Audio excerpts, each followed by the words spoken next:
this mountain, I look down and see a world I was once underneath. I stand on this mountain and I look down. My mind knows more than it once knew. Then I knew. Then I knew. Then I knew. Then I knew. Now you're here. You're here. You're there. Now everywhere with me. If this is lost, then there's no place I'd rather be than found me, see. Found me, see. I climb down this mountain and I look around just to see that everyone used to be me.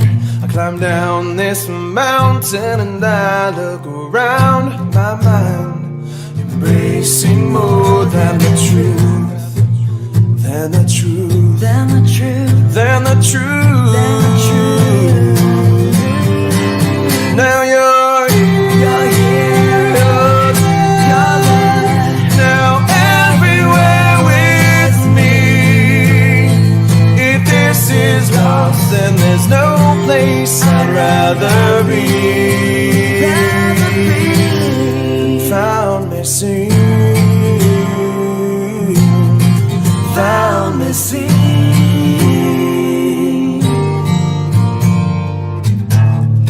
I once was blind,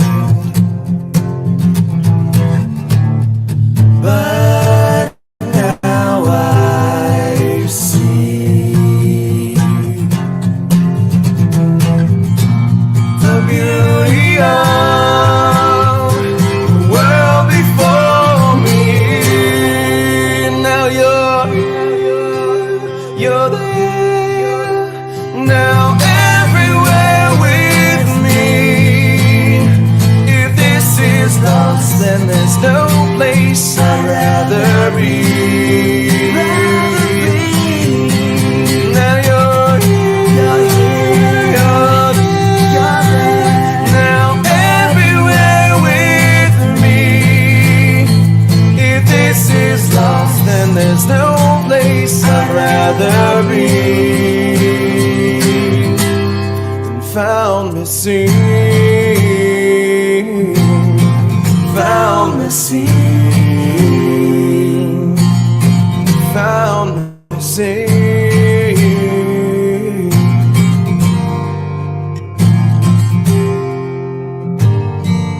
Found me, see.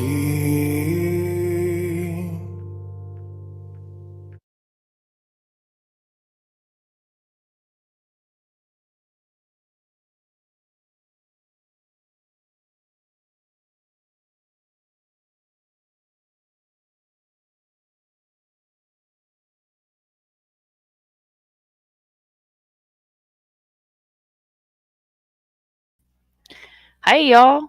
Welcome in. Hope everybody's doing great this beautiful evening. Wow, that's super dark. So, I hope the video played a little bit better than it did last time because that is my best friend. He is E Rock. His band is Revolver Underground. He is a DJ in Nashville, Tennessee. He owns a recording studio and has been on the Oscars, I think, twice now. Is an amazing person. That song comes from the heart. He was found missing. So I did mute this time so you guys couldn't hear me sing. So let's go through and say hello. First, I'm going to pull up my saying here. It's a tangled web we weave when the hills are filled with trees, deceits, receipts, and dirty sheets. Kimber was number one. Bitchness in the house. Doodle's number two. Kimber said, or Doodle said, Kimber, forgot where you was at for a second, didn't you? What? Was we having some fun in the Discord? And good evening, Neil. Thank you for coming in. There's Drifty. Southern Gal to Crime. I still need to get you in my Nightbot. If somebody could drop her link, I would definitely much appreciate you. Everybody's saying hello, hello, hello, hello, hello. Hello, I tried to buy a coffee, but the link doesn't work. Let me take a look at it. I will take a look at that, Neil. Thank you so much. And we will see why that's not working. Because it should work, unless it sometimes I think they expire, guys. So that may be why it's not working anymore. So let me get down here. I'll drop that back in. Oh, it's because I'm logged out. Doesn't that figure? So you guys saw in the description that we are going to talk about Charles Chuck Crow, and we're also going to talk about Sebastian. And there is a new article that came out on Summer Wells and a new article that came out on Michael Monkey Vaughan. So if you were in Dago's live today, Brandy did pop in, and I love Brandy with all my heart and soul. And she is an amazing human being and a great advocate, and is an advocate not only for Monkey, but she is an advocate for all the missing. And also, there was a young little man that had walked away from home. I think he was 3. I'd have to look up the story. And Brandy was actually there and was helping with his case as well. And he was brought home. She wants to know why did Doodle fart in her chair again. They're complaining to management. Put your complaint in the complaint box, and it will be properly shredded. I mean, it'll be looked at by management. We all love Doodle and Southern Growl True Crime. Shayla Montag, welcome in, honey. Hero, hero, everybody with my green hearts. I love it.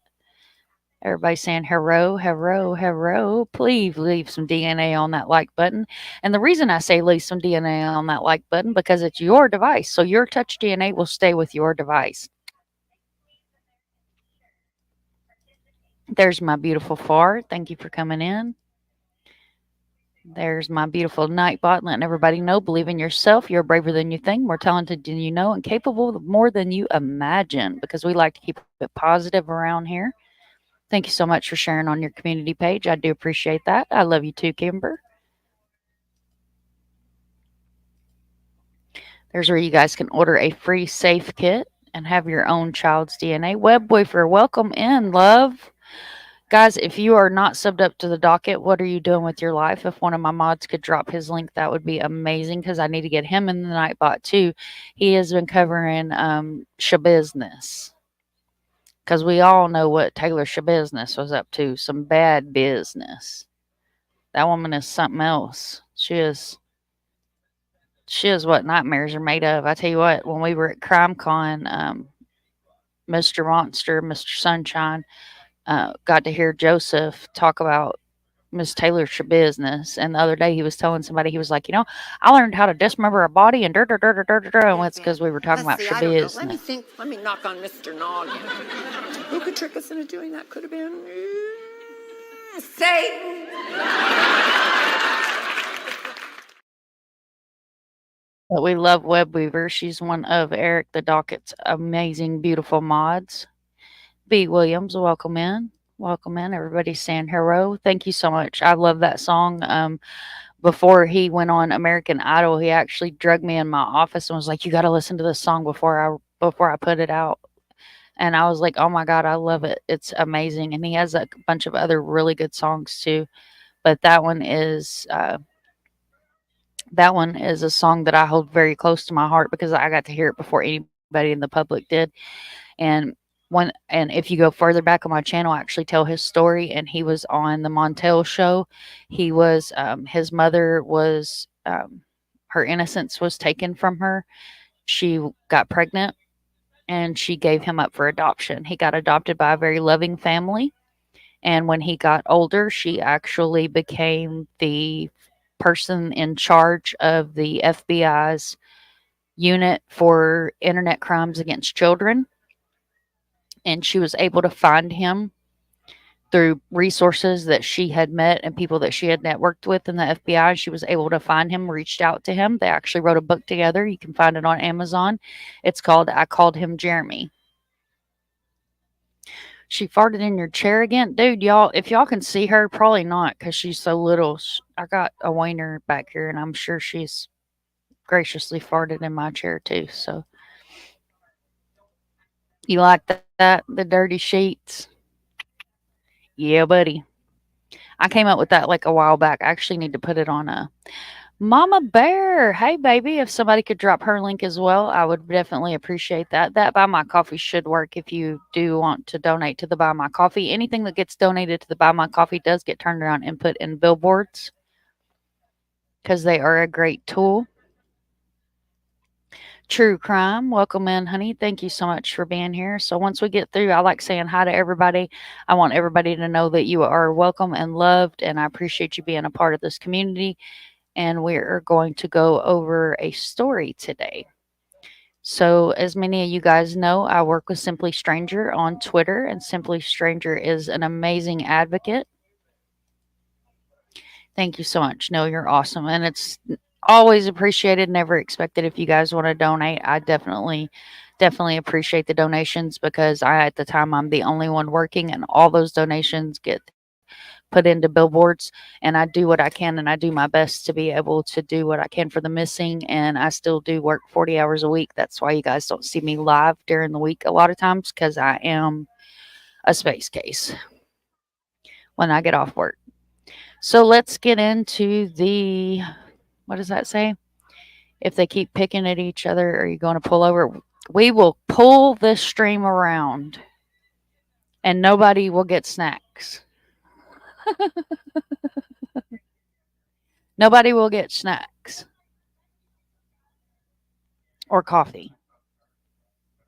Don't make me pull this stream around, children. Okay, first and foremost, we're going to share Charles Chuck Crow. I'm going to pull up his flyer that I made for him. He is missing out of Daytona Beach, Florida. He's actually been missing for a couple of years, but back to what I was saying. So I had Simply Stranger reach out to me, and Simply Stranger got me in touch with True Crime, who is in our chat. And I spoke with Chuck's sister, and guys, she is just distraught. And I mean, when I get to telling you guys this story, get your coffee, get sit down, because I know this community is as passionate as I am, and you guys get ready to be not happy. Okay, so we do back the blue. That is something that is well known around here. I definitely back the blue when they do their damn jobs. So, when they don't do their jobs is when you will see me call them out. And that is what is going to happen today. We are going to call out bad behavior. Move up here. Yeah, I like it up here better than I do down in the corner. I don't like being in the corner. So this man was unhoused because, a lot of people don't like the word homeless. So we're going to be politically correct and we're going to say he was unhoused, which is very common in Daytona. A lot of people come to Florida, and which he is from here, but a lot of people come to Florida and it's really expensive down here, and work is not like, unless it's seasonal and you're able to get into one of the hotels or something like that, it's hard to find work down here. And I mean, this case is going to absolutely blow your mind. So he was living with someone, and we're not going to use any names in the live for legality purposes. He was living with a lady that was supposed to be his caretaker, who clearly was not taking care of him. And he vanished in 2022. So August of 2022 was the last time he was seen. He is 6 foot tall. He has blue eyes. His date of birth is July the 22nd of 1956. He has blondish red hair, so I put strawberry blonde on there. He has a lightning bolt tattoo on his upper left arm. And guys, the camera flips me around, but my right's your left, my left's your right, however that works. And it is rainbow colors because I did have the honor and the opportunity, because True Crime put me in contact with her, to be able to speak to his sister. She says, "Simply Stranger really helped me get to you to get Truck's story out. I appreciate you. And honey, you are more than welcome. Anytime you have a case and you want to bring awareness, please reach out to me. Now you have my contact information. Please reach out to me, because this is what we do over here. We share the missing. We don't bash the families. We don't bash the victims. We take the missing very seriously. And this is a passion, not a hobby for me. So I am willing to help with anybody that you need awareness. You need, which I'm a smaller channel, but I work with a lot of larger channels that are willing to help as well, which is a great thing that I'm able to say that I have an amazing community. I have some of the best mods on YouTube, and just beautiful people, beautiful people. So his sister called Daytona PD and tried to put out a missing persons report for him. And they told her that they really couldn't put out a missing persons report because he was homeless or unhoused. And it was just too hard. There wasn't nothing that they could do. Well, I'm sorry. That's unacceptable, and that's not going to work for me. So I reached out to Daytona PD. And guys, if you've ever had to reach out to Daytona PD, let me tell you, it is fun. So after 30 minutes of pretty much arguing with dispatch, because as many of you guys know that do know me and are part of the community, I don't back down. I don't back down. So you're going to let me talk to somebody. And she actually had an officer call me back, and I spoke to this officer and told him what was going on. And he gave me what's called an event number. So this event number is not a case number, but it is an event number which they can use as a phone trail, kind of like a paper trail, to show who's called, what's been spoke about, the notes on the call, and things like that. So this was our first ball rolling. I'm not family. So then I was put in touch with his sister, and I actually was on the phone with her and explained to her what I need her to do. So what I have to have her to do is call Daytona PD, get an event number, because the officer that I talked to is actually willing to put out a BOLO, which is be on lookout.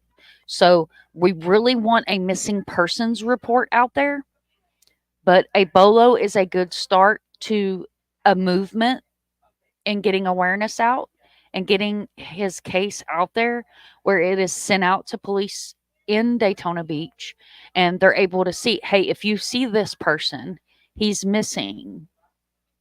And yes, you will be told that adults have the right to be missing. However, if you guys see on Chuck's flyer here, he is diagnosed with schizophrenia. So you guys know I'm big about mental health. Excuse me. Big about mental health, and mental health matters. This man deserves to be found just as well as any other person that's missing. And that's why we do what we do here. So I gave her the route to be able to call Daytona PD. I am going to give them a few days. I'm going to let her reach back out to me, let me know what she found out, get her event number. And then if I have to, you guys know me, I will drive straight to Daytona PD and I will stand in their department with his flyer in hand, and somebody will explain to me why we can't get a missing persons report out for somebody that should at least, if nothing else, have a silver alert out. And for those of you guys don't realize, a silver alert is for somebody who has medical issues, autistic, or is an older person. There are several different guidelines to getting these different alerts out. A silver alert in Florida, which I have got help. I've actually helped with another case, which was Etta. Her father was on this channel. There is an interview. You can go back and watch the interview and see that that is a thing that is put out, and it's called a silver alert. So the lady that stopped taking care of him, or was no longer taking care of him, whatever the case may be, is not not a very savvy person. Like, this is somebody that you wouldn't want to take home to mama, is what I'm being told and what I understand from this. So, another unfortunate event is his sister actually had a life insurance company reach out to him and let them know that he had been reported deceased. So, what I've done, and if you're on Twitter and if you follow Catch Lisk, which is the Long Island serial killer, um, he is an amazing person, and I don't want to use his government name on here. So those of y'all that do know him know his government name, and I mean I know his government name, but I'm not going to share that on here. So, um, he actually has a map of missing people and people that have been found that are unidentified. We also have VICAP. So VICAP is a website where you can go on and you can actually look at people that are John Does. So I'm not going that route, but in a case like this where he's been missing for 2 years and there's been nobody in law enforcement that has got off of their hind ends to help look for this man, we have to look at all routes and possibilities. So, a little bit about Chuck. He was a person that loved life. He enjoyed surfing, the beach. What I'm being told, the beach and the ocean is where his heart lay. He loved the ocean. So, if you've ever been to Daytona Beach is all beach. I mean, you got town, you got the inlet, which the inlet's still water, but a lot of people hang out on the beach. A lot of people that are unhoused actually live on the beach, and you see them put like their tents under the stairwells and things like that. Let's see. Let's get down through here. I do like to make sure if there's any questions in chat. There's PJ. If somebody could grab her link and throw that in there, please. And thank you. Welcome in, honey. Said, don't put that baby in the corner. Don't put that baby in the corner. Always back to blue. Also hold them accountable. Absolutely, Doodle. Absolutely. Absolutely. So, what's so heartbreaking is in these cases, you see that these family members a lot of times have to come visit the first front porch with my iced coffee. Will you come on right on up on the front porch? You come visit us here on the front porch. This is our front porch here. This has been my front porch since the day I started my channel. And I said, come on up here, get your coffee, and let's sit up here and rock on the front porch and talk about it. So I feel like I'm from Kentucky, and that's where all the business happens. That's where all the good gossip and the business and who's the who's and what's the what's and who's the did to this, that, and something else was on a swing on the front porch. So that's the nickname for the channel. And of course, I'm not monetized, so I don't have members, but my community, we're all the brain pickers because that's what we do. We're picking brains. We are the minds of monsters. I am the mind of monsters. You guys are the minds of monsters. We're all mind of monsters because this is what we do. Let's see. It's heartbreaking that you have to beg law enforcement for help. It's their job, right? Absolutely. Absolutely. It's sad. It really is. Absolutely praying for his safe return. In my opinion, exceptions should be made when it comes to people with mental health issues. I agree. Should mental health follow under? Yes, it should. Absolutely. Absolutely. This is why I'm so upset that he doesn't at least have a silver alert out there, which he should have. You're a really sweet, caring person. Can be a pit bull when needed. Yes, B, you know me. I can be a pit bull. Michelle C., welcome in, honey. Thank you guys so much. You have wine and gummies. I have coffee and Marlboros, and I don't mean gummy bears. I actually, when I was smoking, I love the gummy worms. Just on a side note, these people are peoply and wanting me to be peoply, so I'm hiding. I get it. You're hiding in your craft room. Thank you so much, Web Weaver. I appreciate that so much. Love to you guys all. But all missing matter to me. I don't want to sound like all of these coffee. Oh, you guys, coffee. See, Doodle had me on coffee. I saw the comment pop up. She has coffee and cheese. I ate cheese earlier. I'll be honest. Like when I was on mute on Dagos earlier, I was killing Cheetos and the sharp cheddar cheese. Sorry, guys, ADHD squirrel. So, what I've told his sister is that what we're going to do is we're going to start this route, which is where his family had a beautiful flyer. And I want to share that flyer with you guys as well. His family did have a flyer up for him. They, and that's something else that families shouldn't have to do is they should not have to make their own missing flyers. But guys, I will be totally honest with you. I have seen missing flyers, believe it or not. I've literally got messages from family members that took a piece of notebook paper, taped a picture to them, and this is what I've received. So we're going to share this one. Why is it doing? Oh, because I have it in a window. Hang on, guys. So I'm going to share this screen. This was the original flyer that was put out. So I want to make sure, give credit where credit is due on both of those flyers being shared. So this was the original flyer. And then, of course, I went in and made a flyer from what I use as my missing flyers. I do try to keep them where they're not so flashy and they have just the information that we need on them. Because I've actually had families reach out to me and say, oh, that's a little flashy. Can we take some of that off? And then I've had other families reach out to me and was like, I want it as flashy as you can make it. But I tried to put pertinent information on there. So his flyer says Chuck suffers from schizophrenia. He was last seen in Daytona Beach, Florida. He was unhoused, frequent the beach, and he loved water. He was a surfer. He has a lightning bolt tattoo on his upper left arm. He is male. At this current moment, and I will update the flyer when his date of birth comes around, is 67. He's 6 foot tall, weight unknown, hair color strawberry blonde, eyes are blue. Clothing I have under unknown. So we have pants, shirt, shoes, unknown. That's the way I put it on the flyer. And then I also have the family phone number that has been originally released on the original family flyer, which you can contact this person if you have any information or have seen Chuck. And I also so graciously put the Daytona Police Department's phone number on there, which is a public number. And if you have any information, please reach out to them because they now have a call trail of where I myself have called, his sister has called, trying to get done what needs to be done. And that's either a missing persons report, which I would rather it be a missing persons report, or a BOLO put out. So that way people know to look for him. His family wants to know he's okay.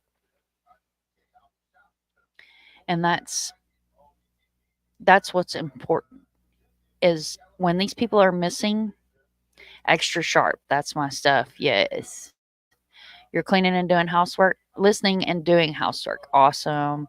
You have a Coke and a vape. I can't vape. It chokes me, guys. It chokes me. I can't. I tried and I'm not good with the whole vape thing. All right. Want to make sure I get everybody's comments. Thank you so much, True Crime. I try to do what I can around here.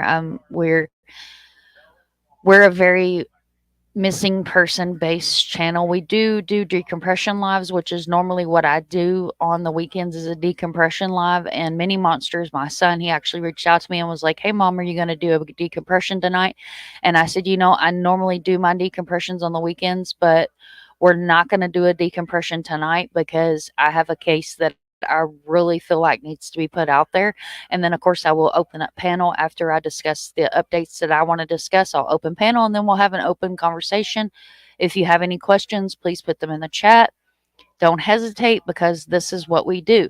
So I also discussed with his sister that if I cannot get Daytona PD to play fair, then what I'm going to do, and many of you guys know that I work with Vern on Twitter, and I have been a part of the Blip billboards for over 4 years. And I am going to make sure that I'm going to put a billboard up in Daytona with his face on it. Because I don't play no games when it comes to these missing people. And if I have to do that to get help, that's what I'll do. So the family is offering a reward if he's found. I'm not going to discuss the reward because, in my opinion, hi, Tony, welcome in, honey. Thank you so much for coming in. I didn't drop it in the Discord. It always pops up automatically in the Mind of Monsters creator video Discord. And then of course it's on Twitter and it's on Facebook because I shared it on Twitter and then Simply shared it on her Twitter as well, so we could get as many people in here as we can to see his face, hear his story, and hear how important it is that when these missing people are missing, that everybody matters. Everybody matters. And what happens in this community on YouTube is everybody gets stuck on that one case. And that one and only case is the only case that anybody wants to cover. And that's not fair to all the other missing people that are out here. There's so many missing people. Like, I live here in Florida. I actually lived in Daytona when Chuck come up missing. I lived on beachside. Like, literally could have left my apartment and walked 50 feet and was standing in the sand. I have showed his picture to Mr. Monster. And guys, I'm a smoker. I don't smoke on camera. So if you see me pop off camera, that's why, because I don't like triggering people, because I know a lot of people quit smoking. Much love to you, but you guys have heard me say it. My mama didn't raise no quitter. So I do pop off a camera. So that way I'm able to do my dirty little habit without everybody seeing me. Fair warning though, if I am in the car, then you're probably going to see me smoking, because that's just, I'm in the car and it's hard to, like, I try to lean out of the camera, but it happens. So if I can get as many of you guys that are here in the community to screenshot this, share it. It is on all of my social media, on my community wall. If you are not a YouTube creator or you don't have the capability of having a community page, screenshot and share. Because, you know, we all have phones, or most of us have phones anymore. Screenshot it and share it however you need to share it, however you need to get his face out there, however you need to get his name out there. I know Arctic Fox said he was going to put a video out. I haven't checked, but I'm sure he has. He's got a lot going on too. So I know he was going to put a video out, and then I just saw that Southern Girl said she was going to put a video out for Charles. Thank you so much. Thank you so much. Thank you, True Crime, for bringing him to me. Thank you so much. And when I cover these cases, I'm not a one-stop. So you're not going to see this case one time on my channel. You're going to see me circle back when these people are still missing. When they're found, you're also going to see me circle back and say, hey, we found somebody. The case, we brought them home. They're with their family. Whether or not we bring them home alive, which is the way we prefer to bring them home, or not. When he was in the hospital after he had his wreck, I actually had a family reach out to me. I shared the story. We went live. She was on my channel. And about 4 days later, they found his body. So it happens. But even when it turns out like that, these families are able to have that closure, because wondering and having that wonder in the back of your mind where your loved one is. Are they okay? Are they sleeping? Are they safe? Are they eating? You know, where are they? It will eat you inside out, and you will not be able to function. Like, you're not going to be able to function not knowing where your loved one is. So that's why it's so important that if you have a platform, use that platform for good. If you're going to come on here and you're going to say that you're a missing channel, show the missing. Talk about their stories, please. B. Williams said important info, but easy to remember, not trying to go off in a tangent. But with all the smartphones around, does Ellie ever use a QR codes that people can scan? Yes, and I can make a QR code. I actually have an editing app thing that I use where I can make QR codes as well. If you guys want a QR code that'll take you to this flyer, I should be able to do that. Just let me know in the comments, and I will try to do that. I will definitely let you know about the billboard. It is an excellent idea. And preach. Yeah, nor their families. Right. Not fair to the families either. Absolutely. Thank you so much. And that's going to drop Doodle's link Doodle is great. She puts out a lot of missing. You could run a 24/7 stream, and it still wouldn't be enough. There's enough time. There's so many, and that's the sad part. Is a lot of people that just come into the missing cases or true crime don't realize that. Hey, Sarah Maddie, welcome in. That someone goes missing every 40 seconds. Every 40 seconds, someone goes missing. And if you go through a website and you look at how many people are missing, that's just the ones that were reported missing. That doesn't include the people that weren't reported missing. This man had contact with Halifax Hospital. He had contact with an advocate that was his advocate at Stuart Marchman, which is a rehab center in Daytona. He's had interactions with law enforcement. Why is he not being taken seriously? I don't give two shits if he's homeless or if he has a $500,000 home. Every missing person matters.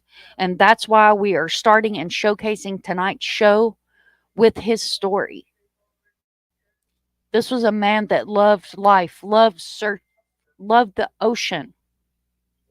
But mental health is a monster of its own. We don't know what these people are going through that causes them to go missing. We're not inside their heads. I do good to swim around in my own head. We don't know what causes someone to go missing, but we know from experience of watching these missing cases what the pain that these people go through. These are real people with real families, with real pain. This is something that's absolutely real. 110% pain. These are real stories. This is not TV. This is not a real TV movie. This is not a Netflix movie. This is not a series. These are missing people with real families.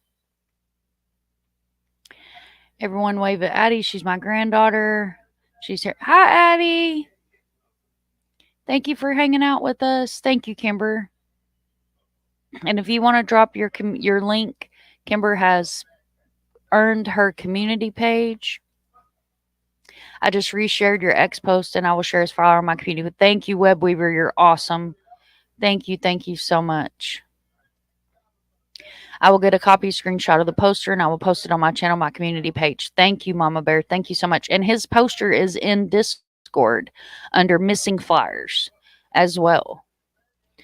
Thank you, Drifty. There's Mr. Steve's Web.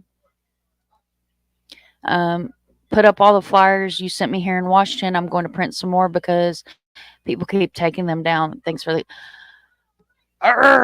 And that's something else, is what in your right mind tells you to take down missing posters. Guys, Sarah Maddie is the beautiful sub that I sent flyers of Vladik.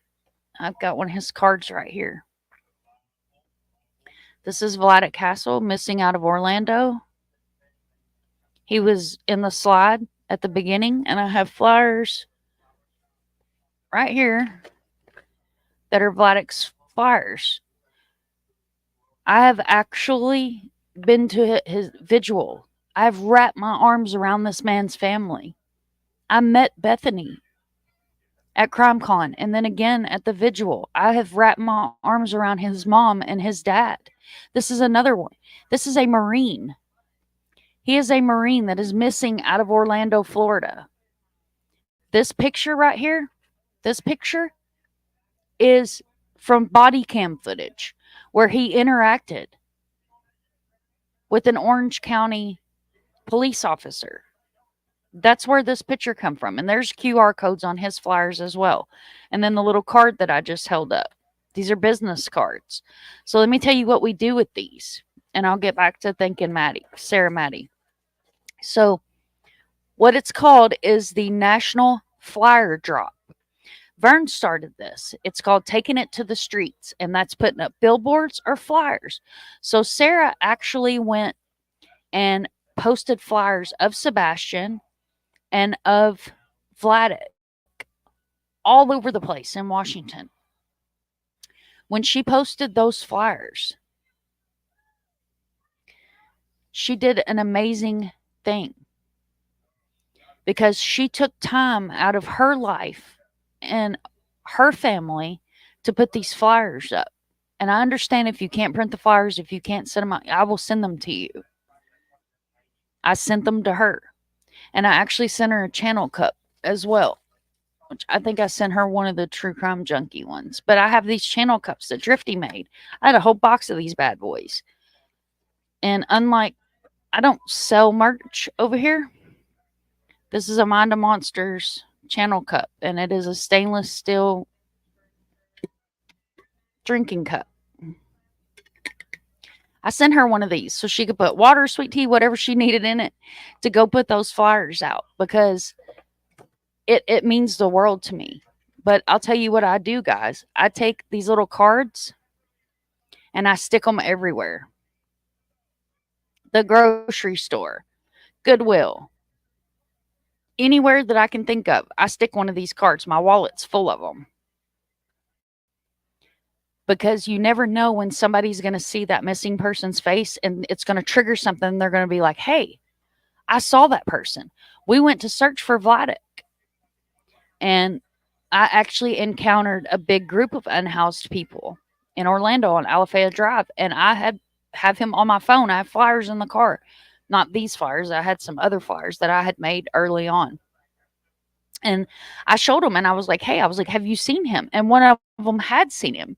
So I reached out to the private investigator that's helping with the family, which is Steve. And I reached out to Vern and I was like, hey, and I gave him the area and where the people could be found and everything like that. They said they've seen him. They checked him out, because that's what you do. You reach out and you let people know. And thank you. Sorry, I got on a rant. Thank you so much for sharing those flyers and putting those flyers up. That was an amazing thing that you did. And you are so welcome for the cup, because that is my gift to the community, to say thank you for everything that you guys do. Because without you guys, I'm literally some crazy lady sitting here talking to my screen. So this is one of the locations that Sarah put up, and we'll pull it up so you guys can see. There's Sebastian and there's Vladik. This is another one, so you guys can see. There's Sebastian's flyer, and I think it's the other way. Here is another photo, and there's the flyers that were put up. And I appreciate everybody that either electronically or physically shares these missing people, because the families are so distraught when they go through these things. And when you talk to a family member of a missing person, you can hear the emotion through the phone. You stand in person with them, you can feel that emotion. At Vladik's vigil, Mr. Monster actually was a speaker at his vigil. There wasn't a dry eye in that place. There wasn't a dry eye. Because my influence of what I do for the missing has actually influenced him. And he felt it relevant to tell his story, because we've been out and we've took footage of Vladik's billboards and got footage and, went and, like I said, and boots on the ground and went into homeless camps. And guys, I'm 6 foot tall and 130 pounds. I give zero. Okay. Come at me, bro. When it comes to a missing person. And I question people, because that's what I feel like I can do to help. And many of you guys know my son was missing. My son was missing. And I went up on a panel of a creator I was a mod for. And the drama couldn't stop long enough for me to ask for help for my missing person. We found him. He's okay. But I don't ever want to put a family through that, where they don't feel like they don't have a safe place to come to. I've interviewed many families. I have actually wrapped my arms around Gabby Petito's family. When you meet these families in person and you're able to physically hug them, it changes the whole thing. of just having a YouTube channel. It puts that real form inside you. And that's why I'm so passionate. And I'm sorry if I seem like I'm ranting, guys, but that's why I'm so passionate about these missing people and these missing cases. Thank you so much, lighting the way home. Hi, Dutchie. Welcome in. Thank you for coming in here. I appreciate you being in here, love. Thank you so much for sharing his photo on your community wall. Thank you, thank you, thank you, thank you. And like I said, his flyer is on my Twitter, my Facebook. It's in my group on Facebook and my Mind of Monsters page. If you're not friends with me and you have a Facebook, you're more than welcome to send me a friend request. It's also in Discord. So if you need it, let me know. I will get it to you. Do you ever make videos just showing maybe 10 missing people with their information? No discussion. It just might be a thing, kind of like America's Most Wanted style. I have made videos like that in the past, Tony, but what's so sad is they don't get views. And I'm not about clicks and views, and you guys know that. But they don't get views. I can go live and do this, and it might get a couple hundred views. But I don't do drama, and I don't attack families, so I get a lot less views than larger channels that kind of go a different route with it, because I don't rant and I don't do things like that. But I have made videos in the past. Laura, welcome in. There's Lady V. Hello, hello. She said, just wow, and got that look. I don't know. I missed it.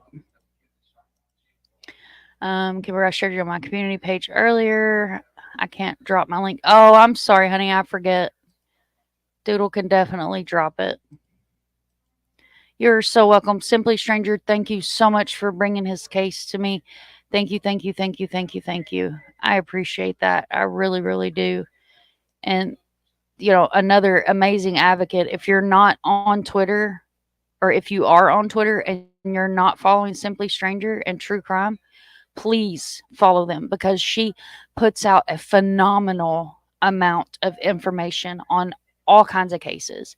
Simply Stranger is the reason that I found out about Catherine, the girl that was carjacked and was murdered and her vehicle was set on fire in St. Cloud. That video that we did and we drove the route, that is because without Simply, I wouldn't have known that happened. And it literally happened like, hell, I don't know, 5 miles from where I'm sitting at. Thank you for subbing to Kimber. Kimber is going to be sharing a lot of missing posters. If you guys are not following me on Twitter, that's my Twitter tag. Yes, make sure that you share, share, share. I've covered him in the flyer that has the body cam video, and it was kind of cool.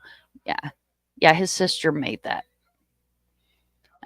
God, please wrap your arms around the missing and bring them home to their families. Absolutely.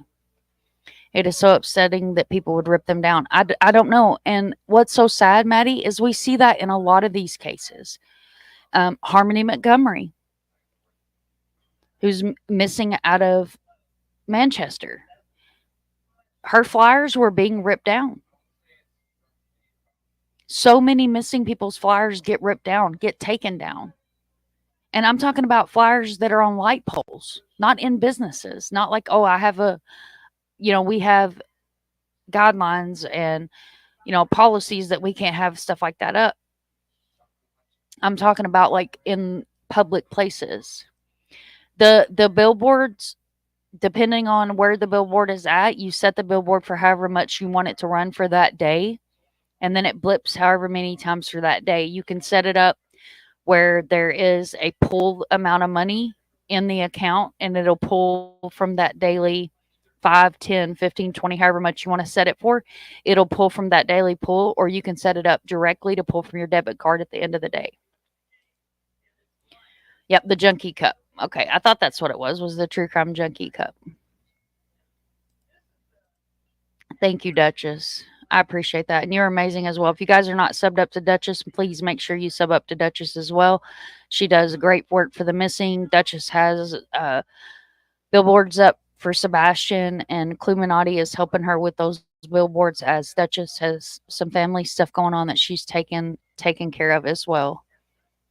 Yep, bathroom stall, park bench, anywhere and everywhere. Yep, definitely. Southeast Washington. She's in the Tri-Cities. Ace's mama, welcome in. Welcome in. Always remember it could be you that's missing. Exactly.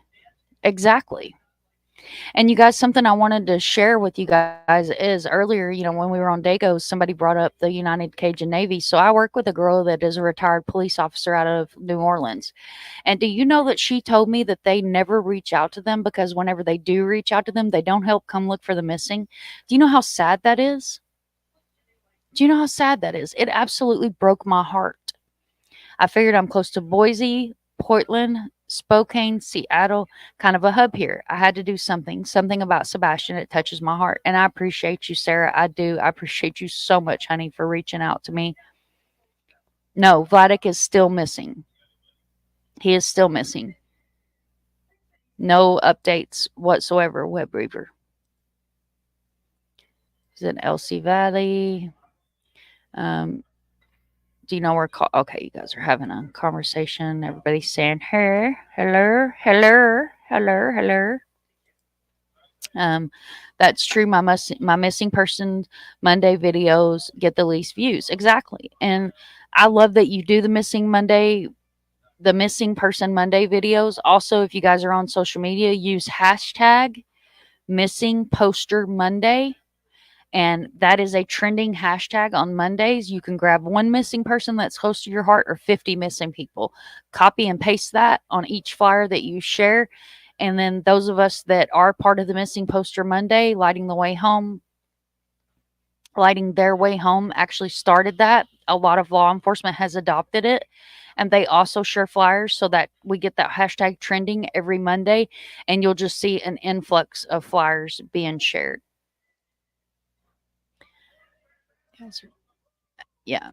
She said, hey, Tomboy Ace's mama, I don't go to Idaho, but some flyers went up to Walla Walla, Washington. Thank you so much for everything that you've done, Sarah. It really means the world to me. Doodle said, exactly. I make those videos a few days and a week, not many views. It's sad. It really is. It's so sad. Like I can sit here and edit a video together and it won't get any views. And I don't care about the views. I care about getting those missing person's face out there. That's why I try to surround myself by larger creators that are good, credible creators that also help share these missing cases. And that gets their face out there to the community. That gets their faces rolling where people are like, hey, where is this missing person?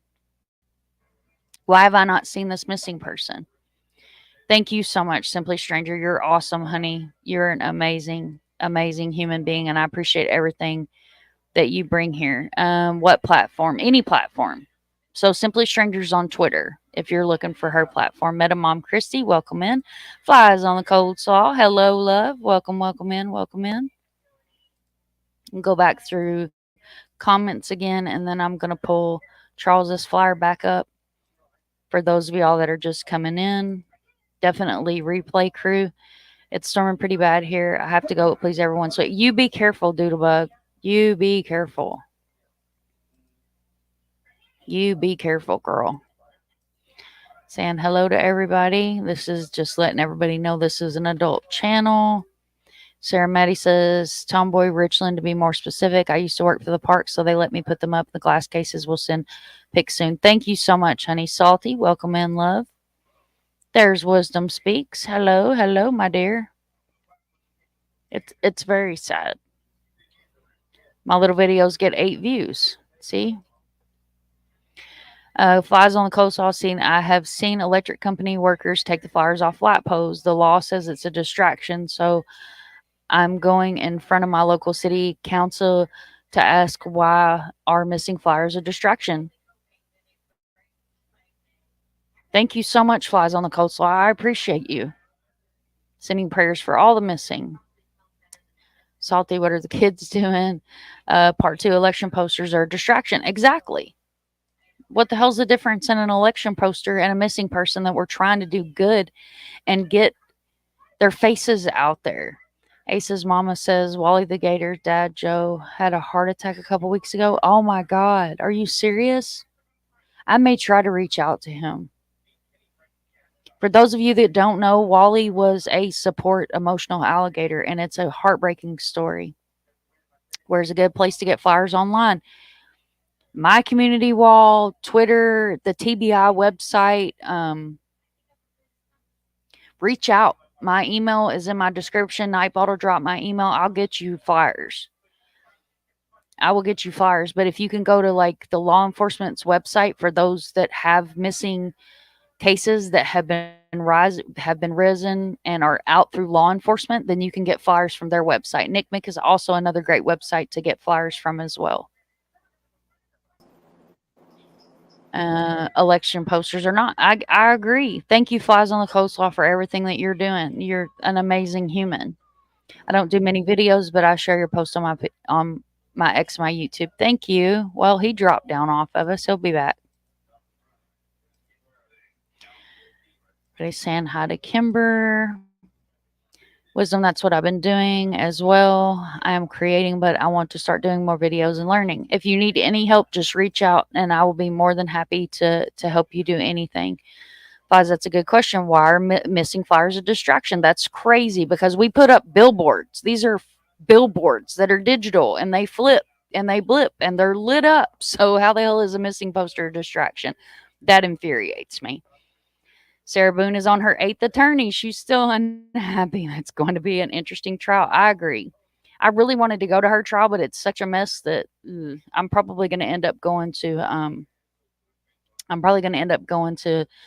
the Monsters trial on Madeline Soto, because as many of you guys know that Madeline Soto is very close to my heart. Kind of the point to get them noticed. Right. What the hell? Like, what is going on with that? But as promised, I'm going to pull his flyer back up. Minnie, welcome. I'm kind of on a rant. Hello. Oh, wow.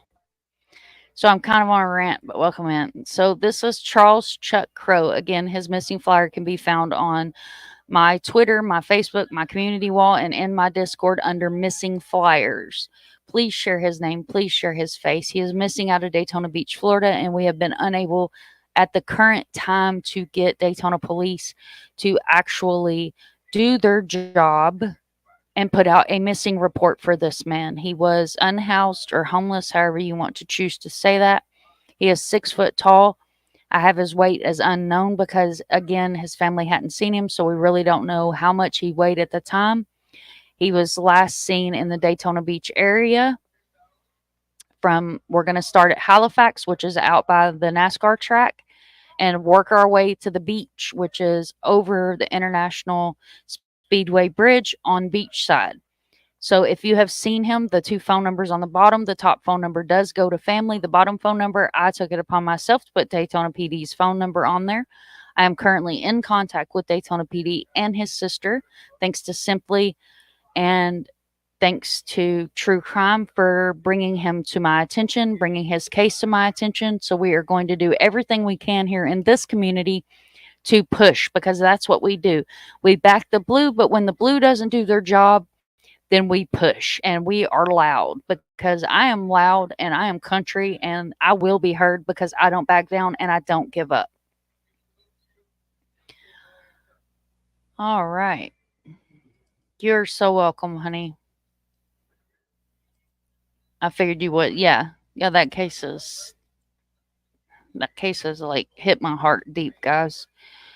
I think I would go to her trial instead too. Right. Here's Simply Stranger again. I'd love to start a video, Twitter Spaces, highlighting some of the morning cases I covered. That would be awesome. That would be amazing if you could do that. He dropped down on us again. Welcome in, Terry. He'll be back. Thank you guys so much for being here. I appreciate every. Yes, I love it. I'm a bloody. How I'm gonna say it wrong. It's larrikin. Larrikin. I'm a bloody larrikin. That is the Australian way to say country, like my kind of country, because I'm country, y'all. But I apologize. My chat won't sync to the comments for some reason for StreamYard's app. I was going to say, hi, Kimber. Hi, everybody. I'm just stopping in for a second. I apologize. So we'll bring him up. Look at that, y'all. That's my child. Well, turn your camera back on. I'm ugly right now, and I'm making pizza. You're never ugly. I make pretty babies. So as many of you guys know that Minnie has moved home, but he was living here in Daytona and has connections. And of course, his other half has connections here in Daytona. And they are going to also assist with getting Charles's face out there and share his flyer, because this is what we want to do. Where was his last known location? See, it's kind of wishy-washy. So Halifax Hospital, or his last interaction was with Daytona PD. One of the two were the last people to see him. Where was his interaction with Daytona PD? What side of Daytona was he on? South side. So he's down by Solutions? And you know the beach is just a 25-minute walk from there. And that's where he was known to frequent, was the beach. He's a surfer. He had a love for surfing. He had become ill and was no longer able to surf. But you can take the surfing away, but you can't take the ocean out of somebody's heart. Yeah. My thing is, after living in Daytona for almost 5 years, you generally know these places like the back of your head. There's only 3 main roads in Daytona. You got Nova, you got US 1, and you got A1A. And if you know those 3 main roads, you can pretty much get anywhere you want. But if you're all the way out in the south side, then you got to walk up to one of the 3 or now 4 bridges to get over to Beachside. So I wonder what side of Beachside he was going to. If anything, I wonder if he had passed Silver Beach Ave at some point. It's very possible. Because Silver Beach connects the mainland as well. This is true. Is this on your community wall? I have family that's there. I'll ask them to put some up. Yes, it is on my community wall. Flies on the coleslaw. Thank you, honey. I appreciate you. It is on my community wall. I think. Should be. I'm pretty sure I put it there the other night. We both rock. Thank you. I don't feel like I rock a lot. I feel congested. Mm-hmm. Yeah, this he's on is my Daytona, community wall. Terry. This is Daytona. Yes, he is. 1 day ago, he's on my community wall. It says #missing, #Florida, #Charles Crow. Do we know if he may have had any abuse issues, like substance abuse? I'm not saying that in a general aspect. There's a Not lot that of I know substance, of. not that we're aware of. So he was just maybe the Nope. occasional beer. Love of life. Love of life. Love surfing. Love the ocean. He was staying in, for lack of better words, I hate to call it a halfway house because it really wasn't a halfway house. It was across from the splash pad on A1A. You said halfway house. Which halfway house? Again, for legal purposes, I'm not going to put any names or anything out on the live. Okay. I will privately later on have a conversation with you, No but problem. you know, it's YouTube, so I don't want people going there and being like, hey, because of something, you know, if it comes to the other side of things, then I don't want that to be interfered My thing is, with. there's only a few halfway houses over on the actual beach side, like on actual beach side. This one's across from the splash park. You know, I'm talking about the place where the big blue thing with the water coming out of it, and then the public showers are right there where a lot of the unhoused shower. Oh, you're talking about right there where the boardwalk is. Yes. Okay. Are you drinking coffee, my child? No, I'm drinking lemonade. Ew. Sacrilege. I have coffee in my pit bull cup, and it says decaf is for sissies. Well, I'm drinking lemonade in my teacup because I'm a sissy. Sissy. I'm going to pop off camera, guys, because my nasty little dirty habit here. I almost booted myself off the stream, y'all. Oops. It's all right. You could have held it down until I got back. Hold it down. Yeah, hold down a furt. But this is his his missing flyer. And like I said, guys, if you can please screenshot it, share it, download it, however you need to get it, please share his name out there. Please share his face out there. This is not the only live we're going to do. I'm actually going to go ahead and reach back out to his sister and find out if she wants to come up and talk about him, because when we have the families come up on these channels to talk about their missing loved one, it is not on my channel to exploit them in any way, form, or fashion. It is to bring that human aspect to the person. Well, the Because only reason I even brought up the substance abuse, or the idea of is because that's where I know a lot of people in Daytona is through recovery and through substance abuse programs. So my thinking was is if he did just one day decide to get his life together, there's a lot of places. That's pretty much the whole point of. I mean, outside of AA being an anonymous program, these sober houses don't put front page plaster as to where their people are at that point in time. To kind of help keep them out of going back to the dope hole or et cetera, et cetera. But if that's not even this man's case or prerogative, then it's completely irrelevant for me to.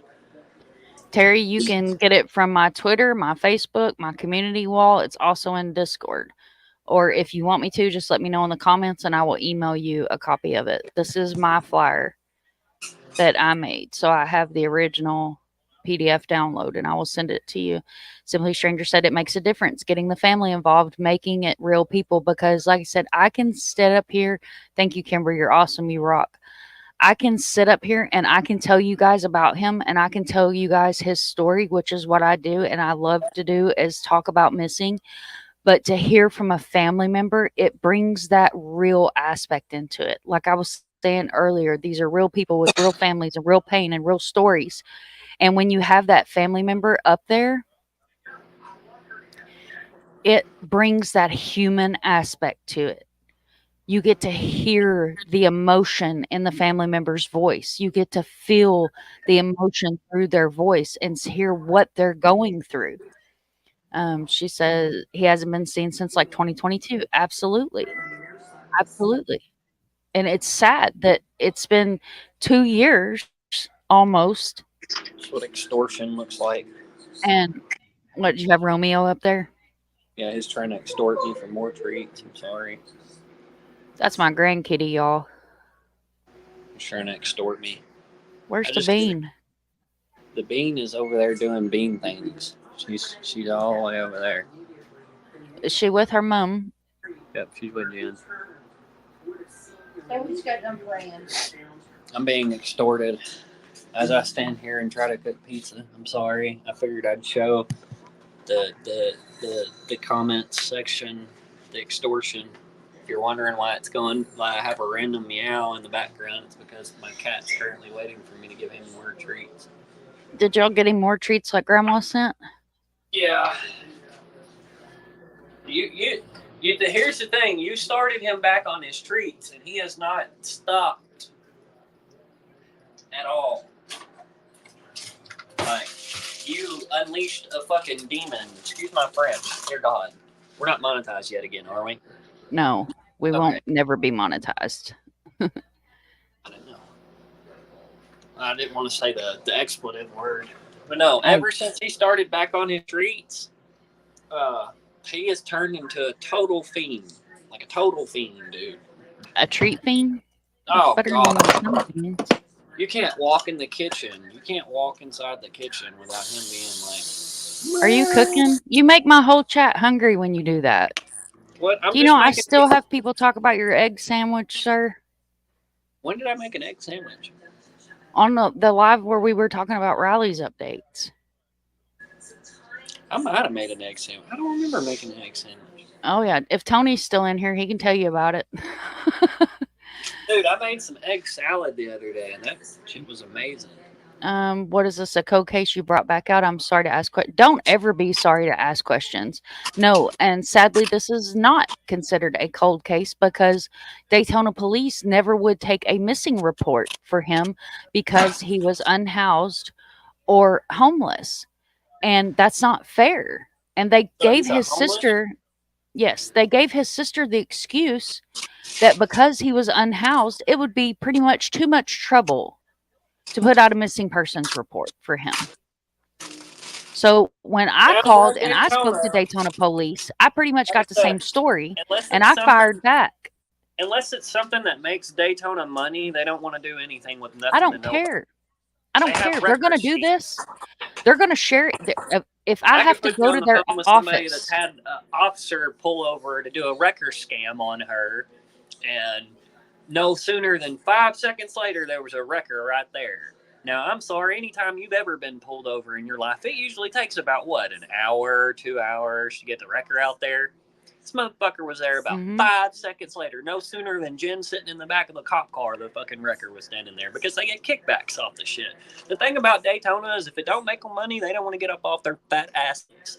This is how it is. So Laura D remembers the egg sandwich.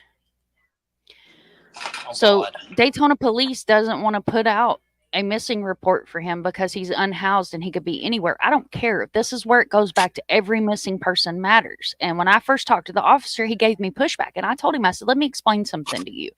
I work 40 hours a week. I advocate for missing people. These families are distraught. These families are going through this real time. This is their loved one that they don't know where their loved one is.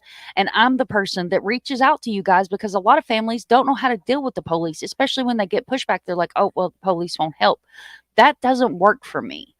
And I actually got this officer to agree to put a bolo out, which is a be on the lookout for him, because it doesn't matter if he is homeless or not. He is a human being that his family deserves to know whether he's okay. If he's not okay, if something has happened to him, they have the right to be able to put him to rest and put their minds to rest. Have they checked to see if there's any John Does at the hospital? Oh, I'm just now getting Daytona police to take his case seriously. Like this literally just happened in the past week and a half. Simply Stranger, who is in my chat, reached out to me through True Crime, which is another Twitter personality creator that is in my chat, reached out to me because they see what I do and where I don't back down and I push and I advocate and I do this for the right reasons.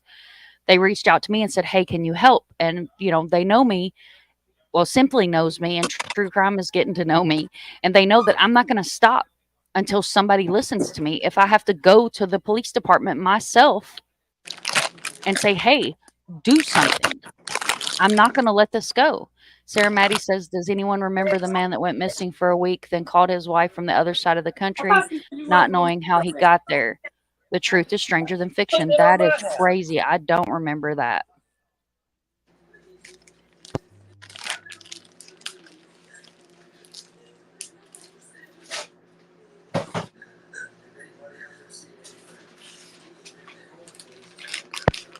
Kimber says, I made a turkey bacon sandwich today with tomato, onion, and lettuce. That's awesome. I'm making frozen pizza and adding cheese to it. Good night, Mama Bear. She says, good night, everyone. Have a great night. I will see y'all in a day or two. Love ya. And thank you for everyone for what you do. Love you too. Have good night's rest, honey. I appreciate you too, Simply. You're awesome. And she says she does remember that. I don't remember it. I have so many cases in my head, guys, that sometimes it just, make sure I'm not still on mute, it slips my mind. You're so very welcome. You're so very welcome. And I'll do everything I can to help. And I have a great community here. And I have a great community of creators that I work with. We will make sure his story gets out there and we'll make enough noise that somebody hears us. Sarah said, if someone in a person's life considers them missing, then Ellie should take it seriously. So many missing people make me wonder what's going on. No trace. It has me perplexed. Exactly. It's amazing how many people are missing. Like we have the missing 411 where people go into state parks and they just vanish. People don't just vanish. You don't have people just poof, they're gone. You know, they got took by aliens. Come on. I mean, that's a whole different life. But Harry said he's been missing since 2022. Is the pic on the flyer the same pic from 2022 or is it a computerized OPIC? No, it is a picture from 2022 because he hasn't been seen So this is the most recent picture that was sent to me by a family member and was also sent to me by Simply and True Crime. So this is the only picture that I have. So you guys, I don't have a way Was to this age a progress booking these. photo?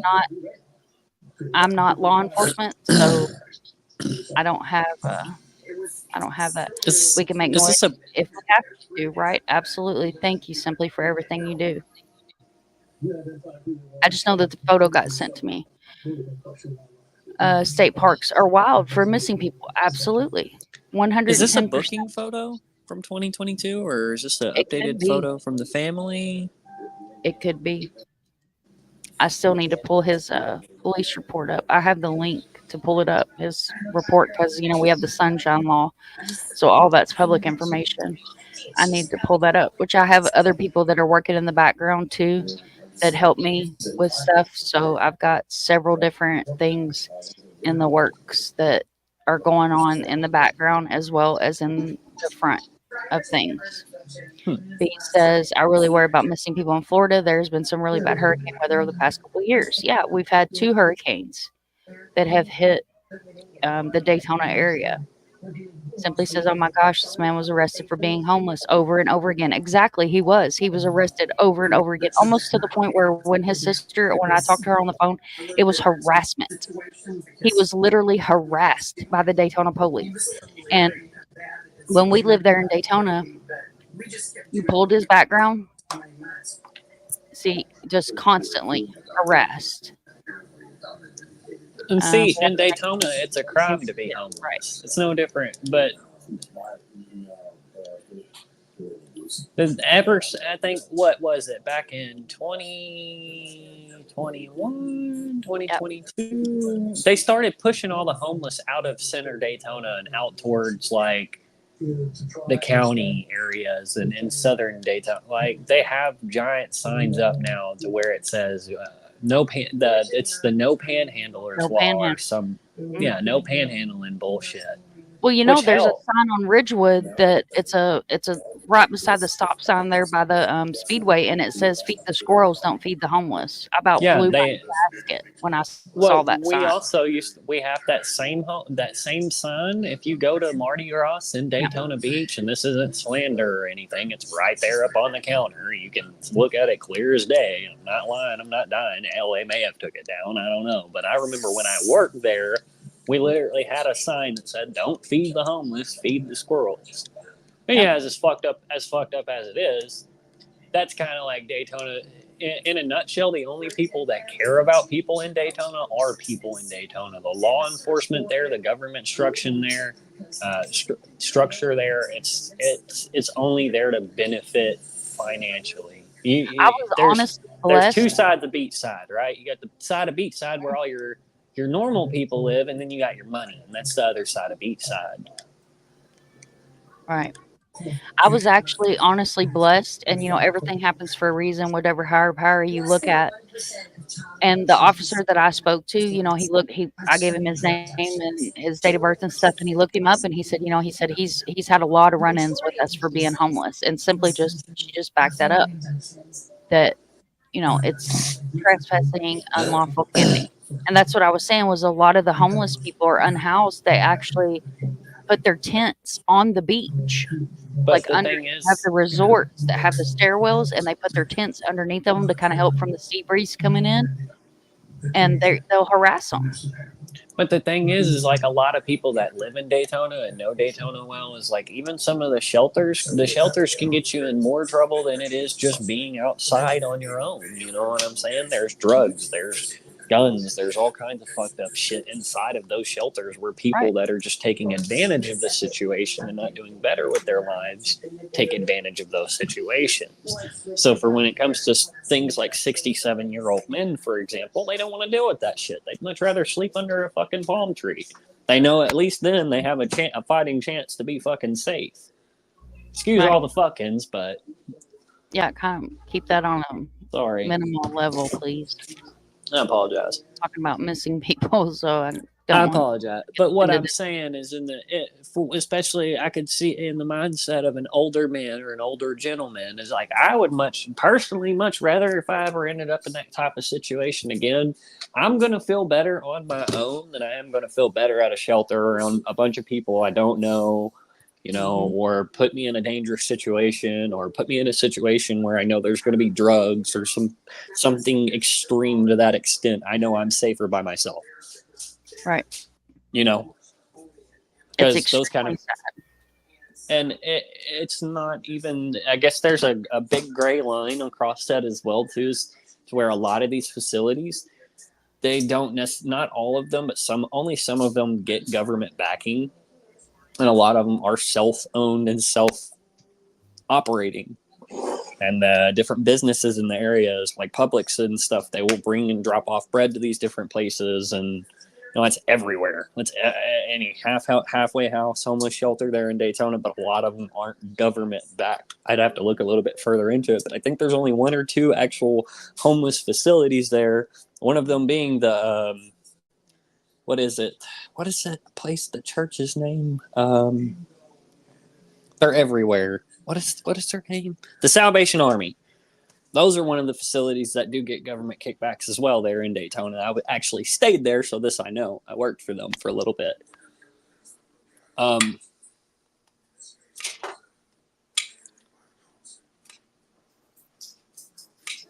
But it would be a really... I'm not saying it would be easy to find this man. It would be easy to clean up the homeless situation in Daytona. And very beneficial to the community as well. Because a lot of it, I see a lot more positivity and life coming back out of the different sober communities, right? And the different halfway houses that they have there. But the big stipulation behind that is that you're a drug addict, or you're a criminal coming out of prison or jail, or, some extreme case that's gone on in your life, but those are self-owned and self-operated.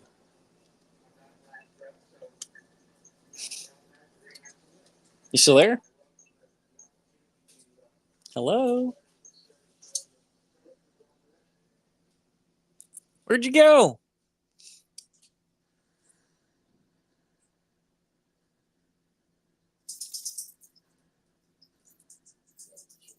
My hair is gorgeous. Thank you. I had to lock the dogs up. I'm back. Sorry. Sorry. I was told my hair is gorgeous. Oh, okay. Here, I'll take it back down. Mom, do you have any guardian angels, people that will help you with? Yes, I actually do have one. I'm going to reach out to him, so hopefully I can get him. Sarah says she just watched a video about Medford Grants Fast Homeless. Excellent. Medford is doing the right thing. That's awesome. Saying good night to Mama Bear. Turkey burgers. Is I've seen a lot more positivity, and I've seen a lot more lives change in Daytona regarding around the different sober facilities and halfway house facilities that they do have. But when it comes to the actual homeless shelters and different services that are supposed to be there for help, they're really not as much help. As they can be more damaging than they can be good. Thank God for, and he would roll in his grave, but thank God for Mr. Weiner and him. He was a definitely controversial gentleman in this world, but if it wouldn't have been for him, he had saved thousands, if not hundreds of thousands of lives that have passed through Daytona for a course span duration of time. Now, not to say that he didn't have his own tribulations and trials that he had to go through on his own time. Well, we all have a past. Oh, well, he had a past, but that didn't stop him from being a good human being. And it's one of those things that I remember being in Daytona when Mr. Weiner passed. He had one of the biggest funerals I've ever seen. And when he died, a part of Daytona died. Right. It'd just be a pure thing there, because everybody looked at this man and told him, you're not going to be able to make it. You're not going to be able to do what you want to do here. You're going to fail. And 10 years later, he was running a facility, over 200 men, getting sober, day in, day out, helping families. helping different people in need, you know, outside of himself. And there had been many times where we had watched them almost have to shut the doors, quite frankly. And they still made things happen for a lot of us. And I just feel like even when it comes to that, I wish that the homeless population could get that kind of help there in Daytona. And it's not to be in a selfish degree or standpoint. It's just more so as there's not enough hands out there to help anymore. There's not enough people there that I wouldn't say care, but the means to help. The means to help. The different connections have slowly over time I've kind of watched fall apart. And I really don't talk to a whole lot of people in Daytona. I keep like one or two people that I know, you know, on a friends list or in a Discord, or that's just about it. We stay low maintenance, and I'll check in on them every couple of months, but that's about it, because a large portion of Daytona died a couple of years ago. A very large portion. He was an asshole. He drove a big truck, and he had no problem taking a knife out of his pocket and trying to cut you for fun. But he was cool. He was probably one of the most. Daytona is a nice place to vacation, but it's also like I was talking about Nashville with Riley's case. You have a dark underbelly in Daytona Beach. There's an that doesn't get talked about, because that dark underbelly, it doesn't bring money into the community. It doesn't bring tourists back in. Like Bike Week. One Bike Week, how many? It was they try about to shove 5 years ago. Even there was Bike Week, they try to shove all the homeless people out of Daytona just for Bike Week or just for Truck Week or Jeep Week, for these different mainstream events that come through, so they can kind of hide their homeless population. Oh, we don't have an issue here. Come spend money. Come to our boardwalk. Come play mini games in the arcades. Come eat at Joe's Crab Shack. You know, come experience Daytona. And they try to shove everything else under the carpet. It's no different than Nashville. He's an April baby, Sarah. She asked if you were a Leo. A Leo? No, I'm a Taurus. Yeah, no, my mom was a Leo. I'm a Taurus. I'm an old Taurus. My mother was a Leo. She was very proud of it. I'm a Cancer, y'all. My birthday's the 25th. I'm 19 and holding. You're 19 and holding? We're going to stick with that. I am 19 and holding. 19 and special.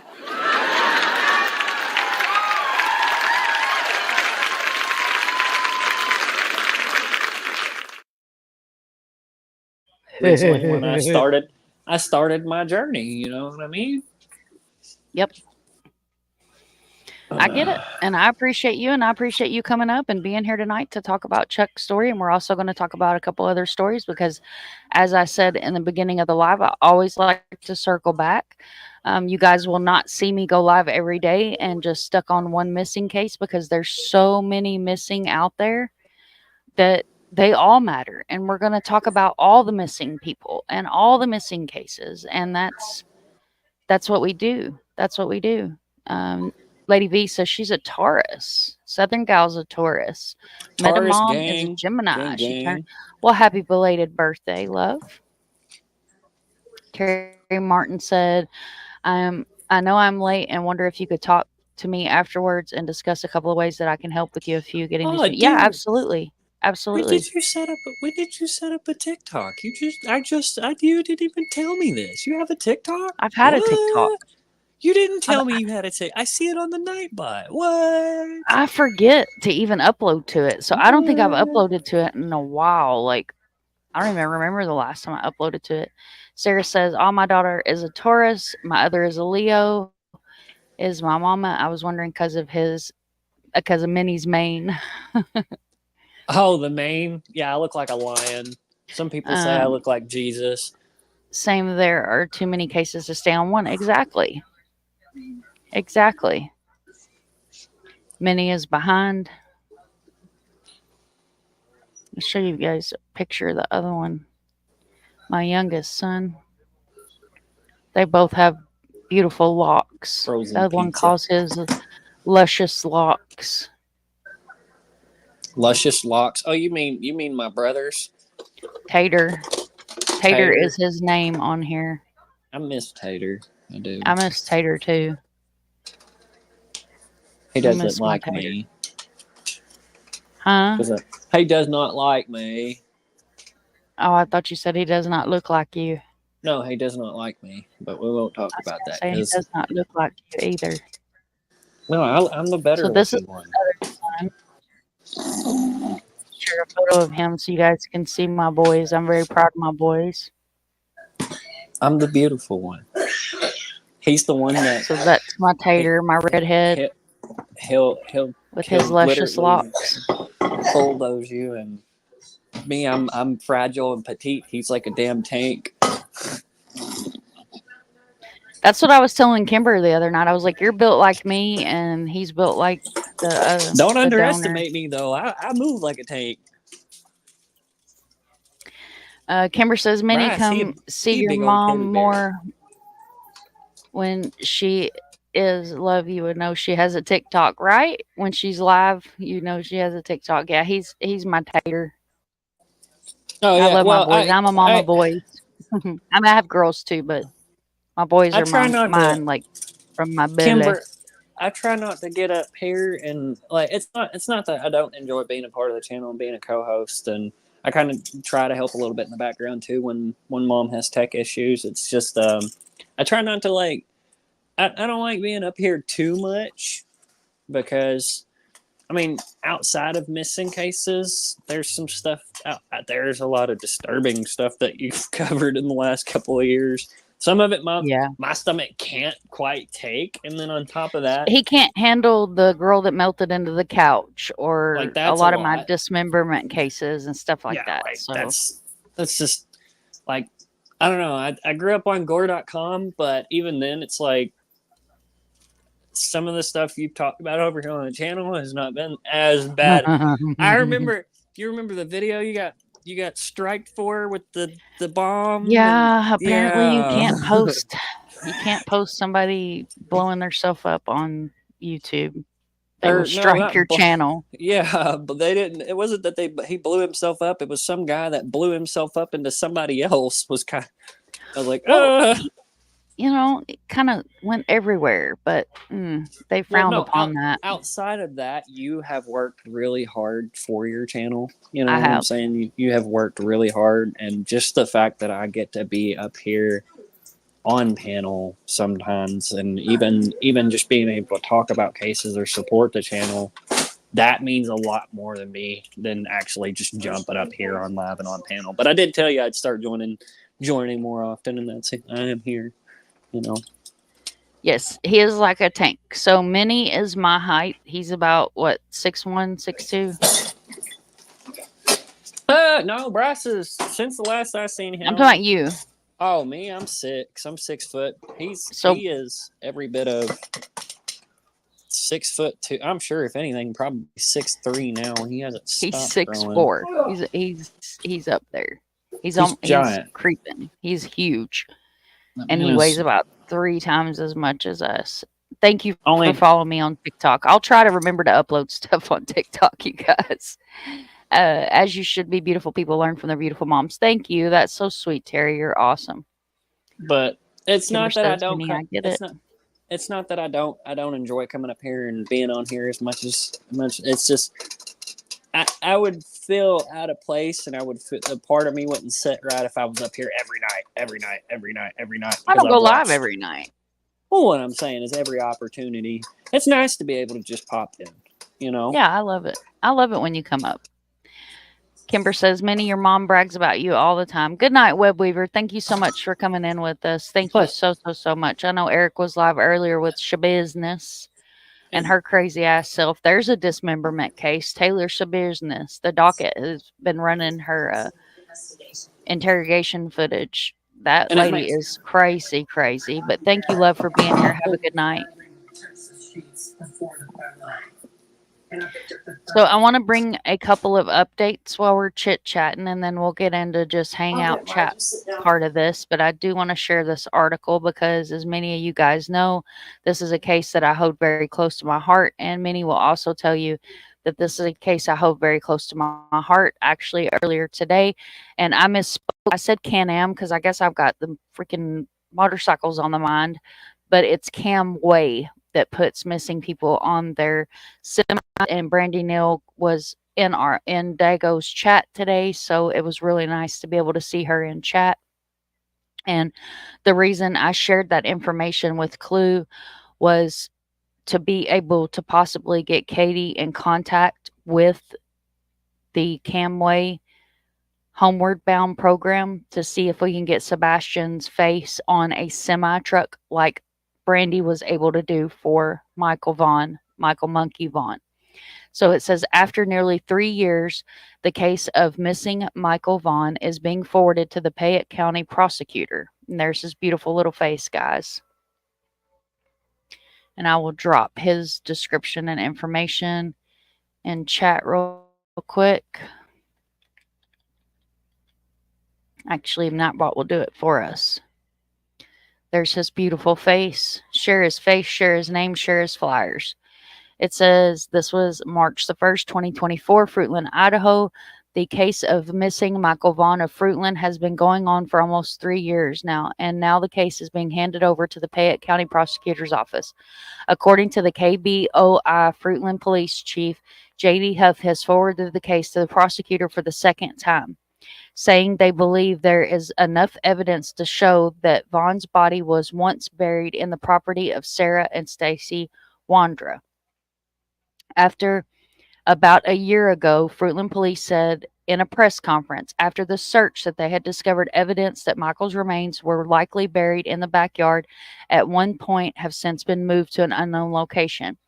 Chief Huff told KBOI that their investigation is ongoing and tips and leads are still being worked, but the case is in the hands of the Fayette County prosecutor.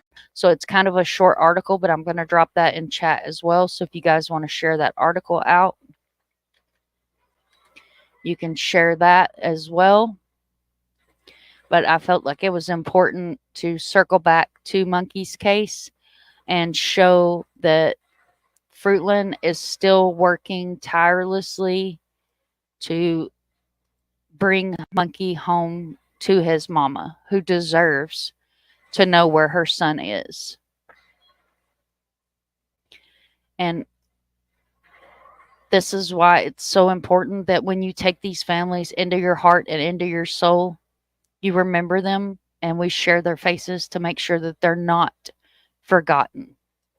So I also want to share this as well. This is 3 years later. TBI continues an investigation for missing Summer Wells. And here's her photos. June 15th will mark 3 years since Summer Wells disappeared in 2021, leading to one of the most exhaustive and involved missing child cases ever investigated by the TBI.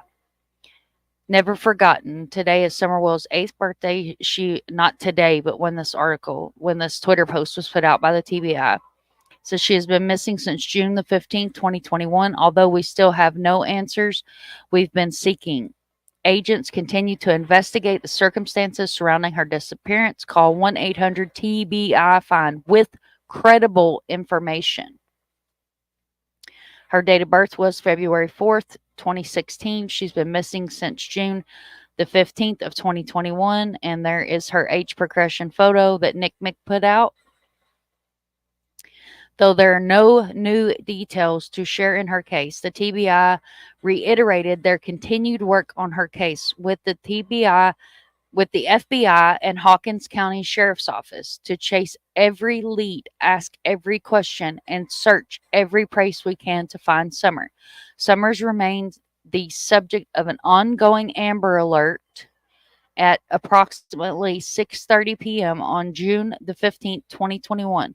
Summer Wells was reported missing from her home on Ben Hill Road in the Beach Creek community of Hawkins County. Forensics artist with the National Center for Missing and Exploited Children, which is NCMEC. You guys have heard me refer to that a couple of times in the live. The TBI asked the public to help by refraining from sharing speculation or non-official sources and reporting only credible tips of information to 1-800-TBI-FIND. So, what that boils down to is YouTubers, psychics, people that just indulge their case in these cases. That's not considered credible information to be shared. Just putting that out there. All right, and there's Monkey's information. Have you guys noticed? Missing kids are everywhere, every day, every 40 seconds. Cherry, somebody goes missing. Yes, tell us. I know what flyers I'm going to be printing out and putting up. Thank you so much. Thank you so much. And he has flyers as well. If you go to that website that's on here, the findmichael at fruitland.org, you can download his flyer, his official flyer. And then I also have flyers on my channel and my Discord. You have to go back a little ways on my community wall. Sorry, I had to go AFK for a second. You're fine. The case breaks my heart. Yeah, it does. Me too. All these cases break my heart. My grandson is his age. Yeah, and he's a beautiful little boy. Right, Summer. Talking about Monkey? Yes.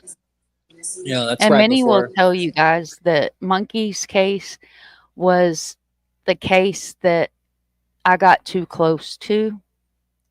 And I literally had to take a break when they did the search in the backyard, and a creator that will not be named on this channel took it upon herself to call law enforcement on a live and was given information before his mother knew. And it was devastating. Kimber says, and YouTube creators, I just don't have the words right now. Just stop. Absolutely. Just stop it. Stop it. Don't do it. Stop it. Stop dragging the parents through the mud. Stop with the speculation. Stop calling people murderers when you don't know. You don't know these people's family dynamic. You don't know their home. One thing is, when it comes to a lot of different creators, it's kind of disgusting that you're even making, if you're not making content about helping these people, if you're making content bashing these people, then you're kind of disgusting. You're a special kind of disgusting person because you're trying to monetize off of other people's pain. That's all I've got to say about that. It's quite disgusting. Frankly. It's disgusting, especially when they get up here and they make thousands of dollars a night to drag parents through the mud and to do nothing but put out rumors and speculation and don't help in these cases. But you have creators that go above and beyond to share these faces, share these cases, share these names, and it's like you don't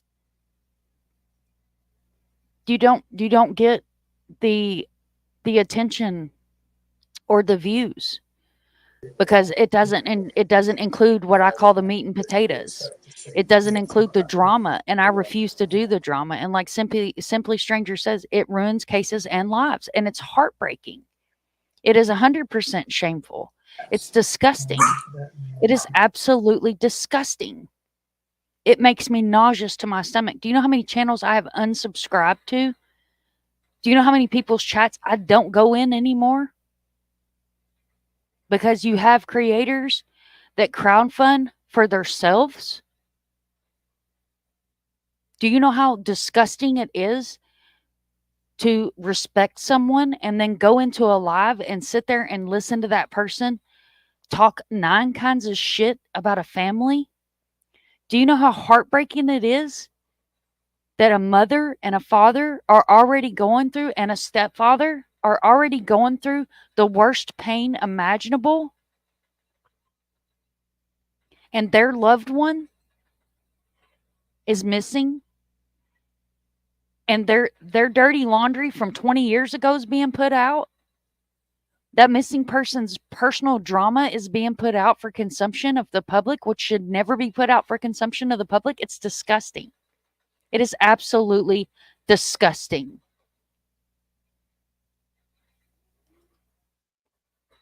Mom, unfortunately, will continue for me to unsubscribe. Exactly, because I would rather you not come up in my feed if you're just going to sit up there and you're going to bash parents and you're going to talk 9 kinds of shit and you're going to speculate and you're just going to be just a dirtbag person.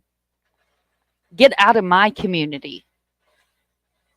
Get out of my community. Don't share missing people Well, in the that's where I same kind of think sentence. there's two different divides, or Be if you will, disgusting. two different groups when it comes to the crime community and the missing persons community. It's like you have your, I thought it was funny for the longest time. That's kind of, it kind of like pinpoints the word tragedy pimps, man. You have people Tragedy that, pimp. and then you have actual, supporters, advocates, and that's where the community divide actually starts. And a lot of it has to do with people enjoy chaos, and that's just in a general aspect. It's like people like when people eat up drama, but if you're those same people that like those kind of like partial festivities, there's so many different genres of entertainment that you could go take a part of that isn't so serious, you know what I'm saying? And you would benefit the same without being There's a whole complete trauma dirtbag. community. There is a whole trauma community that you can go be a part Trauma? of, and they do Trauma? yes, crime What's drama. They do nothing but Wow. crime drama. But But that's get the what I'm hell out! saying is, Don't sit up here and talk about how you're a missing advocate, and in the same sentence, call a mother a murderer. and that's Don't my do it point. because it's disgusting. And people get all riled up about people having tempers. The person they love is missing. Oh my You god. don't know Anger would what that be person's going through. anger's if not one of the first reactions or one of the 7 stages of grief during that entire process. So I'm sorry if anybody I love and care about fucking missing, dead, anything. Essentially, anger is going to be one of those feelings. And if you're It's in a the way, you're going to grieving. get the wrath. You're grieving just as if you've lost a loved one in life. If you've lost a loved one that's missing, it is still a grieving process.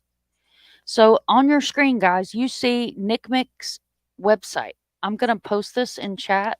If you don't have this bookmarked, I say bookmark this. Nightbot would drop it, but I'm going to show this. So this is CrimeCon 2024, a celebration of NCMEC 40. So CrimeCon was originally created for families of missing people to come together, network, and meet other advocates and other people that are in part of the missing community. This picture you see in the middle, this is a gentleman that I actually got to meet at CrimeCon in Orlando, and I stood there and watched him do this, where they rebuild a person's face. So we're also going to take a look at Amber Alerts. So this is an Amber Alert. So we have Elijah Vu. This is a heartbreaking story. For those of you guys that are here in the missing community, know that Elijah Vu has been missing since February 20th, 2024 from Two Rivers. He is 3 years old, male, sandy brown hair, height 3, I guess it's 3 feet. I wish they would put the full information on there. 50 pounds. He had on gray sweatpants, dark colored shirt, red and green, dinosaur slip-on shoes, a birthmark on his left knee. A child abduction alert has been issued in Manitowoc County for the following child, Elijah Vu, age 3. We just went through his description. Child was last seen near 3900 Mishot Road, Two Rivers, and is missing from Two Rivers. He was last seen in the description. Call 911 or Two Rivers Police Department at 844-267-6648 with credible tips if you've seen this little dude. Okay, so I'm also going to share another one. Oh, I wasn't even sharing, y'all. Let me pull that back up so y'all can see his screen, his picture here on the screen. This is Elijah Vu. This is who I just read over his information.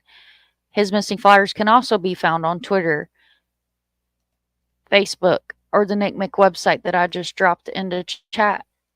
Now we're going to talk about another missing child. And I'm going to pull up him on my screen.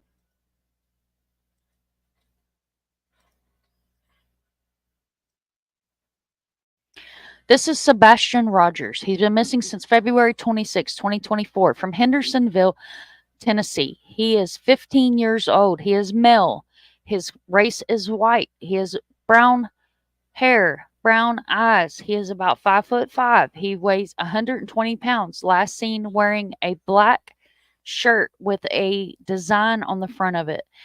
This says sweatpants and his glasses.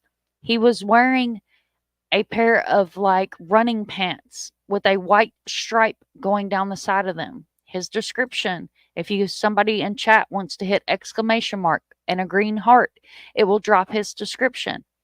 An Amber Alert has been issued on behalf of the Sumner County Sheriff's Office for Sebastian Wayne Drake Rogers.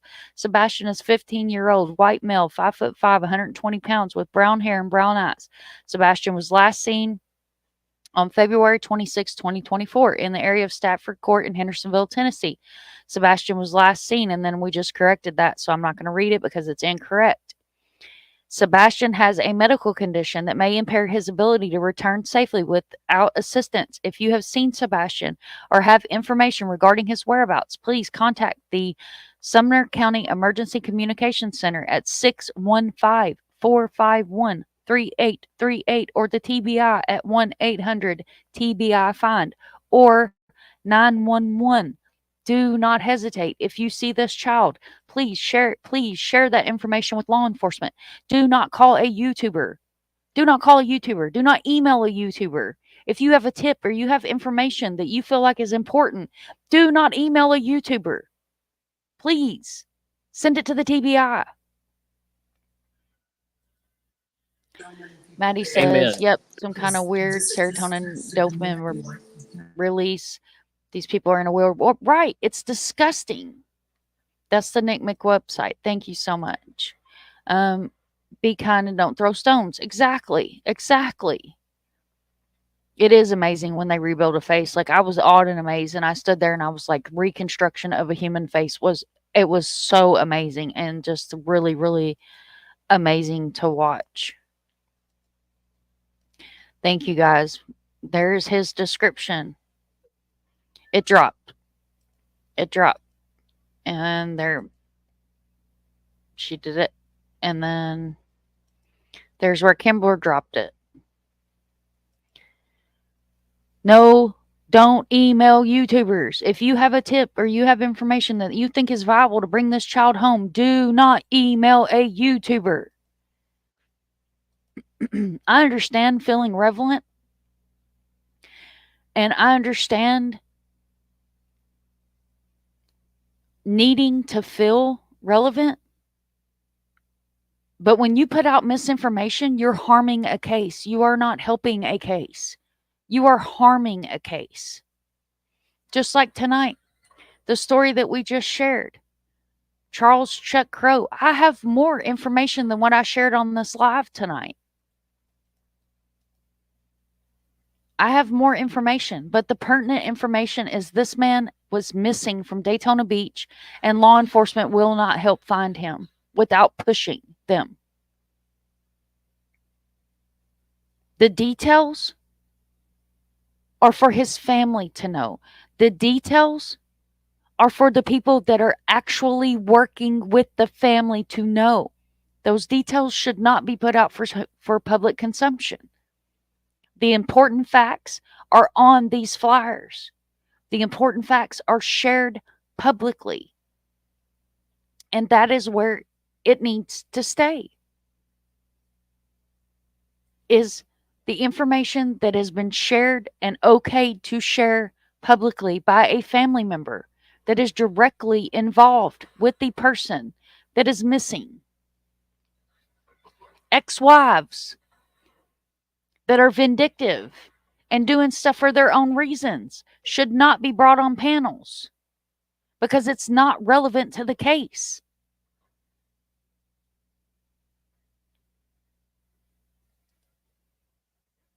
YouTubers will not send to the TBI. They will try to investigate it on their own, or they'll go live with the information. Emailing YouTubers is bad. Be relevant by posting flyers and spreading the word about the missing. Guys, they are what we do this for, is these missing people and these missing families, and they're who's relevant. They're the ones that matter. Because me and you, we're all sitting here having a conversation. But these missing people, think about what their families are going through. Think about what they're being put through in their own minds. They're already distraught because they don't know where their loved one is.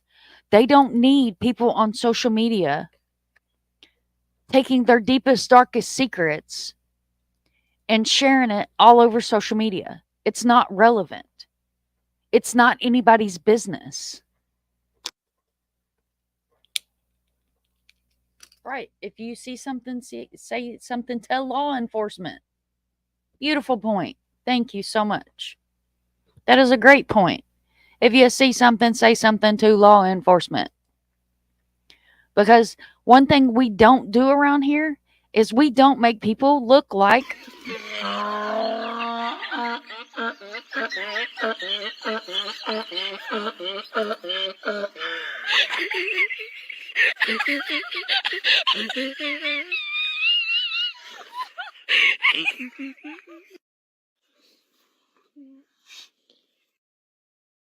a jackass. And if you're new to the channel or you're catching replay crew, we also don't do none of this.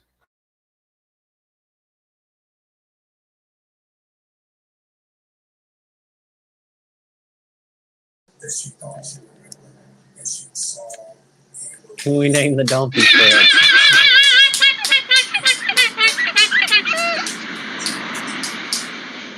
Kimber asked if we can name the donkey Fred. We can totally name the donkey Fred. The donkey's name is now Fred. He is Fred the donkey. And then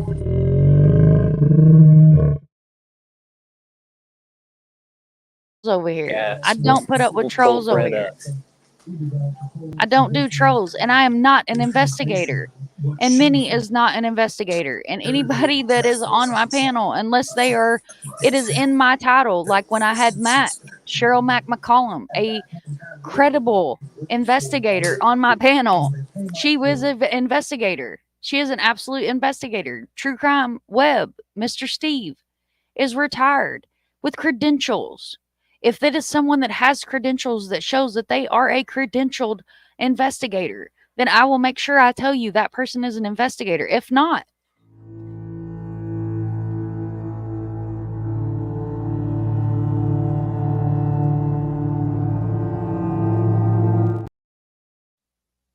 they are an investigator. They are an investigator, not an investigator. And you can all be investigators. Because I'd rather be an investigator than a dirtbag. Salty says people are horrible. And they don't need their missing craze turned into a circus. And do you know today on Twitter alone, I saw 2 different posts from 2 different people that I highly respect talking about how Sebastian's case has been turned into a circus. And it's disgusting. Speak for them. Very early on Absolutely. in Sebastian's case, there was a bunch of he shed, she shed stuff that was going on there. But I can't imagine what the entire scene that around his case looks like now, because I remember what it looked like when it first started out, and there was a bunch of drama to begin with out of the typical suspects then.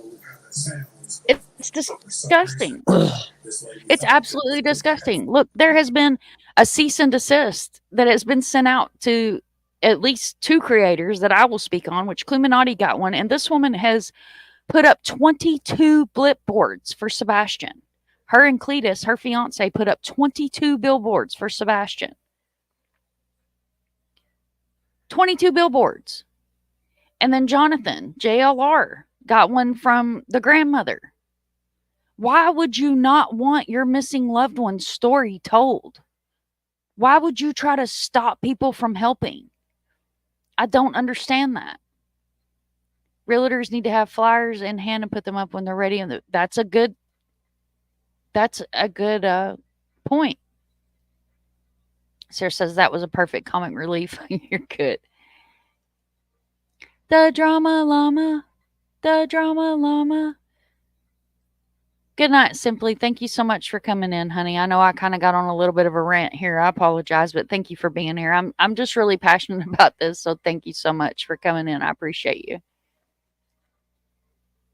Steve is amazing. Southern Gal loves the investigator. My name says investigate. I'm an investigator. Yeah. You do amazing work, though, Salty. Any updates on Maddie's case to share? The last updates we had, if you go to the docket, which is Eric, he put out the body cam footage of the monster and the mom. Hi, Mr. Beer. Welcome in, honey. I'm changing my name. I like being an investigator. We can all be investigators. I'm your Dr. Watson. Shall I get your investigator hat? I love that. Seth just being Seth, right? I love Mr. Steve. You're working on some Soto updates. That's awesome, guys. If somebody, I don't even know, is there any mods left? I've got Salty's link. What am I doing? Mini monster. I'm here. What's going on?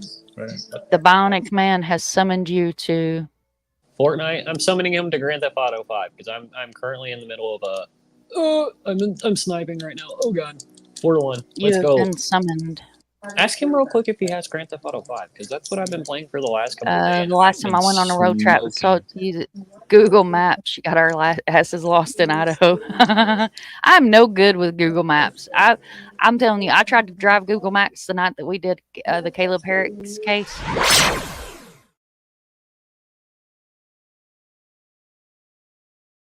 Since I'm being summoned, I'm going to go join party chat.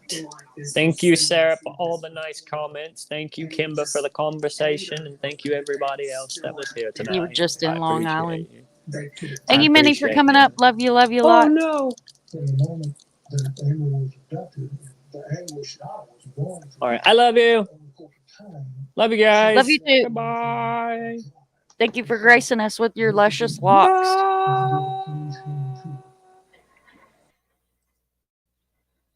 He left us.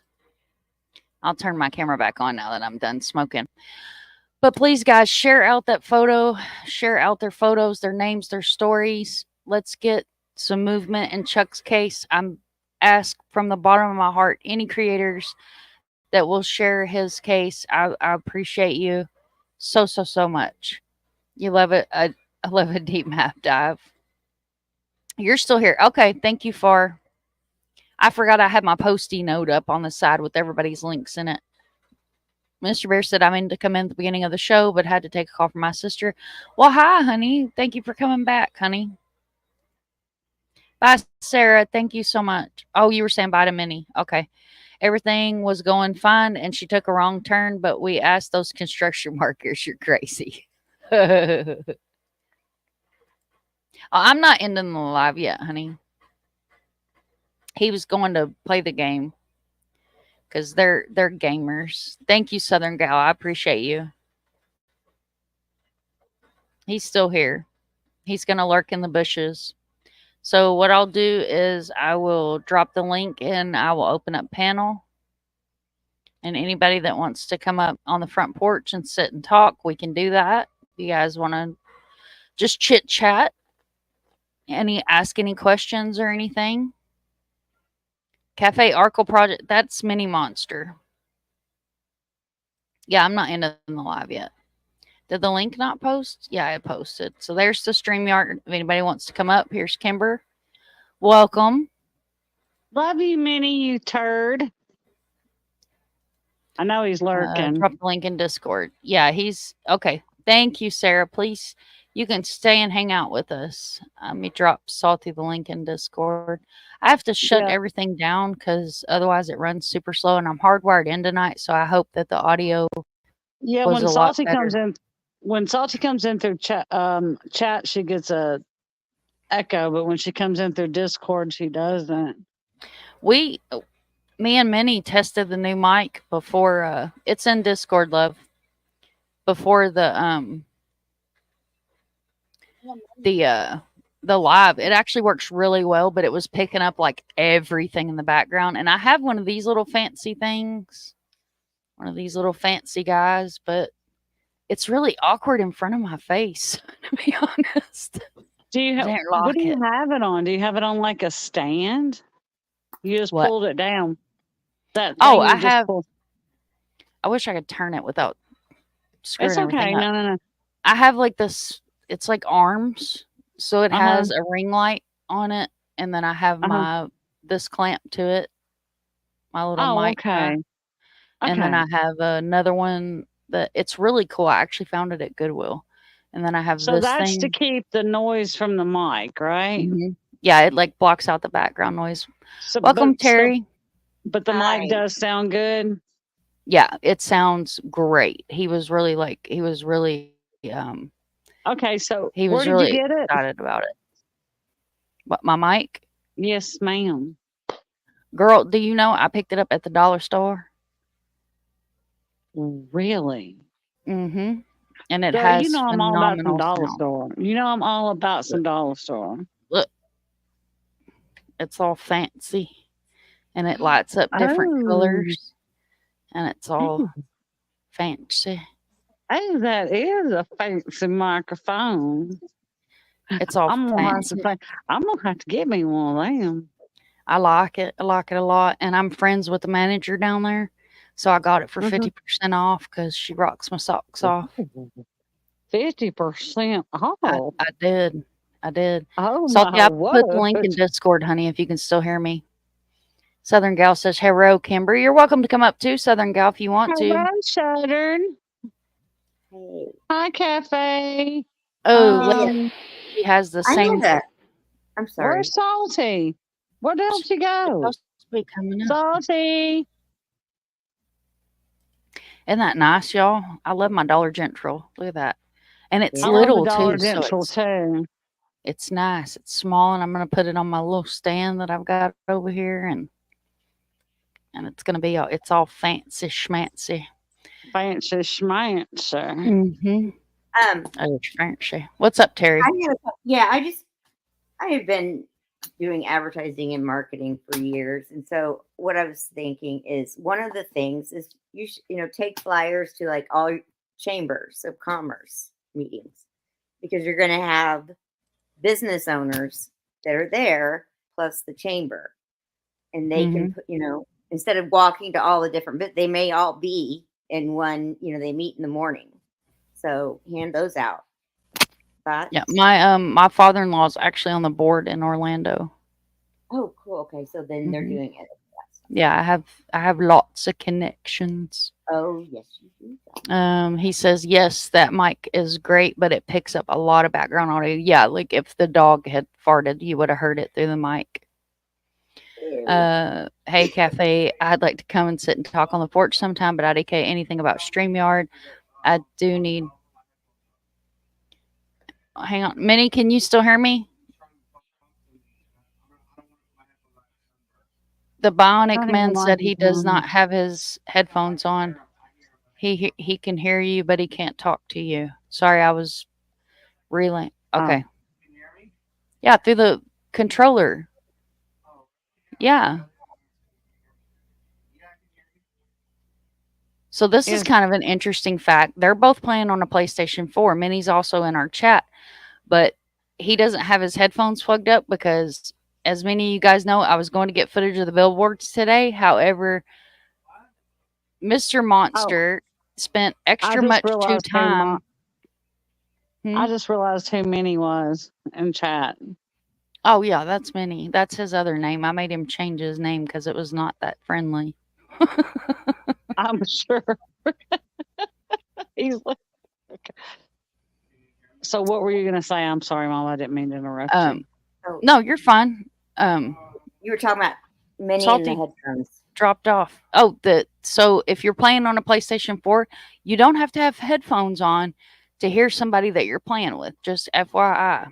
So they're playing Fortnite, which is a game that is very popular with the younger people.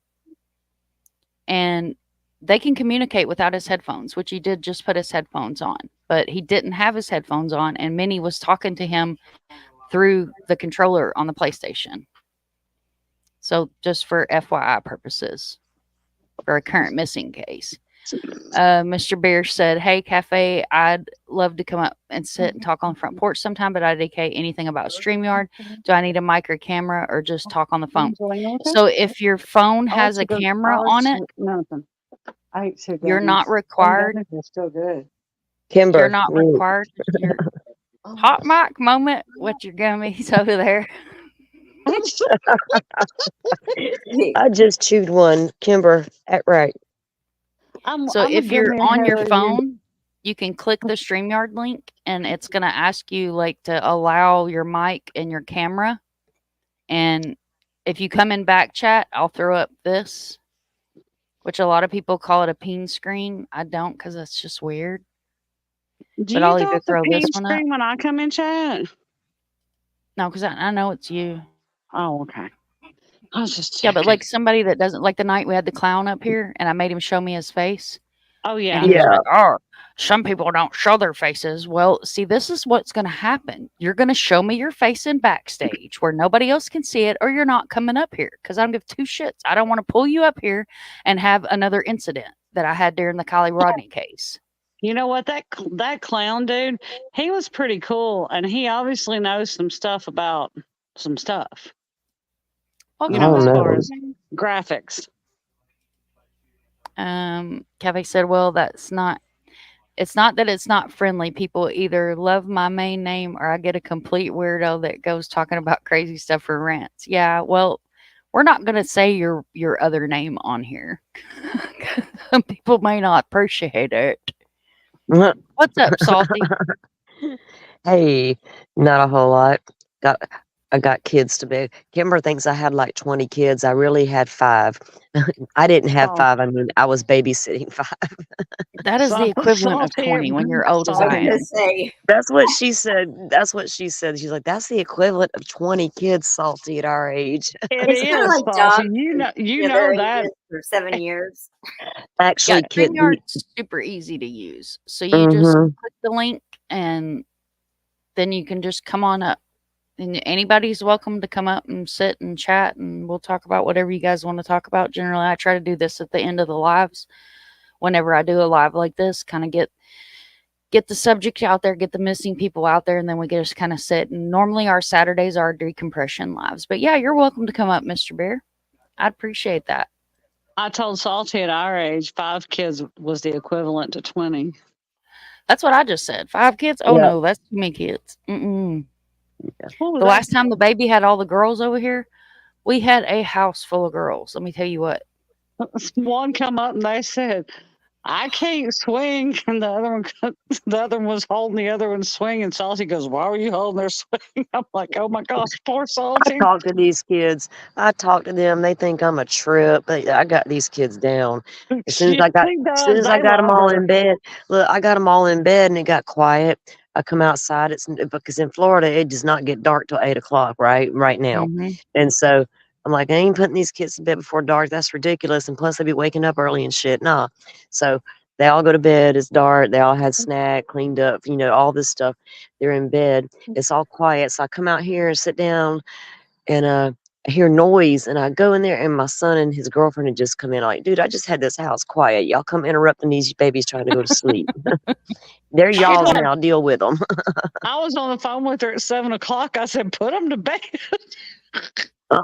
Too early. They ain't waking me up on a Sunday morning at daylight. Oh no, don't wake me up on Sunday. Salty was telling them, "Stop running in and out of the house." I'm like, "Put them to bed." No, they ain't gonna running out that back door if I'm sitting outside. That is not. There's no reason for it. No, look, the back door is my safe place. Yeah, these kids love me to death. They do. know I love them, but they know I am not the one. They were running up to her. They were just talking to her. And one wanted to go in and watch her shows. The other wanted to swing. One was holding the other swing. And I was like, it was sweet, though. It was really sweet. And they were running up to her, and Salty was going, "Okay, come here. Come here. Why are you holding this swing?" And she I was have to make them think about their own actions, right. And you right? They did. gotta You did. learn. They gotta Exactly. learn, and they gotta learn to handle their little emotions and live with Right. life and deal with And disappointment and get and over it. and they My have to mama be would say, "Fight that shit out in the backyard and don't come back till you're done." and they have to realize the consequences of their own action. No, you can't Yeah. hold his swing. You can't run in and outside the I, house. well, I just don't like telling them no without telling them why I've said no. Right. Now And that's what I now always we do with have a my clear son. understanding, right, of why I said no. So there's no, I didn't get it later. You clearly understand me, right? Yes, ma'am. Okay, then we're good. My son used to go, well, why can't I run in and outside the door? I said, because we're not cooling off the neighborhood.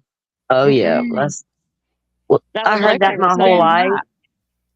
Yeah, I heard that my whole life, and I tell them that what I tell them is you go get a job and pay for that air conditioner. Exactly. I don't want you in and out because you got all kind of stuff happening in Florida. The heat, the bugs, all kind of stuff been going down. Go quit, shut my door. And my son Alligator runs in and out. bears. My Right? son will turn the back light on and he'll go out and smoke a cigarette and he'll pace something down the deck. And then he'll leave the back light on. And when he comes in the summertime, like 500 bugs come in with him. And I'm like, Oh oh, yeah. no. But you know, if you see now me, I would have the light off because one thing, the bugs, but two, I can see better. I can too. I can't I do can the see bug. what's out there. I can see better what's out there. But that lights on, it kind of blinds me. Then I really can't see as good. If I'm on that about, if I'm all good and safe, I'm that light. When I'm outside, my light's not off. But I got enough. I'm in the country, but there's like a street light right there for some reason. I Right. don't know why it's there, but it's there. And it's just enough light for me to see what's out there. We have security lights because of the bagoogers, and I Yeah. tell you what, them security lights start coming on, there is a bagooger out there, and I can't see that bagooger, Yeah. and that bagooger is not going to come up on me because one night it was probably about 2 years ago, and I was sitting out there, and Tater was still here. This was before he left. And Mr. Bearwatt, before I forget your comment, you are very welcome, and you have nothing but patience, honey. I'm a fisherman, so anything I can do to help, if you want to come up, you're more than welcome to come on up, or anytime, any live, you're welcome to come up. But me and Tater was sitting outside, and this is before I quit smoking, because when he had his wreck, I quit smoking, which, I'm in Florida where it is legal to smoke, people. So Yes, it is. I can I was vouch. sitting out there, man, and I was smoking, and I think I just rolled a blunt. And Tater goes, "Mom, is that a cat?" And I was like, "What?" Because it was kind of like in the back. And I was like, "A cat? Damn, it's a big ass cat. It is a cat." Because you could tell the tufts on it, the little ears. You could tell the difference. And I was like, "That is a big ass cat."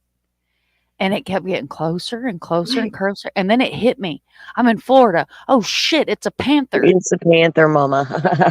Dude, he was like, "Mom, it's a fucking panther." I was like, "Oh, shit." I'm like trying to gather up my box and everything and try to get in the house and like, get the fucking house before it You guys have attacks us. panthers in Florida? Yeah, Yeah, we have Florida Panthers.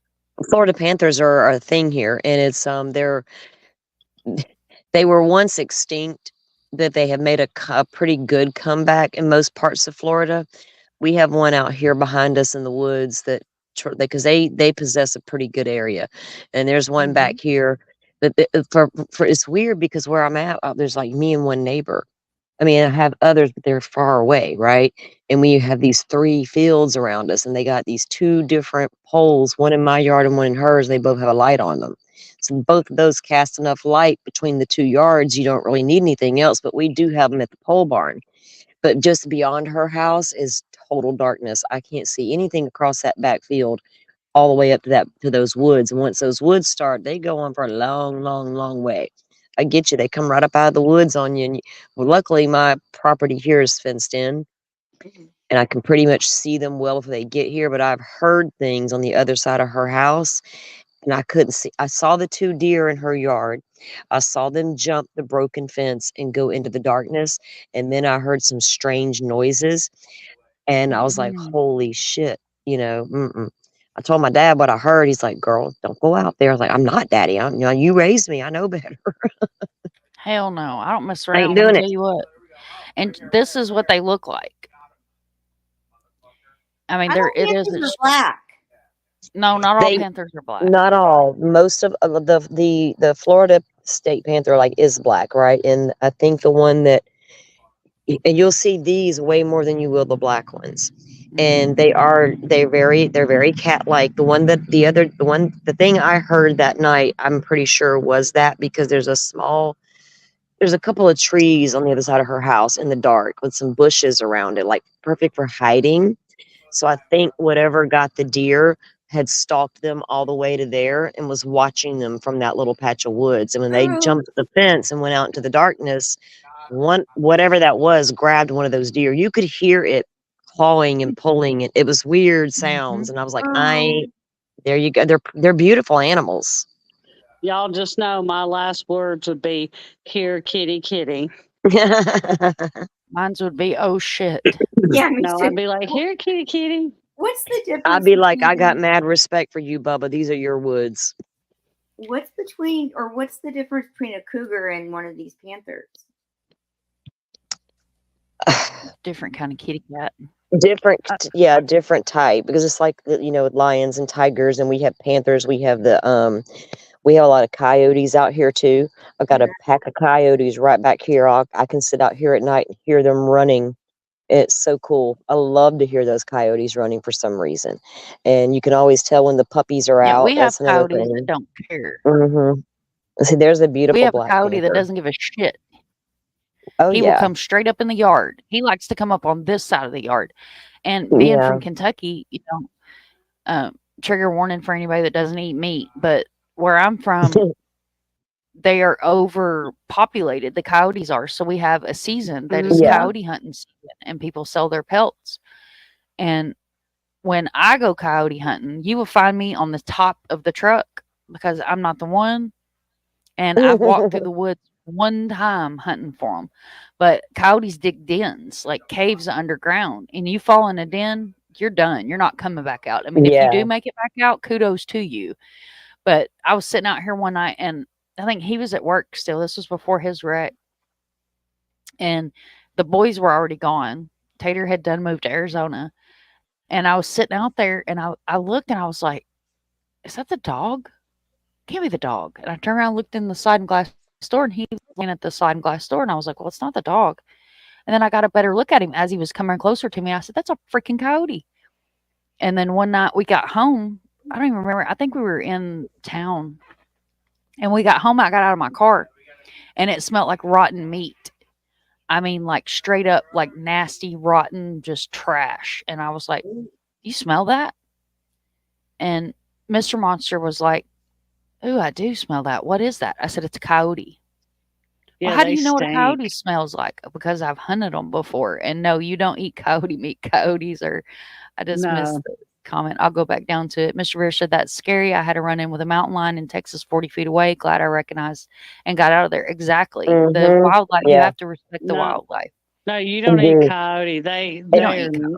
They're nasty. You have to They're respect like, it. It's weird because people always say, well, if you live in Florida, you must be afraid of sharks. Da, da, da. Like, I've never been.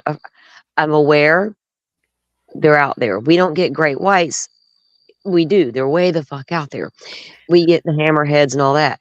Well, we rarely have anything happen. We've had one attack, 8-year-old boy years ago, Jesse Arbogast.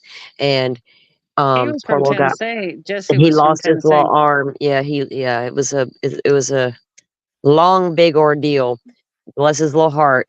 But anyway, we had 2 attacks day before yesterday in one day on the same stretch of beach. Then I have a video I got a few minutes ago of in that same area, a hammerhead chasing a duck in the shallows right by the shore on the Gulf side. And even if you frolic in the Gulf side on your ankle deep, this thing came all the way to shore. And they've been known to do that chasing their food. Well, this thing was after a duck. I'm going to have to share it with you guys because it is incredible. And the people on the shore, though, they're freaking out. And we can hear one lady's yelling. I don't mean to laugh, but she's saying, oh my God, I can't look. I can't look. And I was thinking, Oh my god. I'm sorry. What if that had been a person it was after? Is that the video, Mom? Yes. This is the one from where they're paddleboarding. Oh, okay. The one I haven't shared the one I got yet, but it was on my local news. I think it was my local news website. But the damn thing was chasing a duck and it came all the way to shore. But you Did have to y'all respect what's out there. I mean, look at that. when You have you to. when but what a lot of people don't realize is when you step into that ocean, you're stepping into a shark, a jellyfish, a stingray, you're stepping into But their you. home. This is That is true, but their it's home. it is their home, and people. Well, the thing about the Gulf is it You doesn't have to get. respect it. Well, It's people don't know because they're not from here, right? And they don't know about rip currents. They don't know about shark hammerheads. They know about great whites in the Pacific. They don't know about hammerheads in the Gulf of Mexico.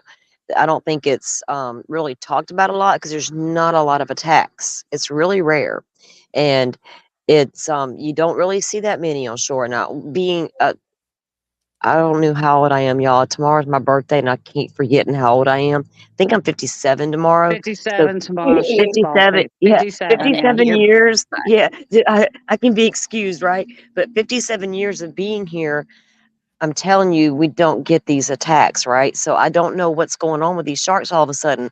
I'm like, do we all of a sudden got like a Jaws scenario happening out there, or is there food source at threat? Is something going on out there we don't know about? What's driving? You know what I mean? It's something What's I don't driving the know. bait? What's driving the bait Well, fish to the shore? that happens, but what's driving them in to get it? I don't know why they're coming ashore to get what they would normally get Well, elsewhere, or right. if it's overpopulation starting to happen because they're And, protected. and that could be. And y'all know the most vicious shark to humans. It's not a great white. It's not a hammerhead. tiger. It's a bull. Yeah, the bull sharks are bad. The They're bull sharks mean. are the worst. And the bull shark, here's another little interesting piece of information. The The bull bull sharks shark what bit is the only Jesse. shark that can swim in fresh and salt water. A bull Yeah. shark can be found in a river as well as the ocean. There's a lot of rivers around Florida where I forget the guys' names. Mom, you may have heard of them. I don't know. They had a YouTube channel for a long time, but they would go around to these different dry lake beds and river beds and different things, and they would look for historic stuff, and they would find all sorts of shark's teeth up in the rivers. You know what I mean? Now, how they got there, they don't know if did they swim there at one time? Did they just wash up in, that kind of thing? But yeah, they definitely will go up in there, just like the gators. We have alligators that have been found swimming in the Gulf of Mexico. We've had the bears go out there and frolic around in the Gulf of Mexico for a few minutes. It's crazy to see. But yeah, you just got to So we respect have what's the out bull there. sharks. They come up Yeah. in the Mississippi. Like Mm-hmm. Yeah, my they can ex swim. was a towboater, and he sent me a Was video he? one night of Yeah, a and bull they can shark. and they can swim in fresh water too. There is a book and I have it. It's called 12 Days of Terror. And it is about the 1912 shark attacks along the Jersey Shore. There was a lot of them, and it's a very interesting book. But it talks about how the bull sharks would go. There was a bull shark that attacked some people in a river up there when the kids were playing, and that's how I learned because I did not know. But I read that book, and it was talking about that the bull sharks were the only sharks that can swim in fresh and salt water. And one of the viewers just mentioned being from Texas and the bull sharks, and you're on the Gulf on that side of Texas. I mean, on that side of the Gulf, because it runs all the way through, Florida, Alabama, Mississippi, Louisiana, Texas. We all got the Gulf of Mexico in here. It's Yeah. crazy.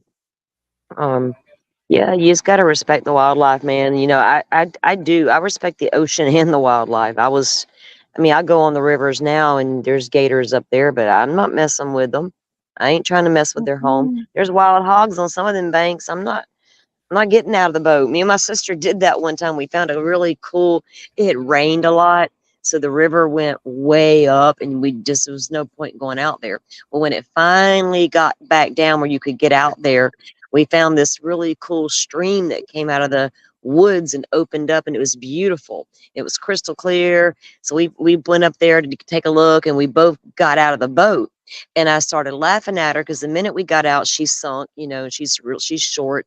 And I'm laughing at her like quicksand, like we were kids. So we walked just like a couple of footsteps away from the boat. We both stopped. She looked at me, I looked at her. She said, boat. And I said, boat. And we started backing up. And her husband's like, well, what's the matter? We're like, you don't see the footprints we see over here. There's a big ass bear somewhere. We got back on that boat as fast as we could. And we're like, not today. There was a bear in there somewhere. Do you remember it was a couple years back, Disney World, where that little boy I think he was from Indiana, got pulled into the water in the pond by I remember that. I do. The thing about those, the canals and the little inlets inside, there's a bunch of neighborhoods throughout Florida that have canals right up in the middle of the back of like a cul-de-sac, but it's a canal and people live on them. Yep. And Gulf Breeze, Florida is full of them. That's like right next door to me. So, and they troll up and down those canals and right along the edges of these banks, and people don't remember that sometimes, I don't think, and they walk so close to the edges, and it takes a gator seconds to come out of that water and snatch you. Yep. And it's over. They will put you in a death roll and you are gone. I'm sorry to be graphic or blunt about it, but don't walk close to the edges of any body of water when you're in Florida.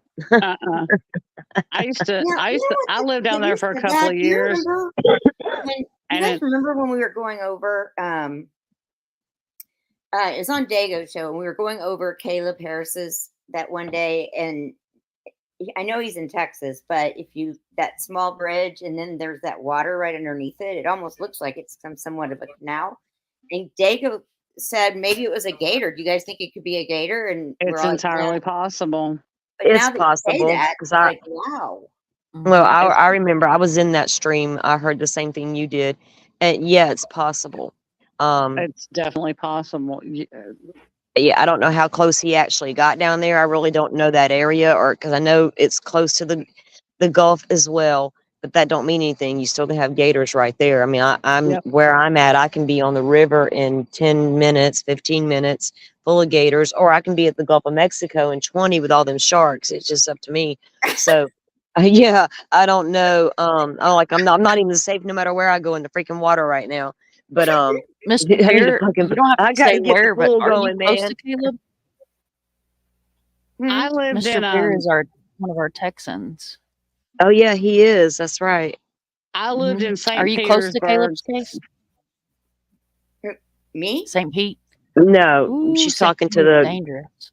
Oh, okay. I'm sorry. I lived in St. Pete for a couple of years, Terry, and we would go to any park down there, not necessarily close to a river, but any park.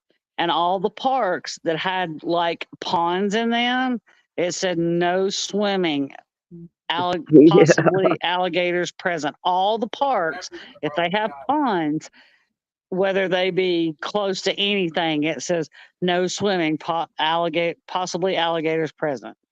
All of them. If there's a body of water in Florida, it says alligators may be present. They used to have my dad is a hunter, and they used to have dogs come up missing occasionally out here on Blackwater River. The guys that hunted the river out here, dogs would randomly get lost and never be found. Well, one time they had a gator, and people kept spotting it and reporting it was a big gator. When they finally got the gator, it was huge, and it was considered a nuisance in Florida if they're over so many feet, but I forget exactly how many it is, so I'm not even going to guess. But this thing was huge, and he was beyond what they considered a nuisance. So they killed him. They took care of it. Well, they ended up going inside of him, and I think it was 17 dog collars in total they found inside that gator. Yeah. And so they notified all the people on it was all those deer hunters, man, that those dogs had come up missing. But that damn gator was responsible for all 17 of at least of those dogs. It's crazy. He was hungry. Yeah. But no, do you think that I'm sorry, I was just going to say real quick, do you think, it just made my mind think, but did you say it's cougars that have you can fall into den? No, Coyotes. Coyotes dig a den. Okay. So what? I'm assuming they have coyotes. In Oh yeah, we got plenty. They have wild boars. Oh, So you talking Yeah. in Tennessee? what if Sebastian We don't have wild boars in Tennessee. Do we have wild boars in Tennessee? No, we don't. No, I thought we was talking. I was stuck No, we on don't have Texas. wild boars in Tennessee. Mr. We Beer got says, "Oh, no, well, I'm there not- might be some in East Tennessee, but we don't have wild boars in Middle Tennessee. No, I'm talking about Right. coyotes. Well, yeah, I there's mean, coyotes. Yeah, Yeah, but they got didn't you say coyotes. They have dens that if you fall in, you're never going to get out. Jason She's Landry. talking. She's leaning. I know where you're going with that. Yeah. I've thought about it. Mm-hmm. I mean, could he have fallen into one of those? Yeah, just like as easily as he possible. could have put shelter in a cave. Do you know what I'm As saying? As easily as he could have fell into a well that was never capped off that no one knew about. That's exactly. I mean, and I remember when JLR was like the second day of them searching, or something, maybe the first. He got into a car with a lady, and she said, that they realized they didn't search a whole like pie of the 5-mile radius yet, and she mentioned caves were in there. Well, they claim the media. I mean, not the media. I didn't mean to say that. The law enforcement. I forget the guy's name that does that. He works there at at law enforcement. Anyway, not the dark. Yeah, Ken. Ken Weidman. He has talked about the amount of caves they have searched. Now, I don't know how many caves there are, how many they technically searched. I have to go back and look at it, but they did search caves. And then from what I also understood, there were some that were too dangerous to enter. Now, did they enter some with cameras? Probably, if they really thought that it was if it was in that 5-mile radius. So I'm assuming anything within that radius that they checked into. And if they couldn't access the cave, I know enough to know they got cameras that can probably try to get in there without disturbing anything too much, because you don't want that cave to fall in. If he is in there, you can't just run up in there to check. You got to secure and make sure. What was that little girl's name that fell in the well that time? Jessica, what was her name? Not again. I don't And remember. she was down there forever because you can't. They have to figure out ways to get you out, right? Yeah, she was in Without the well for 48 hours. I do and remember that. So I don't know. They say they searched them. I hope they have. I hope that he didn't take shelter in one and it collapsed, and that's all. I don't know. I mean, that's very plausible. Yeah, it's very plausible, but Ken Weidman is a director of the Sumner County EMS. that's right. Yeah, and he was the one I think that was making those statements. So, I can only trust that they did and hope they did check the ones that were, closest to the home in the wooded area they were searching or whatever. But there's enough, there's the possibility of that happening, something like that occurring is very much on the table. And I think law enforcement knows that. Right. But I don't know why they wouldn't go start searching beyond that and trying to see if they could recover, if it's a recovery at that stage. Because normally it moves into a recovery effort at some point. A lot of these, it depends. Now, missing people, I know of them. They can be missing for years and years and years and years. If they don't have a reason to move in that direction, they won't, I don't think. Well, I was also thinking that in grocery stores, how they have, I don't know if they have that there, but I'm assuming they do. The back of the register receipts, they have advertising on that. Could you put, that's a, even put, I don't know if they have that here anymore. I have to look. I'll be honest with you. I know Walmart does not have that. But how many people read the back of that receipt? A ton. I used to sell it. I know, but I don't. Okay, I'm not. I barely even take the receipt. No, and I can tell you, Walmart and Kroger do not have anything on the back of their register receipts anymore, because Kroger has a separate thing that spits out.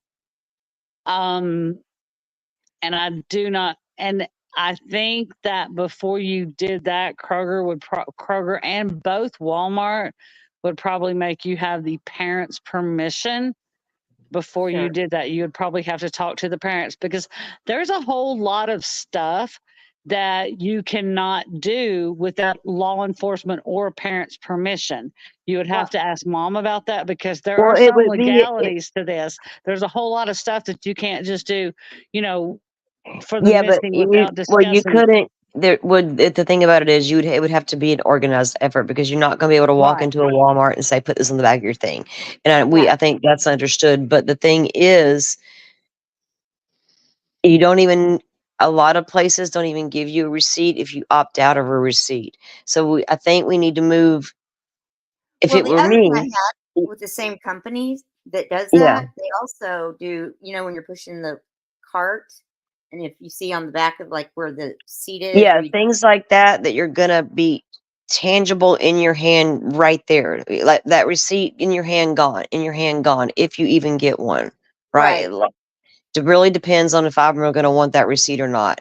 I got enough to keep up with and going on, and I'm just gonna throw it away in a minute anyway. So I don't even know if I pay attention to that receipt half the time. I'll be honest with you. So we got to figure out ways that you will reach people. What Like are that. they looking at? They're looking at their phones. Well, They're I mean, that would be perfect if you could put their, have that face looking back at you the whole time you're pushing the cart.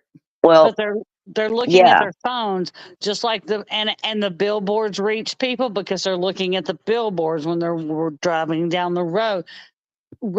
They are looking at, and the thing is, a lot of flyers at stores, some people will put them up, some people will not, because if you're going to a store and you put up a flyer, some stores will not do it, and everybody wants to get mad because the store won't do it. But if I think and I, it's time to change up the way things are done, period. Because I'm going to be honest with y'all again. I said this the other day.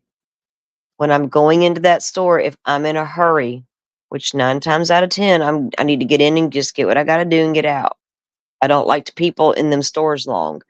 no, So I don't even know if I pay attention to those posters sometimes. And that's sad to say, but it's true. So I'm trying to figure what gets my attention, right? Now, do I stop and look at some of them? I do. Am I going to remember them? I'm not so sure. Am I going to notice that person I saw at Walmart yesterday on a flyer when I'm driving down the interstate? I don't know. So what is the best way to reach the most people and do it quickly? Social media. And social Mhm. media is being used right now for the most negative things imaginable. Mhm. amen, salty, amen. So if we Wait. can Oh, slowly, I have a question. come up with ways to get, even like when okay, I live in the Southeast. So when Sebastian was allegedly maybe seen in North Carolina, I waited, no word from LE, no word, no word. And I'm like, I can't with this shit. I need to go blanket the Southeast as best I can with this child's flyer, just in case that was him and they're on the move. So I went to my private social media page, shared the flyer, asked Mhm. my friends and family to do the same, and boom, boom, boom, they start sharing. Now I go back and I keep doing it. Ask them Well, what again, I share. what I Drop was going to different say about that, flyers, But just I if don't you know. but there's the a big thing is, salty shared the flyer. The flyer needs to be shared. The thing is, whoever shared that poster from that mom, I'm sorry, we just took over your panel.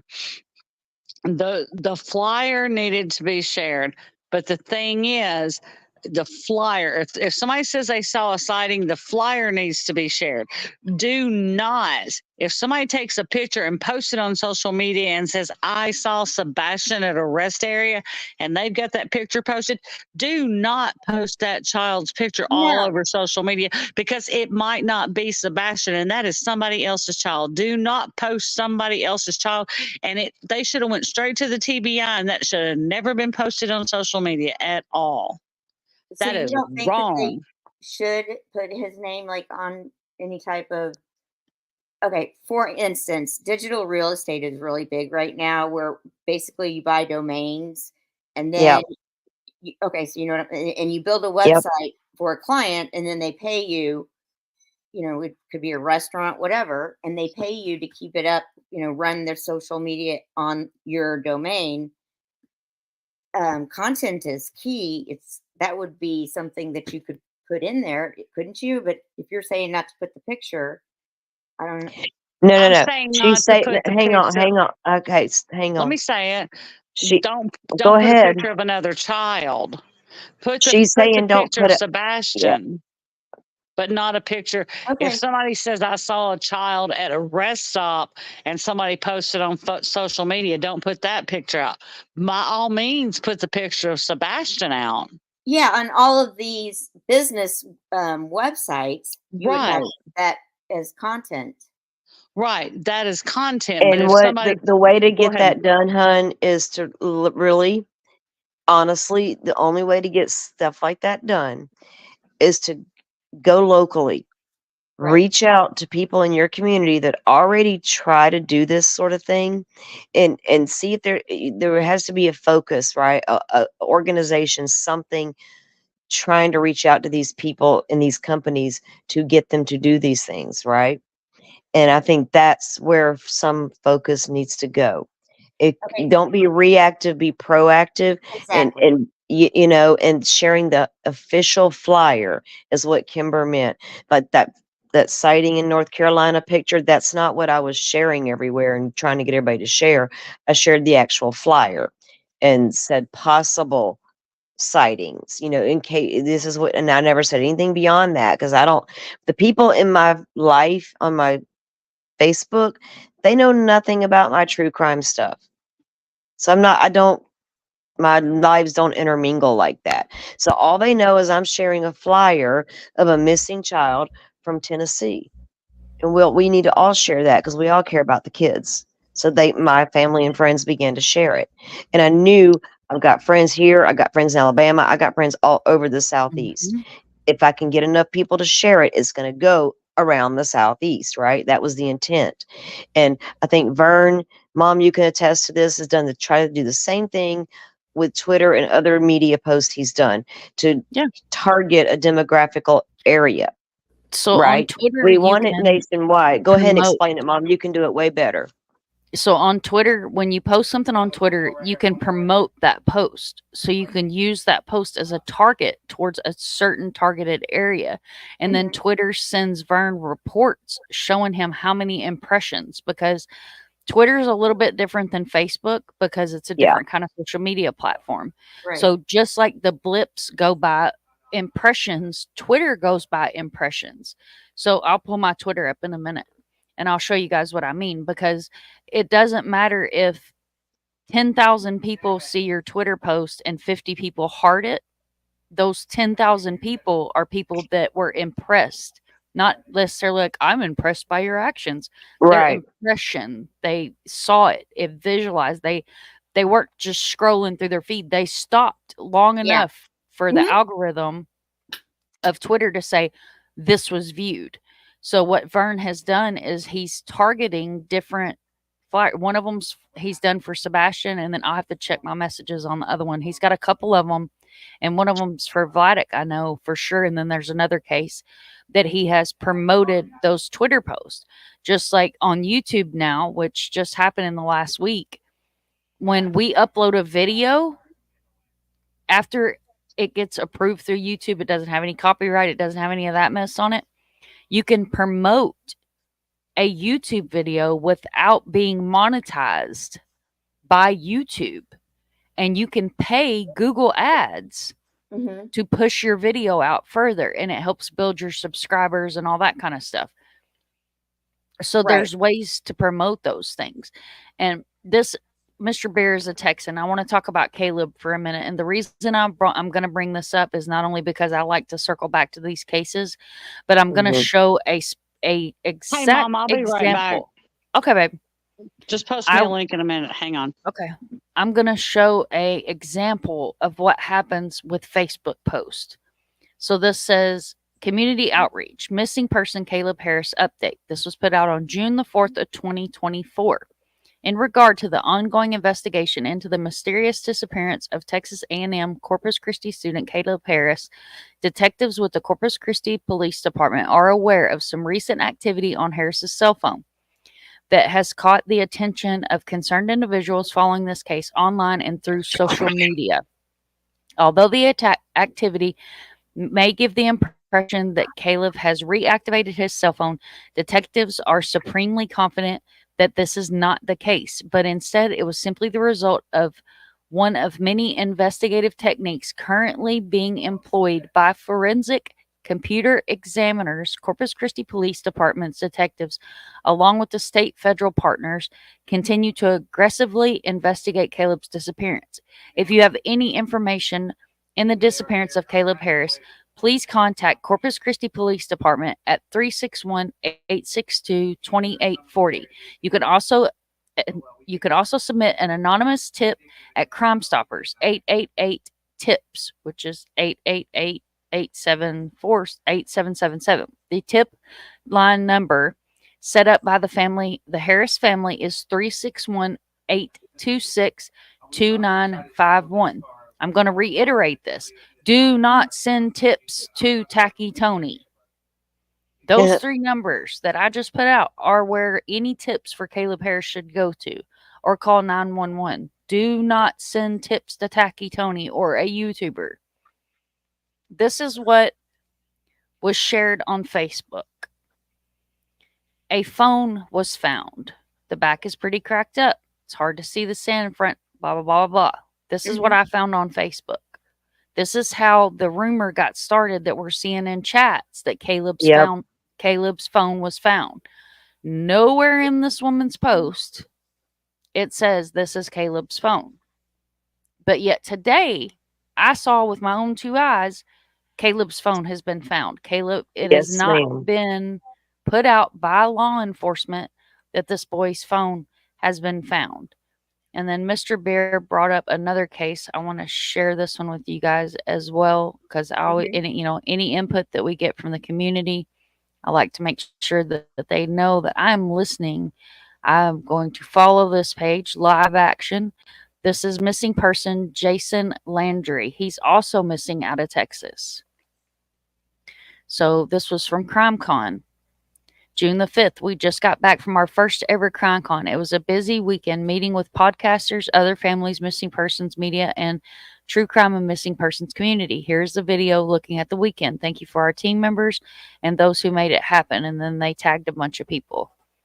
So I'm assuming this is going to be CrimeCon's post. So we're going to look at this real quick. Okay.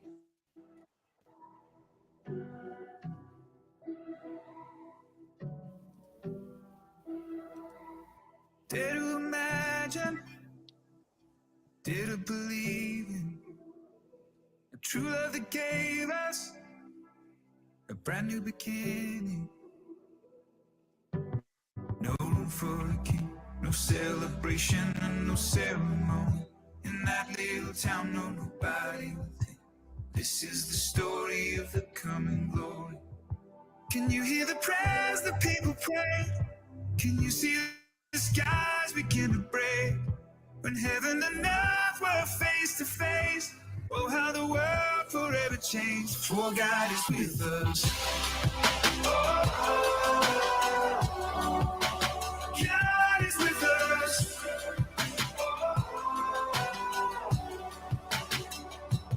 All in a moment, all in an instant, the body was broken and it was finished.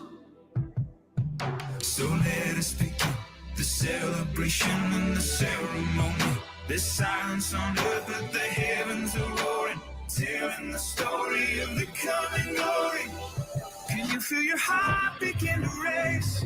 Can you see the tide begin to change?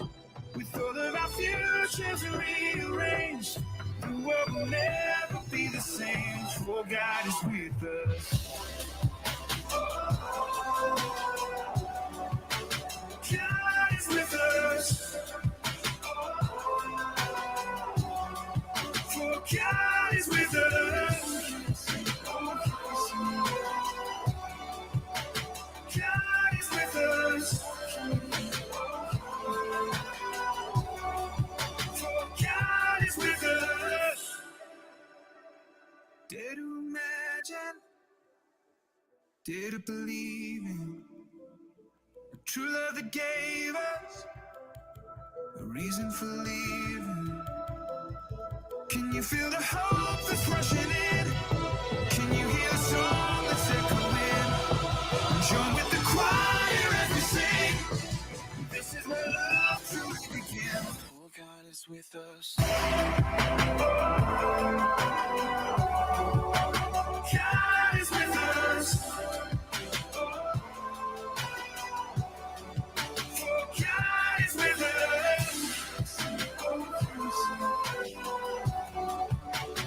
God is with us.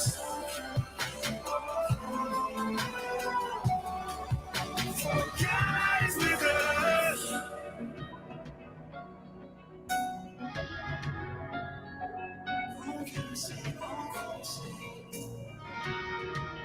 God was sure by now, God, you would have reached down and wiped our tears away, stepped in and saved the day.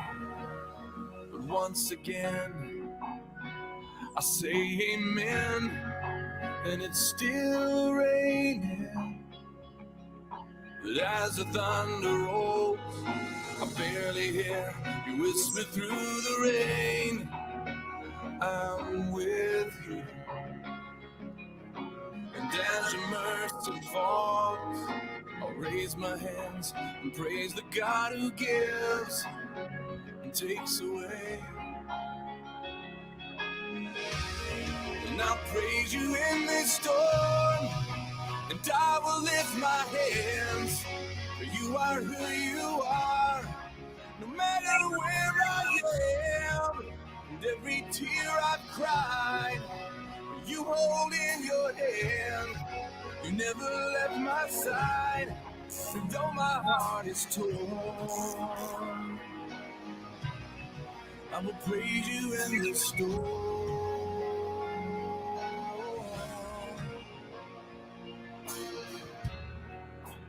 I remember when I stumbled in the wind. You heard my cry to you and raised me up again. But my strength is almost gone. How can I? Now, where is So that posted? where's what? Where's that? Where do you? That's on YouTube or? Yeah, that's on YouTube. I dropped the link in the chat, and if you guys watch my intro video, he's actually included in my intro video. Mr. Bear, you are more than welcome, honey. I don't know why my phone won't pull up my live. Oh, there it goes. I'm gonna pin the StreamYard link so when Kimber rolls back around, it's pinned to the top. But yeah, he's in my intro. When me and Arctic and Duchess did the live about Caleb Harris, we had a local that came in, and she actually mentioned a bunch of missing cases, and it got us like on our radars about them people missing. And one of them was actually found, not because of us, but I can't say it was because of us, but I can say that one of the 5 was found. But his flyers actually included in my intro video, and I did go ahead and drop that Facebook link in the chat as well. And then Mr. Bear also brought up this baby. And there's so many missing people, guys, that as much as I do and everybody that is here does, we miss these cases. That's why it's so important for the community to interact and for creators to interact with their community. So this was posted on October the 15th of 2013. This is baby Jessica. This is a baby that's missing. Mm-hmm. This is crazy. But no, full or well or not? Yeah. It says today in history, 18-month-old Jessica McCurry from Oval after 58 and a half hours. Yeah, that's the I case I was talking about earlier. Yeah, that's what I was saying earlier. I do remember that. That jug my memory. Mm-hmm. She's down there for a long time, and it's like, It took a minute to get Hello. her out. Hi, JC. But Hello, everybody. what's so Hi, I love JC. that video that his family put out. I love that because in my earlier rant in this live, I brought up the fact that CrimeCon is not a place for creators to go and flex and be like, I'm a YouTube creator. It was Right. made for the missing to do exactly what we just watched, families to network with people. And it's just like, Right. this family probably never knows I've covered their family member. They probably don't Yeah, even know that.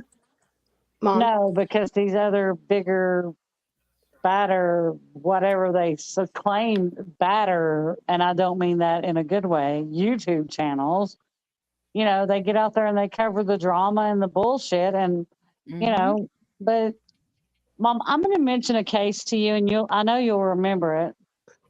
And think about how long it took to solve it. I don't think it's still ever been solved. Oh, Good, Lord. because you lived in Nashville a long time.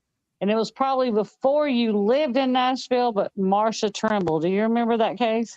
So, Marsha Trimble, let me tell you, it was before I moved to Nashville, but I'll give you a little piece of. I have family. Do you know when that case happened? I was about 8 or 9 years old, and you know, Marsha wasn't much off from my age because she was selling Girl Scout cookies, and that one was when you know all the parents thought it was safe to go door to door. I'll be right back. So that was a very, very that case has never not left my mind. My ex-sister-in-law she actually was her age when it happened. And me and her were on the phone one night and she brought up Marsha and she brought up another case, and I'm going to look for the girl's name so I don't mispronounce it. But her family was at CrimeCon. Mom. Yes. I just want to say, like, okay, so I went to CrimeCon and I just want to say I could have looked at that board forever. So last year I put monkeys. Tabitha Tudor is who I was thinking about. Tabitha, yep. I saw Tabitha. I think Tabitha was on the board this year. I know Monkey was. There was I took a lot of pictures, but there was so many that I couldn't even take all the pictures, and I just like looked at all the ones that I recognized, but there was so many that I didn't recognize. Like it's bizarre. It's absolutely like looking at that wall is like it's just overwhelming, and there's so much to get into with everything, and it's just so I don't know. Like I say, I could have looked at it forever. Could have looked at it forever. Well, and then ahead, Stacey, also, speaking of, you know, the victims' families that are there, like I did meet a couple of victims' families, and they are so, like just grateful that people are out there to help and you know, understand what they're going through, and they're so grateful that everyone is there for support and everything, and they're such nice people. I mean, my goodness, like I don't know if you guys know about Barbara McClure, but I sat right behind her family at one of the sessions, and they brought a whole bunch of like laminated flyers or whatever, and they just they had so many of them that she's like, oh, you can just take this, and you know, so now I have all the information about Barbara, you know, just right up my fingertips, literally. And it's just for me, it's very interesting to meet the victims' families. It brings it to real life, like real life. That's what I was fixing to ask you. It brought you to the family, didn't it? It made them feel like real people and not somebody that we just talk about here. It brings you back around. It takes you back to that human side. Yeah. I'm going to show you guys some pictures. So this girl is one of the main advocates for Gabby Petito. Of the foundation? Yes, this was Brian Enton, a survivor from a serial killer, and a couple other people. This was a cool dress that was up of. This is Orlando Crime Con. So this was 2023. Yeah, this was when we went. This is Mr. Monster in his wheelchair, Brian Enton. And if you're on my Twitter or you've heard me boast about it, I got 2 hugs from him, and I got to call him Daddy News, and he was okay with it. He is so good looking. Oh, girl, let me tell you. Yeah. Calm And down, then y'all. this Down, is Gabby Petito's brother. And Oh, okay. oh, that's wrapping my awesome. arms around him, I have a Gabby bracelet that's right here. I have one of these, and Mr. Monster has one of these, and these were only given out to a handful of people. Wrapping my arms around this boy and meeting his family meant the world to me, because Gabby is another case that got a lot of attention, and I appreciate all the attention that any case gets. This is a creator that's here on YouTube, and she is a very credible creator. You don't see her around very often. This was a cleanup crew. These are ladies that go and they clean up crime scenes. I actually got to smoke with 2 of the guys outside. They were super cool and very nice. If you look on the right-hand side of this photo, that's Vladik. Vladik is one of my cases out of Orlando. Definitely this is saw another his picture of photo me there. with the girls. These are the guys, the cleanup crew that I was outside smoking with. They were super cool, and I learned some really cool information from just hanging out with them on cleaning up crime scenes. This is Bethany. This is Vladik, one of Vladik's sisters. This woman is an amazing warrior. She is a great person.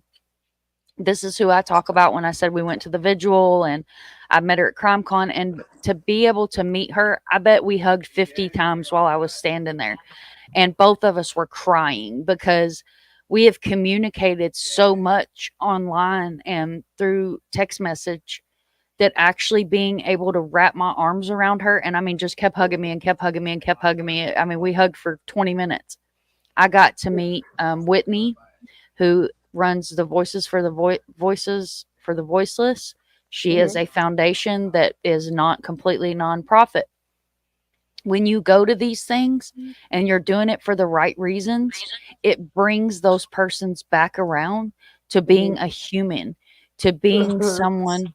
You're here, but you don't know what to do. I'm sorry, honey. Did Kimber drop off? There Kimber, she is is. that you? I'm here. Yeah, I think we're here. Mr. Bear, you're not in backstage. Hit it again, honey, because I didn't see you. Hit the link again, and I'll bring you up. Let me stop sharing my screen. Yeah, I also met Brittany Phillips's mom and sister, and they are so grateful, and like it I don't know it. Okay, Mr. Bear, show me your face for 2 seconds. You can turn your camera back off. Perfect.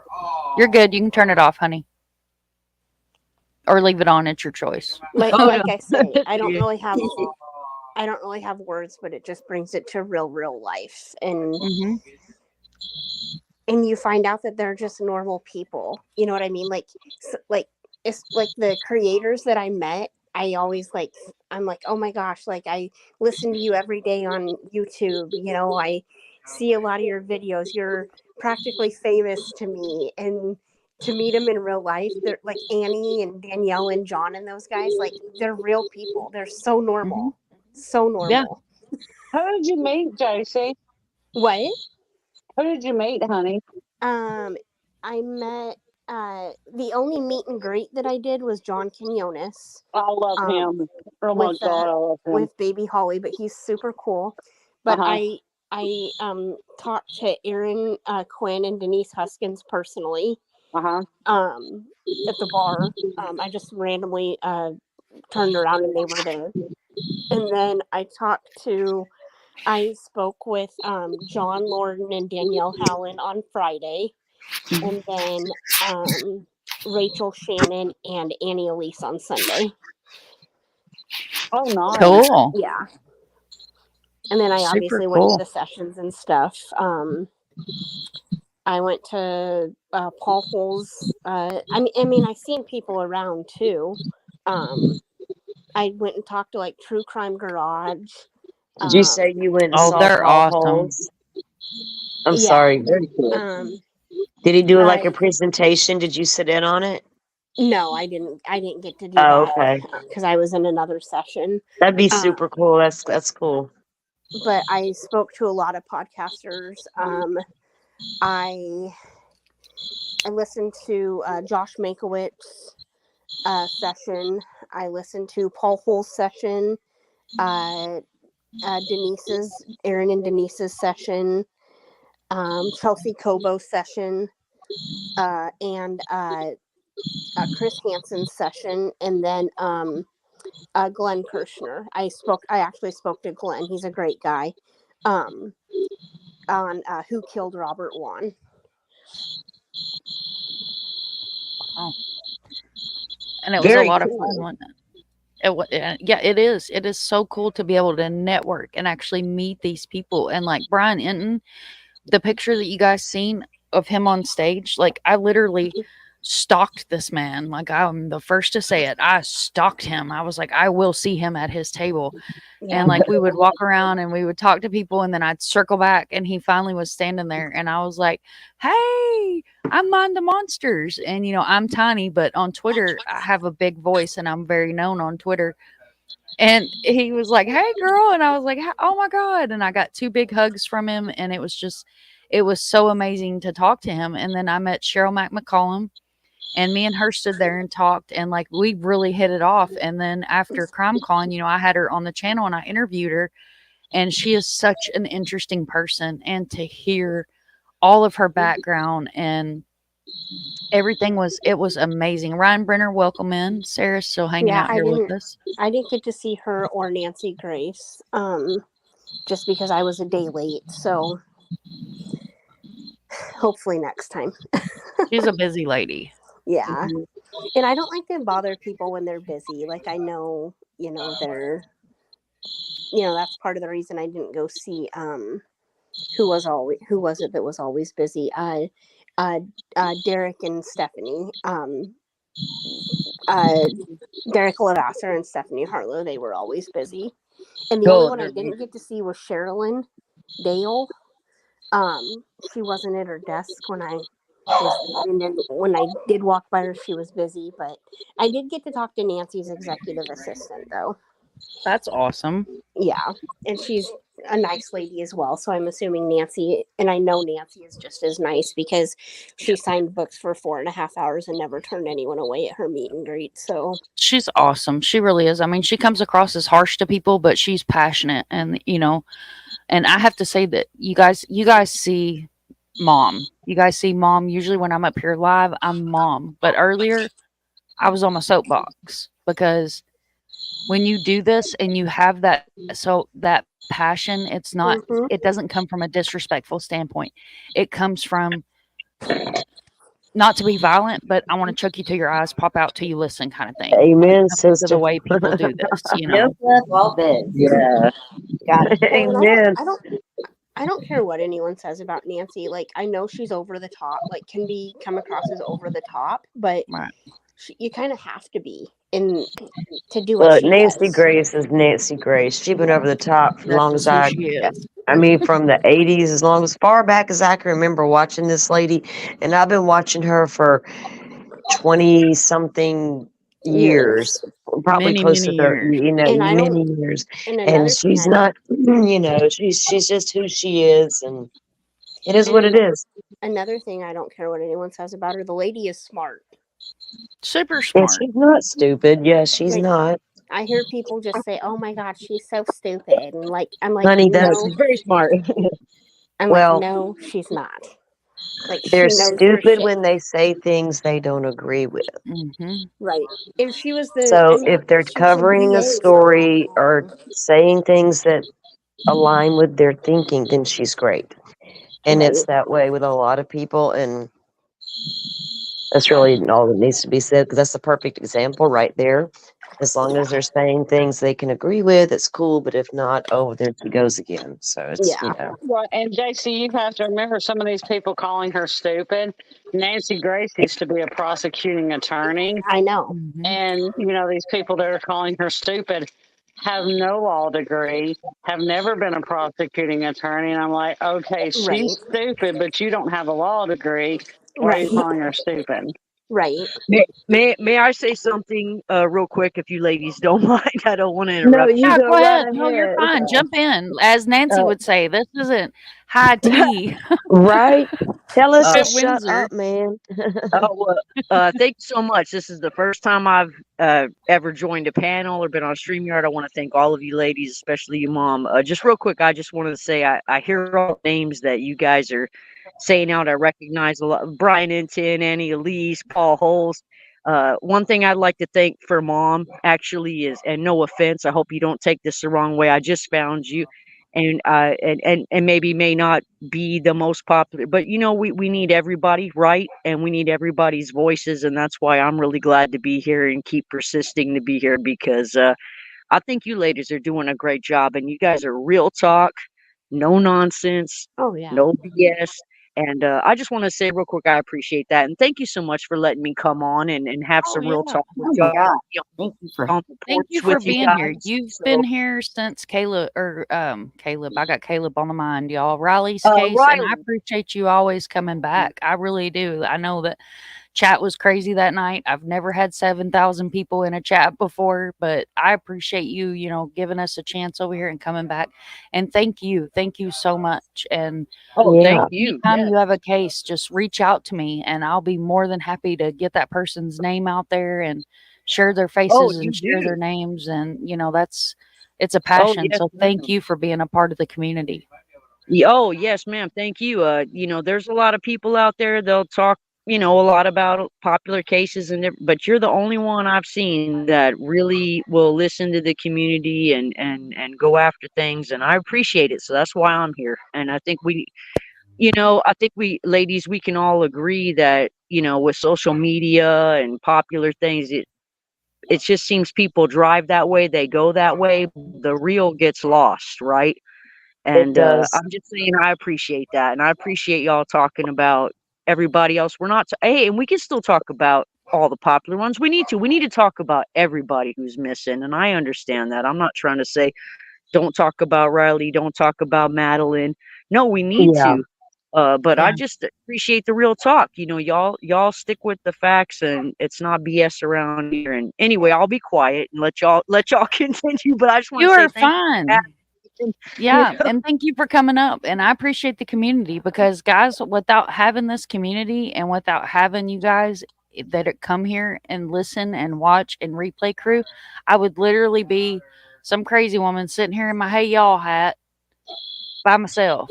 So, you know, I Yeah. appreciate all the input from the community and all the families and anybody that's willing to listen and come over here and hang out and be here when we're live or replay crew comment share. I appreciate you guys because without my community I wouldn't have this platform Right. because without you guys I wouldn't be here.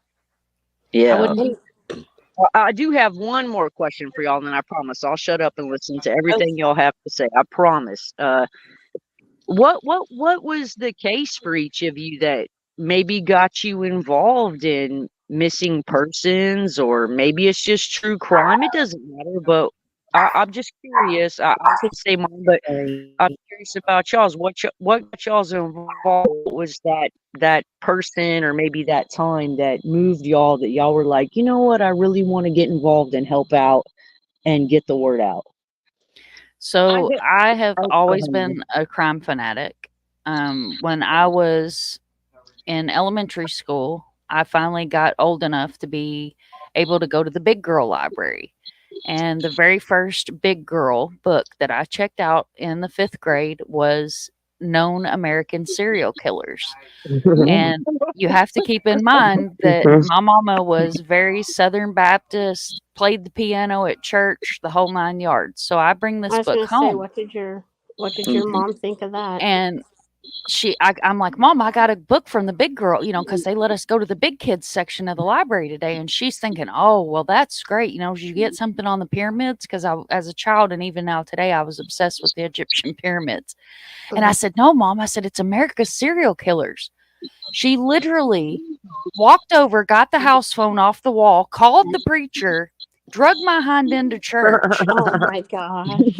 And had a talking to with me because she said, something is wrong with you. You want to be a mortician. I understand that. But Oh, wow. sissy, this is not okay.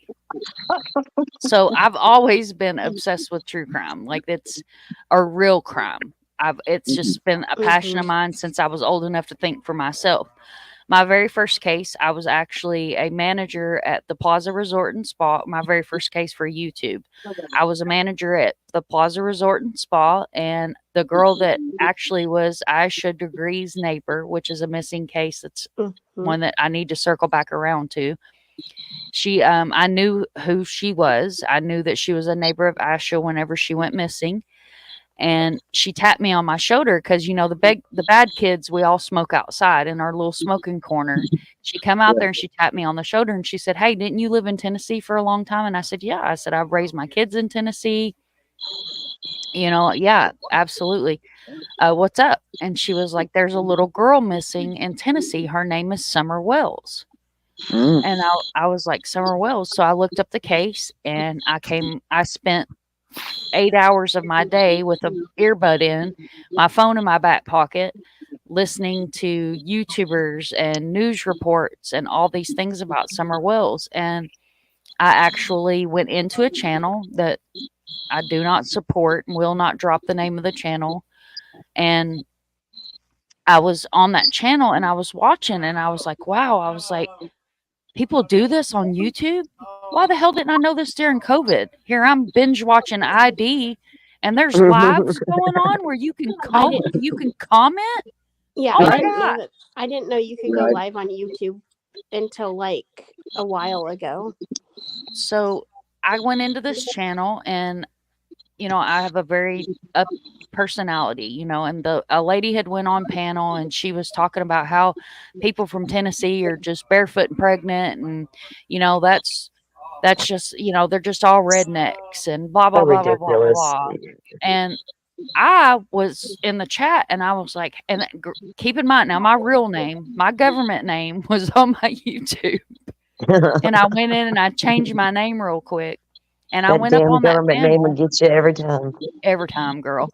I went up on that panel and I was like, listen, lady, let me tell you something. I am born and raised in Paducah, Kentucky. I lived over 30 years in Nashville. And I literally lit this woman the hell up. The next thing I know, the next day when I come in the chat, I had a wrench, which is my mods that are in the chat. And I'm like, well, what the hell do I do with this? So I called Minnie, who was my son that was on panel earlier, and I was like, what the hell do I do with the wrench on YouTube? He was like, who gave you a mod? Who are you modding for? And I told him, and he was like, well, all right, call me and I'll show you how to mod. And he was like, I can't believe my mom is modding. That's weird. This was years ago. So, or whenever that started, she was like, that's weird that my mom is modding on YouTube. And I was like, well, it has the same reaction about me being on YouTube. I do this on Facebook, I do this on Twitter. I help with missing posters, Amber Alerts. Like, this is what I do. I interact with people and I join these groups and stuff, but I had no idea that there was this whole community on YouTube. Yeah. So I get in on that case, and then I see that channel go from a credible channel that was focused on facts and helping with the case to completely take in a 180 into drama world. Yep. Yeah. And I begged that creator to please, please, please cover Harmony Montgomery. And I was told that Harmony doesn't bring clicks and views, that the video won't get enough views with Harmony's case. Oh, that's not right. So I said, you know what? I took video editing and TV classes in high school. I'm actually trained in graphics. I'll start my own damn channel. Yes, ma'am. And then Wow. It literally took me 2 days to edit a video on my old LG phone that it was on its last leg to start with. It literally took like 2 days to get a video edited and up on my channel, but that's how I started my channel, and I've based my channel that what I wanted to do is cover cases that these bigger creators are not covering so we could get as many missing people out there as possible. If you go Yeah. back on my channel, my first few videos, they might have 20 or 30 views on them. And Well, then that's all right. That's oh, we lost Mr. Bear. Oh no, he hit the wrong button. It happens to the best of us. There's Dandy. Welcome But you in. know, Actually late. hi, Dandy. But you know, Mom, what you were talking about earlier, and you were talking about it not being fair because the other creators get stuck on one case and they don't cover any other ones. And you were talking about it not being fair to the victims, and it's not fair to the victims, nor is it fair to the families.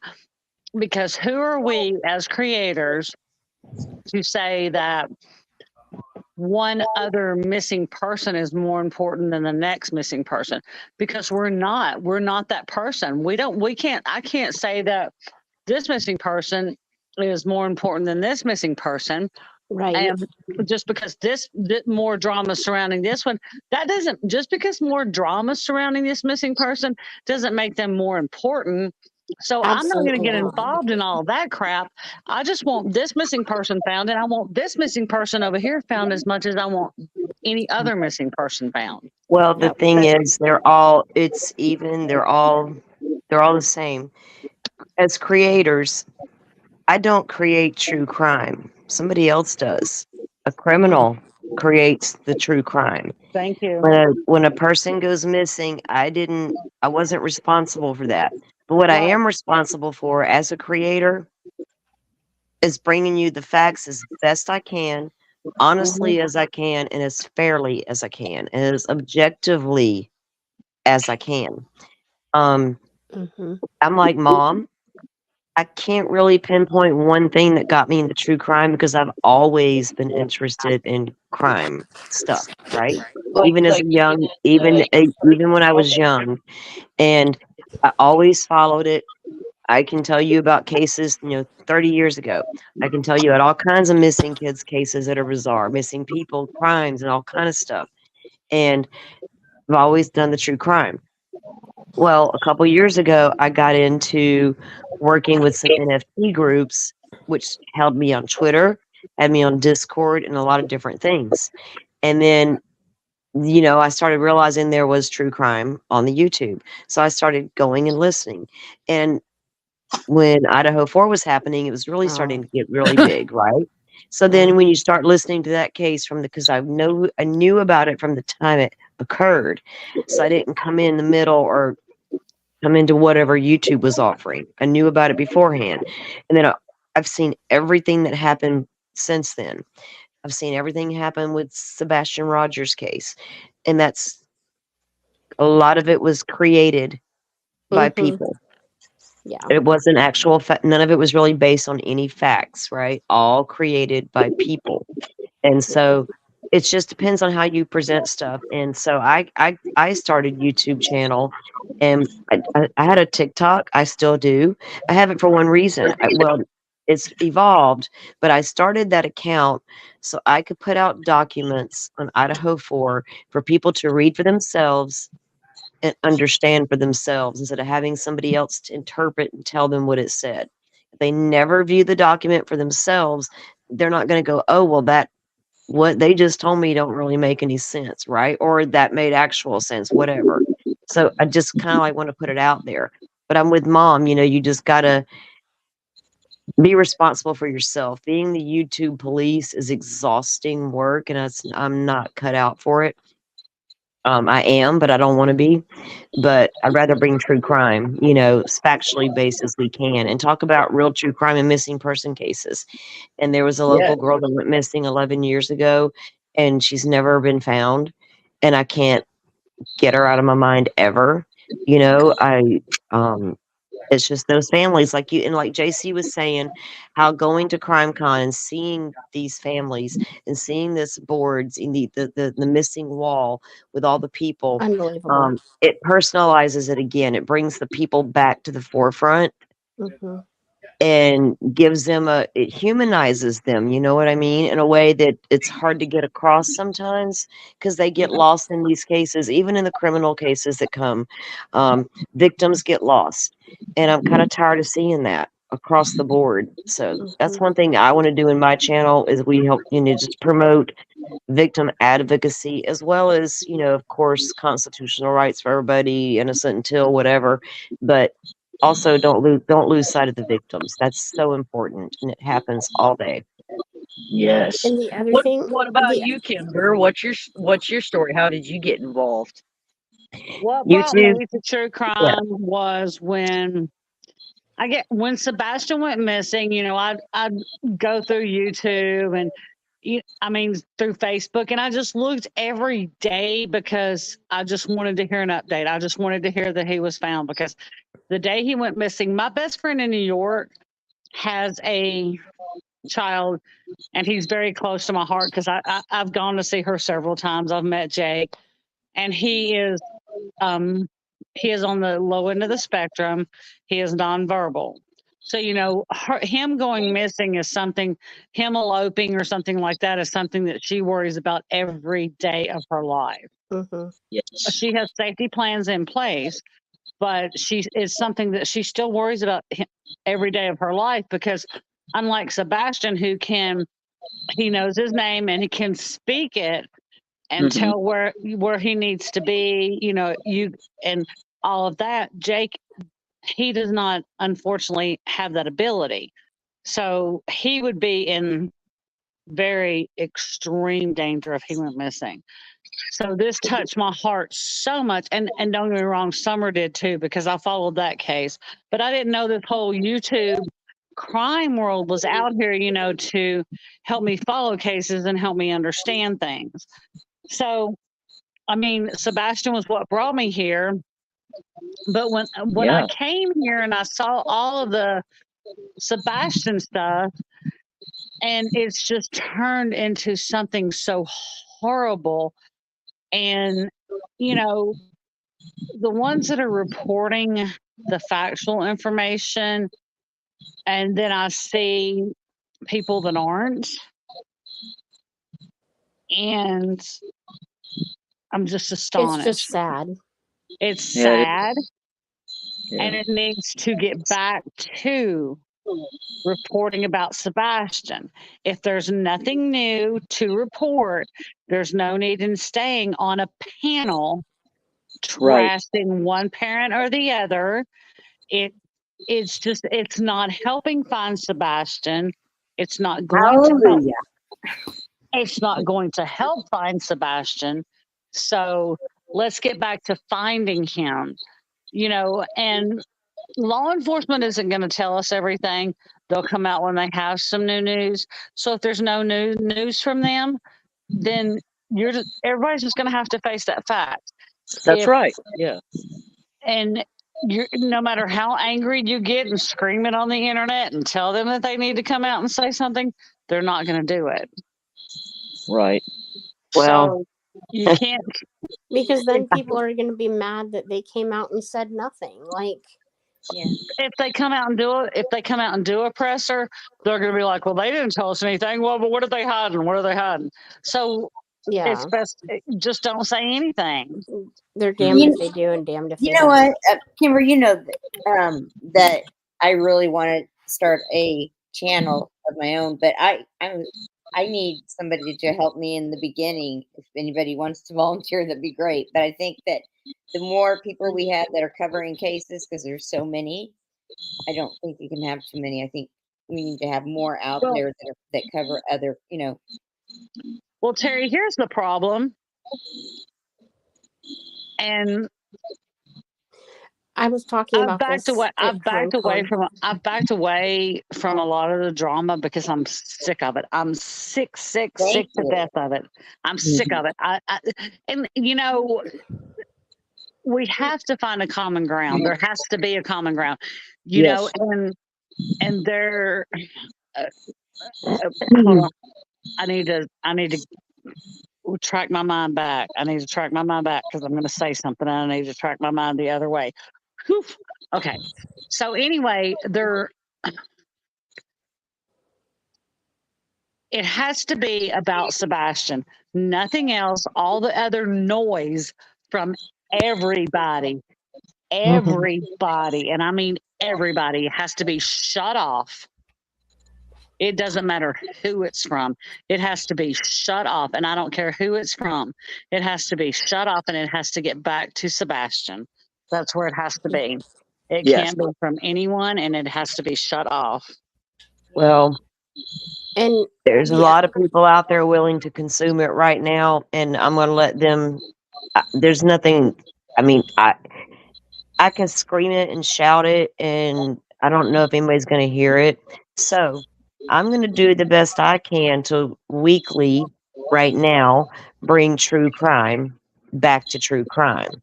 And I will cover missing persons weekly, but I will also be covering true crime. A lot of stuff just came down in the Rex Heuermann case. It's very interesting to me and anybody else who's into the serial killer stuff. I mean, it's crazy, insane what just came down. And I've been working on my material for a couple of days. My plan was to go live normally I've only done it once. So the plan was to do it on Sunday mornings, like a brunch hour type thing for a couple hours.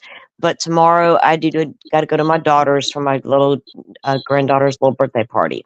So when I get back from that tomorrow evening, I'm probably going to do a live, and I'm really got tied up with all these kids tonight. Didn't even do any promos for it. Nothing. So I'm kind of new to the game. So give me grace.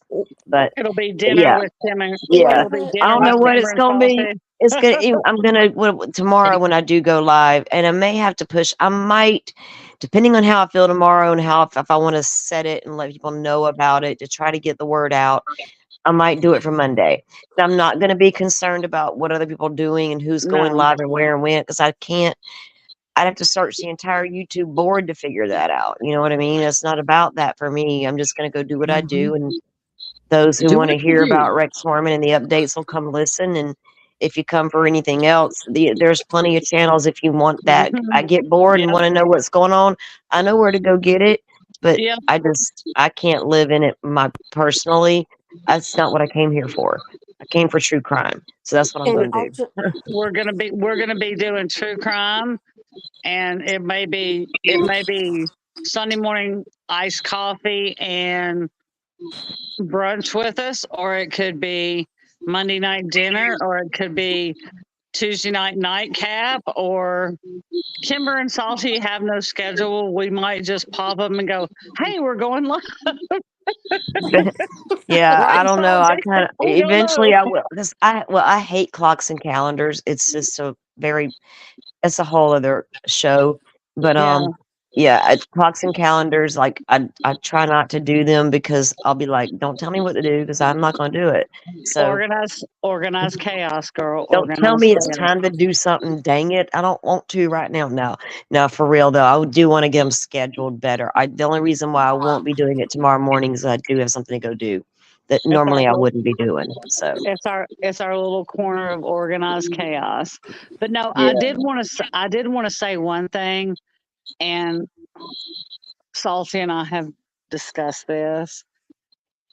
We as creators, and I guess I'm kind of that. I'm not completely and fully, but kind of, sort of. We as creators, what we say and what we do, we drive our chat. We drive our subscribers. We drive whoever we talk to. When we go on panels in other creators' chats, we drive who we are talking to by what we say, by the fact, by whatever information we give out.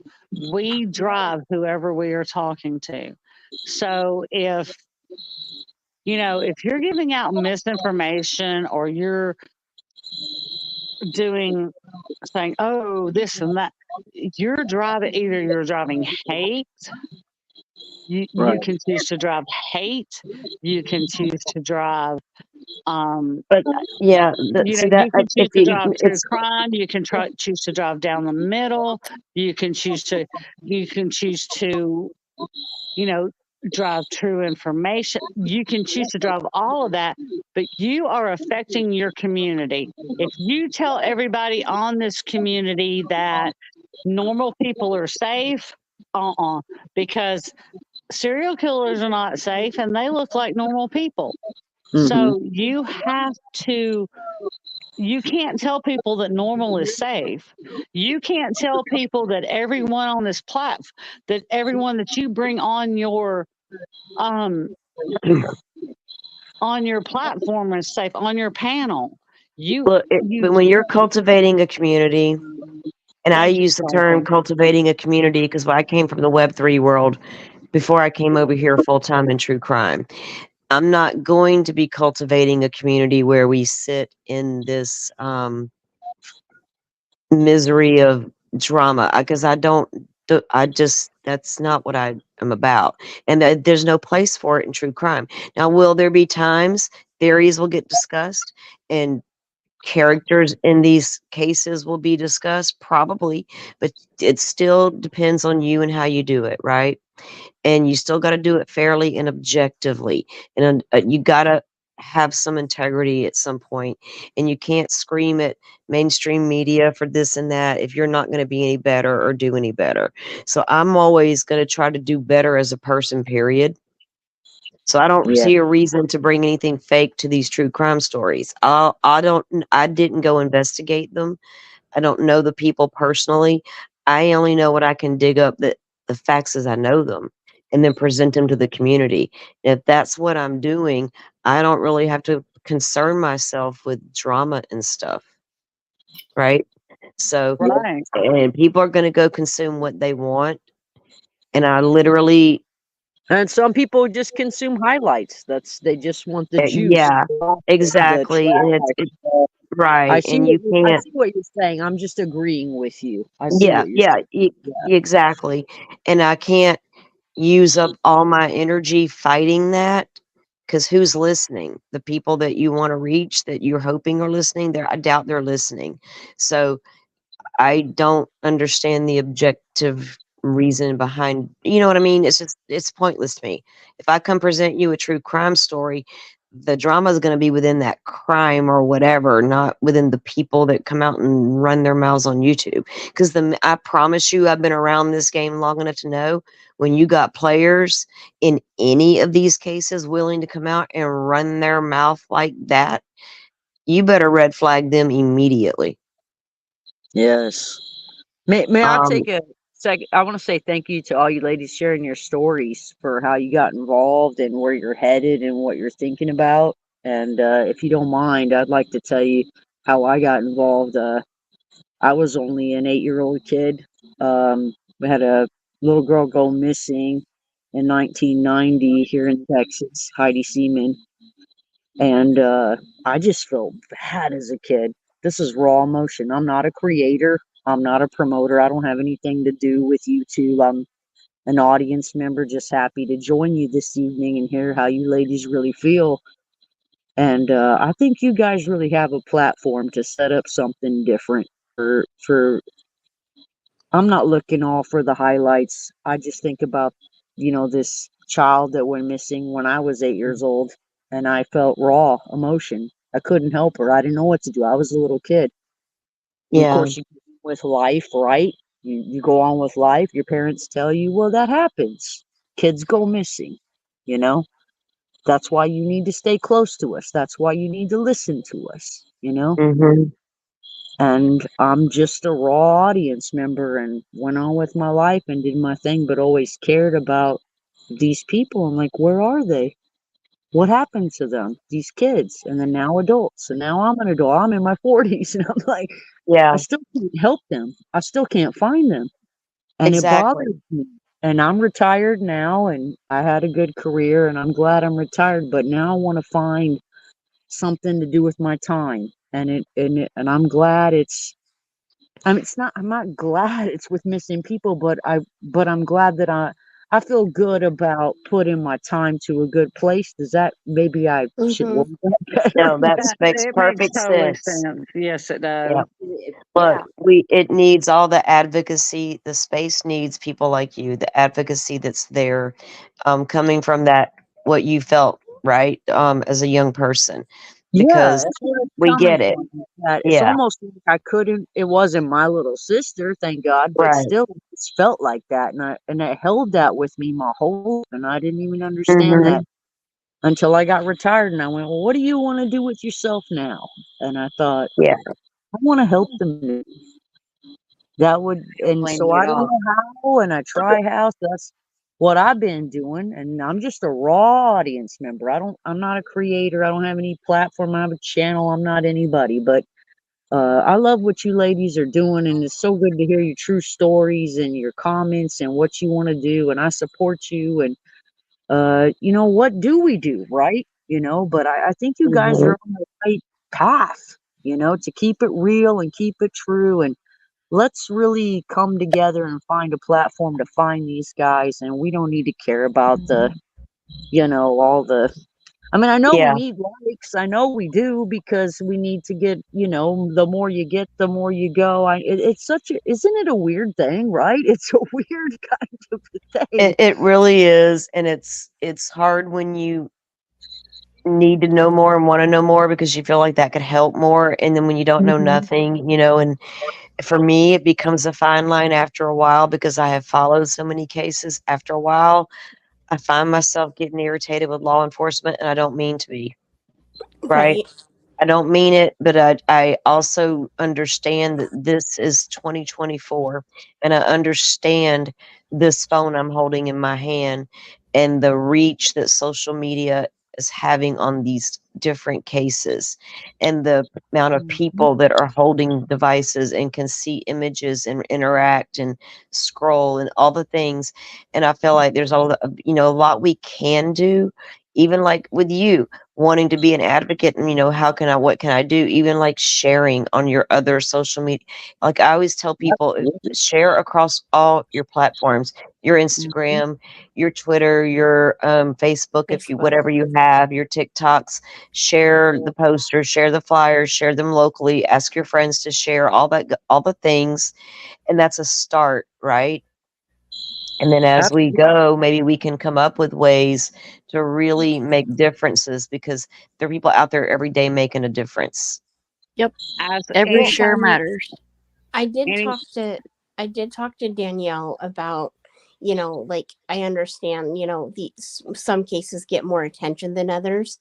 But sometimes, like I was talking with Danielle, the lack of information is just, you know what I mean? Like Yeah. we don't have enough information to talk about anything, or because there's just flat. But that's why Sebastian's case is just killing me, is because there isn't any information, but we are sure making a lot of information out of nothing. we and they are JC, and here's the thing. That's a problem, though. That creates a problem. Huge It problem. does And look at create the a problem that we have. it is a problem, JC, but let me explain something. It's a problem, but if we don't have any information about Sebastian, we don't have that much information. That we know that law enforcement is supposedly doing their job, working on it Mm-hmm. and everything. That is when you take a step back. Mm-hmm. You take a step back, you go on, and you go, okay, so we don't have any information on Sebastian's case. So what we do is we take a step back. We're not going to work on Sebastian's case. We're not going to cover any drama. So we're going to move on to the next To missing case, somebody, because yeah, there are every 40 seconds in the United States, someone goes is missing, whether they missing. are an adult, child, every 40 seconds, someone goes missing. Mm-hmm. So every 4 hours that someone every 4 hours that someone spends talking about Sebastian, or It's a 4 drama, hours. one of their drama 4 hours because Sebastian is missing. And you figure at all the creators that are doing that, how many hours is that they could be putting all Towards these someone other else. towards someone else? How many? Because every A lot. 40 seconds. Look at how many, and all you'd have to do to find it is go look on Arctic Foxes and see how many flyers he puts out a day on missing people. And I'm starting to post ones online. That's why I'm just trying to get subscribers, because I'm starting to post people on mine. So it's just a matter of, think about that. If there's not a lot of information in one, move on.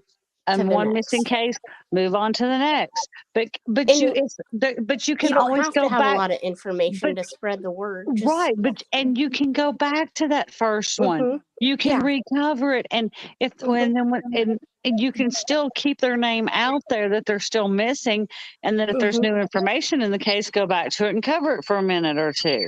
People want a story. People want a story. Stay stuck on it. But they people want the drama. They want the story. You can change the narrative. Here's the thing.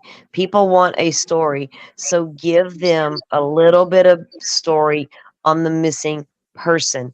But when you don't know anything about the missing person, all you can do is share a flyer. Yep. And you can only get so much interaction. So you got to keep it moving, and you share as many as you can. But if you can personalize these people, humanize them.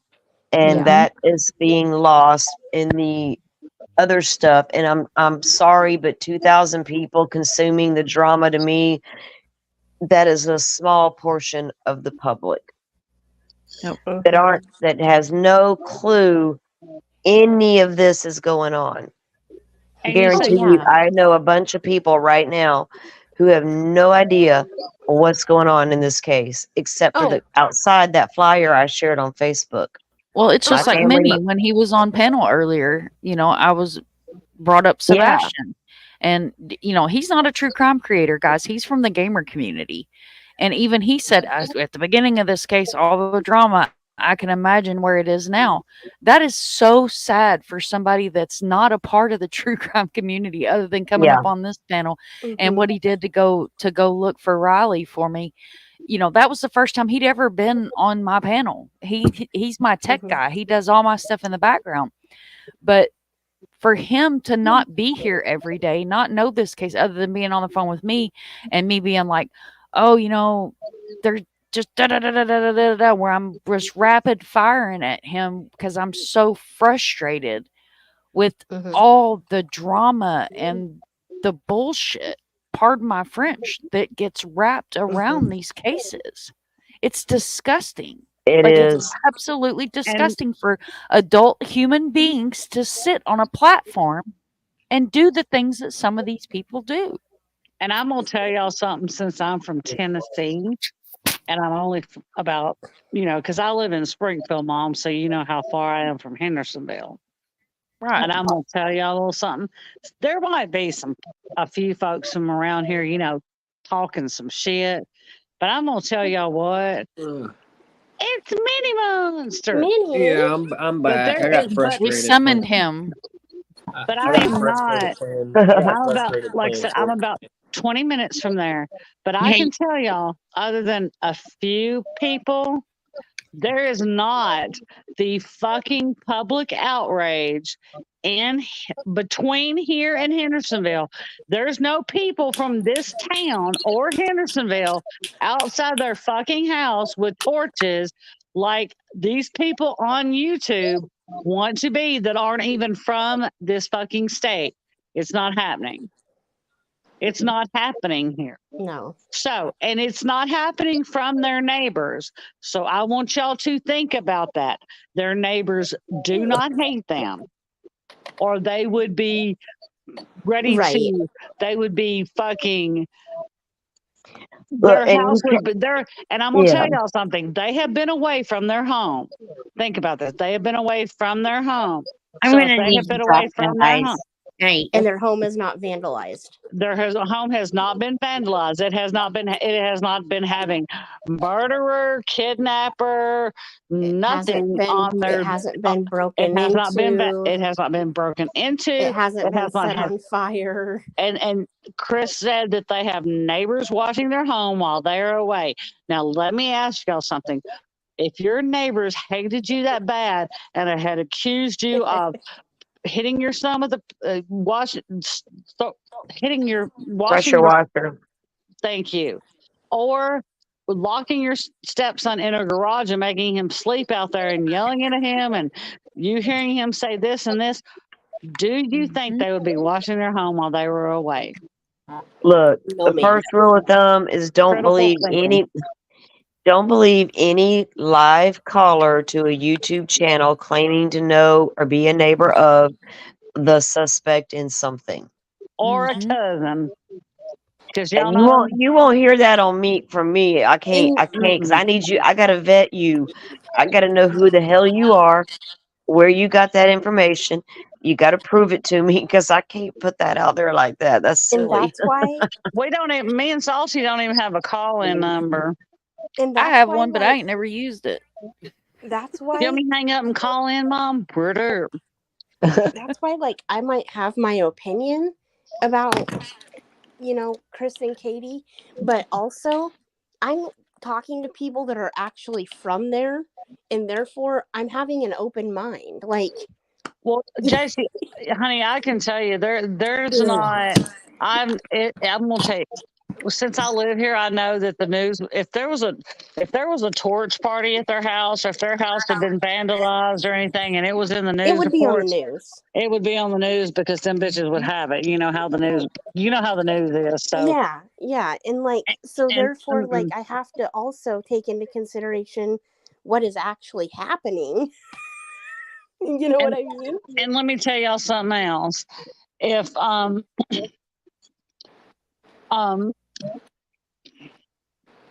and I'm gonna tell y'all, at one time there was that rumor about Katie with a neighbor or whatever, and I saw a post on Facebook one time, and it was from someone that supposedly knew that neighbor's wife, and I don't know if there's any truth to this. This isn't just allegedly my opinion because I did see it on Facebook. And this was from an open, it was like an open letter. You know how they do that stuff with that someone had a conversation with the wife of that neighbor that was, I'm on the clock. What you want? Some wheels? Yeah. Coming at you.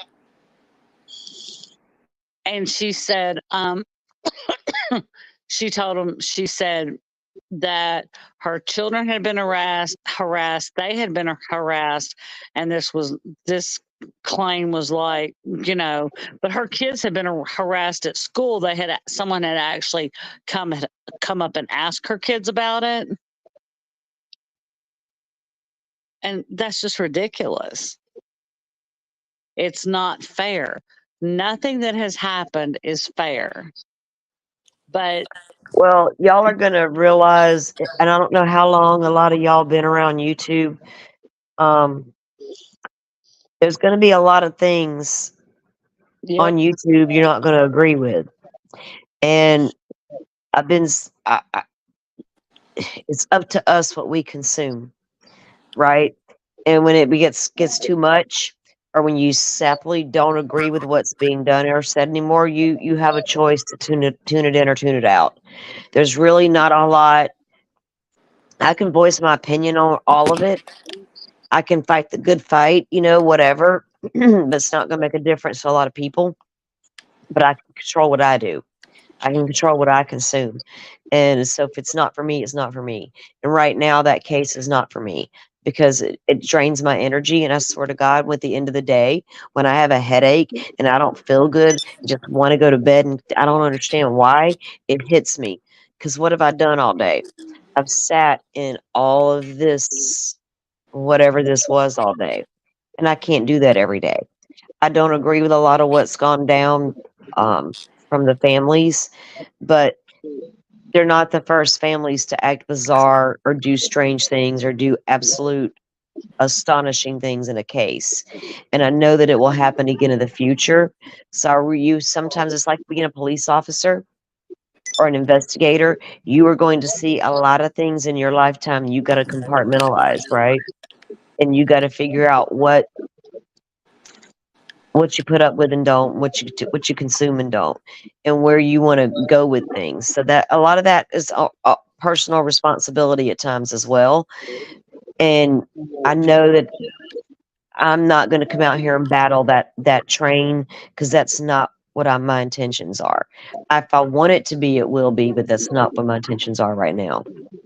I agree with you, Salty. I mean, as a, consumer, just a raw consumer, I'll be honest with you. Yeah, I want to see the highlights. I want to see, Yeah. what's going on now, what happened now. Mm-hmm. Some people work, some people got a lot. They just they want the clickbait, right? As we know it, we Yeah. want, hey, what's going on now? Give us the latest information, and then that's all they want. But like I say, I mean, still, I'm not trying to puff y'all up. I just think it's true. I think y'all have something really true and real here. Uh, as being a person who watches that stuff and says, "Yeah, I want the news. I want it now. Let's have it." But I think that's all there is. And if you can have a platform where you can give a little bit more like you do now, Right. I think you've got something. I don't think it's bad. I think it's great, because I'm not the only person. I can't be the only one in the world I who agree with you. wants the I'm glad. Yeah. news. Yeah, I want the news, but I want some feeling. I want some realness. I want some Right. trueness, and I that's and I'm sorry, I'll be quiet, but that's No, what you're absolutely right, and your I agree feedback's with. important, Yeah. because, like you said, you're sitting here telling us, you are the consumer, and that's so Yeah. important, because I think I understand what you're saying, because with the mainstream media, we all know how sideways all that got, and how fake news and da da da da. And then it got to a point where they weren't just giving personal commentary and Right. things. You could tell if they were leaning one way or the other, and it became like, whoa, what? Don't tell me what to do.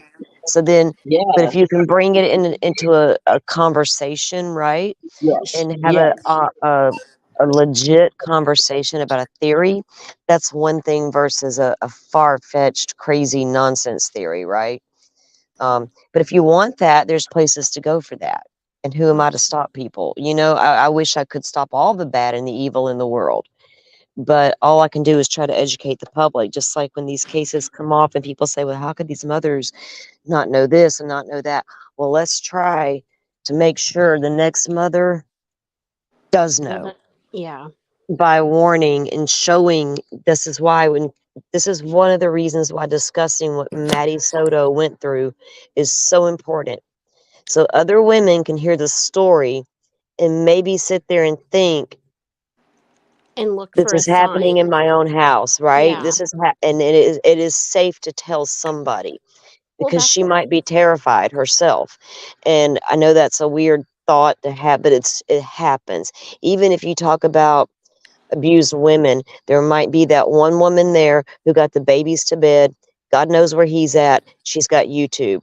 And there's women or men, and they're talking about domestic violence. And she's never heard that like that before. Well, and It that's could, what my it could friends. encourage her. You know what I'm saying? There's all kinds of ways to reach people. It's up to us on how we do that. Yeah, my friend from CrimeCon, um, she was like, a lot of people are just like, well, what can we do to, like, she doesn't have like a lot of, I don't know if she has a lot of friends that she can, talk to about, things or whatever.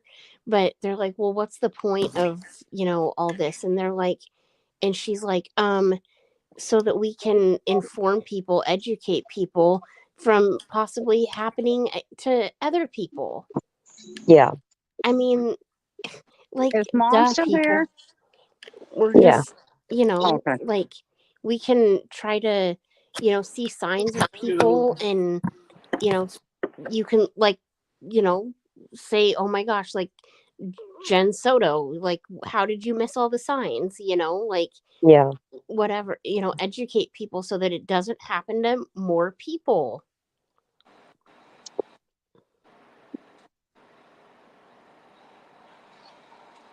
Mom, The only thing I testing. think she's still here. I'm muted.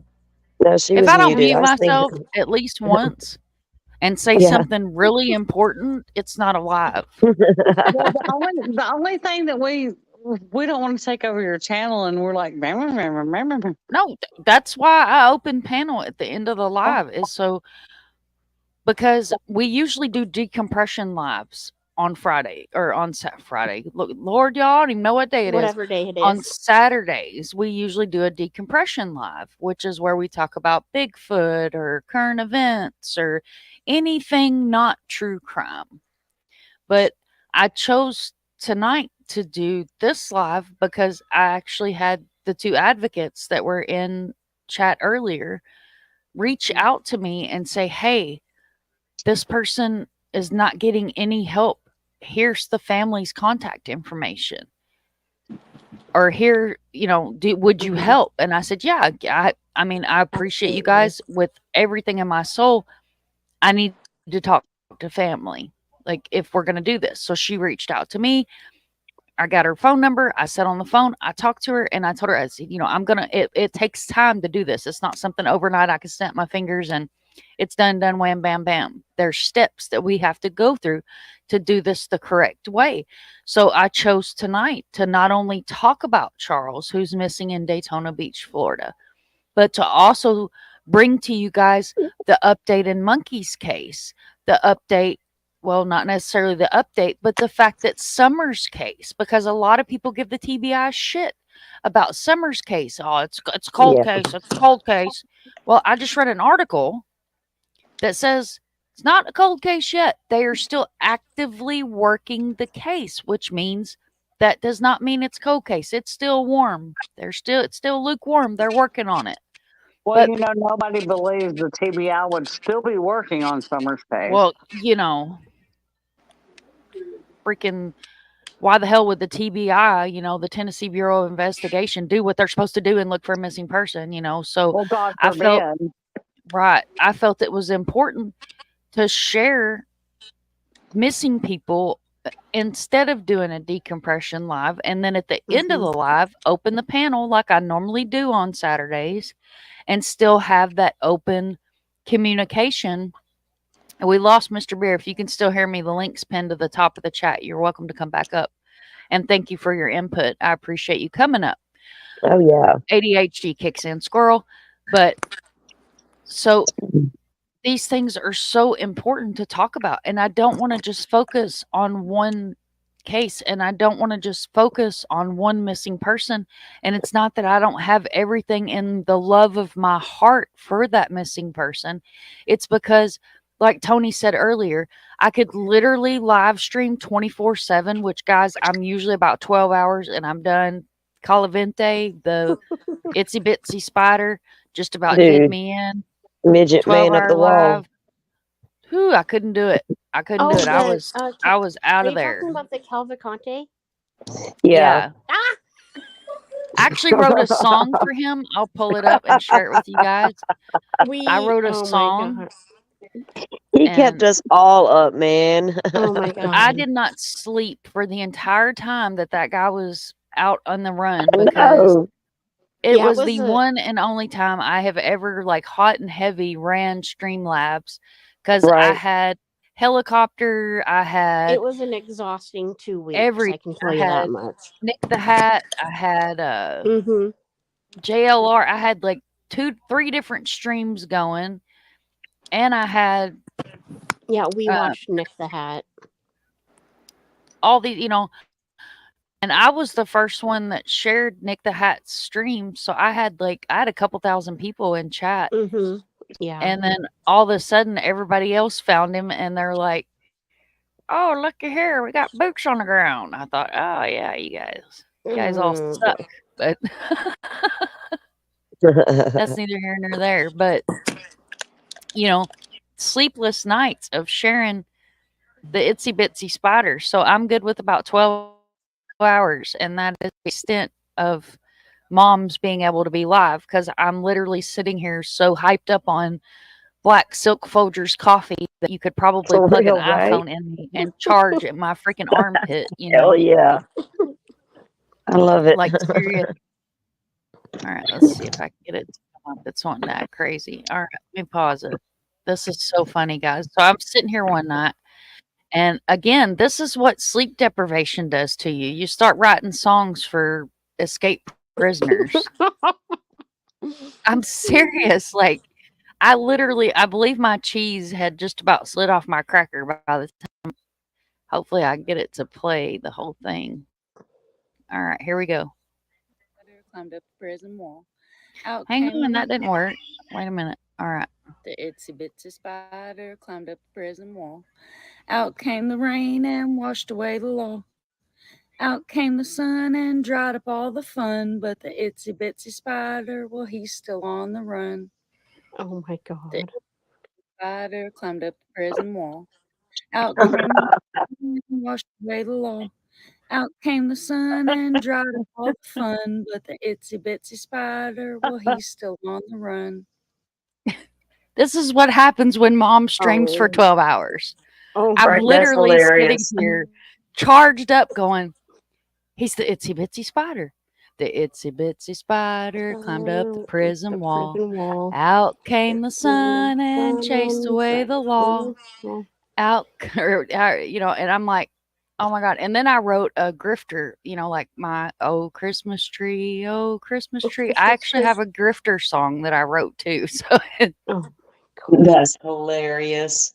oh grifter tree, how shiny are your dollars and coins? Like it, I don't know, it's wrote down somewhere, Oh my but that's God, what we could paint happens. all the names on the bulbs and hang it on the. No, never mind. Dude, I almost sat here and made a graphic of the grifter tree, and Oh. Mr. Monster was like, you're probably going a little too far with the grifter tree there. I was like, but how much fun would that be? Like, and I could get all creative and like make pretty names and stuff on the different Mhm. colored balls. Yeah. I And can he make a was like, TikTok you out of it. probably shouldn't do that, or you're going to have more people coming after you, other than Right. one little incident that we had. And I was like, well, we'll mix it up a little bit.